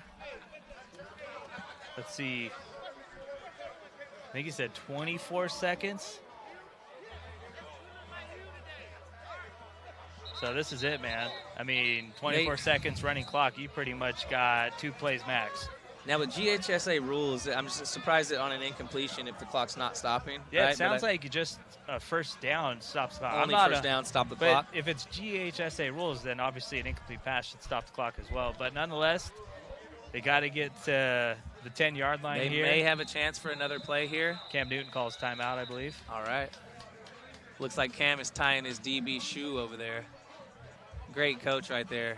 Called a timeout to tie his DB shoe. Love to see it. You got to love this, man. Championship game coming down to the last play. That's like what I do in Little League. I'll run out there to tie the kids' shoes on my son's 9U team. And you know that kid's not going to tie his shoe that fast. I mean, obviously, you got Jameer Brown here, but he's a little banged up. You going to someone else here, you trust in one to get open, and I'd expect him to be double-teamed as well. Like I was thinking earlier, you know, you might get somebody on the backside and go into Guidry, but I think Taylor's got his guy, you know, and it's hard to go away from your guy. I'm calling it now, man. Watch out for 4. I think they're going to run something up the middle. I think the middle of the field, up the seam. I mean, you look at it right now, the defense is spread out. It's been rare. We haven't really seen Jameer Brown on the far seam's side. Wide open. Taylor looking, throws it, incomplete. That's it, man. That's ball game. I believe so. Horn went off. So we're going 15 grand to C1N. That's it, yeah. I don't know if Cam needs it, but like I said, you can't count the amount of money he's poured into his 7-on-7 club over the years, so definitely deserves it. Great job by Cam Newton. Even better job by Derek Baker. He was as good as any 4-star quarterback. He was arguably the best quarterback over the weekend. C1N scored a touchdown on every single drive they had here in this championship game. Yeah, I mean, you look at Derek Baker, I mean, definitely MVP of this one. I know any Tennessee coaches watching, they got to be happy because they still got to wait one more year, obviously. He's going to play his senior year at Milton next year. And he shined. He was great. We appreciate all the college coaches tuning in. We know there were some watch parties and a lot of guys getting to see some of these top D1 prospects in the nation compete live on MaxPreps. But thank you all for tuning in. It's been a wonderful weekend out here with you, Zach. Yeah, a ton of fun, man. And we'll be showing you guys the trophy presentation as well. See these kids have some fun. We'll see if, I thought maybe we were going to get a nice little dunk session after winning the championship, but we'll see if that happens. But who's MVP? I mean, I think it's pretty easy, right? Yeah, touchdown maker. Yep, Derek Baker. Yeah, he played phenomenal. And it's great to see him getting back into football action. Missed the majority of his junior season. I know he's got to be excited to lead his team to a 7s championship, joining Coastline as the only teams to win a 7s championship as they won it last year, the inaugural season. And you look at Baker, right, as a 3-star, and you alluded to, his injury early in the season last year. Oh, they're dunking. Oh, there Baker. It is. Oh, we got a miss on the windmill. Are we going to attempt 2? again. Attempt 2. Here we go. Oh, let's okay. go. East Bay Funk. I'm not giving it a 10, though, because it was a second try. I'll give it a 9. 9. I'm going 9. But, you had everybody down there. You had the cameras on it. I'm sure they got some great shots right there. Now everybody's dunking. Just don't shack the rim down. Don't let Cam dunk on that rim. That whole goal is coming down. That's coming down if he does it, man. Yeah, you look at, like I said, you look at Baker, right, as a 3-star who had an injury last year, and going into this season, for surely he'll be rated a 4-star, and he's got a really high ceiling on him. I think with his size and his ability to throw the ball, I wouldn't be surprised if he ends up being one of those late 5-star guys. No, I agree for sure, especially, he's been in 2 premier programs. Played his first year as a high school at Aquinas, was with Milton last year, and he's got a chance to be great. Hasn't played a ton of football because, didn't play a ton at Aquinas, had quarterbacks ahead of him. Then when he got to Milton, had a chance to be QB1, got hurt in the season opener against Buford. Now, this is what I love. See, you got Cam calling the parents down. So this is the family environment that C1N builds. He's calling the parents down out of the bleachers to come celebrate with their kids and with their team, and I just love to see that. And that's what you said, throughout the broadcast the last 2 days, is it's all about the family environment, and that's exactly what you want to see. There's Cam Newton right there with all his guys. They played great, man. They were consistent from start of yesterday all the way to the end of today. Played great. round of 16, quarterfinals. Had a big win against Bryson Wright and Casey Barner in the semis. And Cold Hearts, who was arguably, they were the number 2 seed coming into today, handed them their first loss as well. And looking at our roster sheets over here, we see the offers from every player. We see their star rankings. And if you were to add up the amount of offers on the C1N team, it's probably less than every single other team. Total offers. They have some offers. There just wasn't a ton of 5 and 4 stars on the team. A lot of 3 stars and kids with offers, but just not the stars too. But right. Yeah, they wasn't the the super team with a bunch of 5 stars. You get a look at Mick Hamilton right there, and Z Stewart. Z getting a little hype on the mic. 15 thou wows. Yeah, nice. I mean, imagine that, getting 15 bands to win a tournament when you were in high school. Oh my gosh, that'd be great. Where are you going with some of that money? Where's your first trip as a high schooler if you get broke off with some of that cash? No comment. I'm taking all the friends out to eat. Where are you going? We'll just keep it easy, man. It's California. We're just gonna go get some In-N-Out. There we go. Right? There we Maybe go. we'll get the In-N-Out truck. That's what we'll do. You know what I will do tonight, and I think I'm dedicating myself to it. I'm gonna hit a Waffle House. Okay. So we have no Waffle House in California, Yep. but have you ever had Waffle House, Zach? I have not actually. You know what? I might have to join you. It might be your first time. So, look, we're trying to get Waffle House. We're trying to get some lemon pepper chicken, some of that fish fry over there. We're in the South, and the food is good. So we're loving it here, us Cali boys. Getting to look at Cam Newton hyping up his team with the trophy, man. What a great job by Cam Newton. I mean, C1N, 7s, 18U champs. They got 15,000 reasons to be happy right now. That energy is just so contagious. I'm just sitting up here smiling. Yep. You know what I mean? Just watching all of this down here. It's just a great thing to witness. Yeah, great watching these guys celebrate. They played great, man. It was great team chemistry. Derek Baker off the charts. So first time ever, MaxPreps live streaming 7-on-7. Yeah. What's your take on this event, and what are you looking forward to with MaxPreps and us, potentially doing more of this stuff in the future? I love it, man. If we get to work with Mick Hamilton and Z Stewart, I'm all for it. They do a great job with a 7-on event here at the 7s, and it was great to get to interview some of these top players in the country. Had Dayton Raiola come in here just Yeah. off the cuff, Oregon quarterback commit. That was pretty cool getting him in Cool here. to get Parlay up here, too. Talk a little 7-on football. He's doing a great job with this Honcho Elite squad.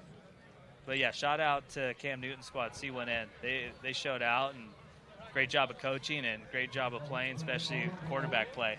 Now, we'll have a ton of clips going up on MaxPreps social, on the 7s social. I know they had a ton of videographers down there. They've been posting a lot at the 7s football on Instagram.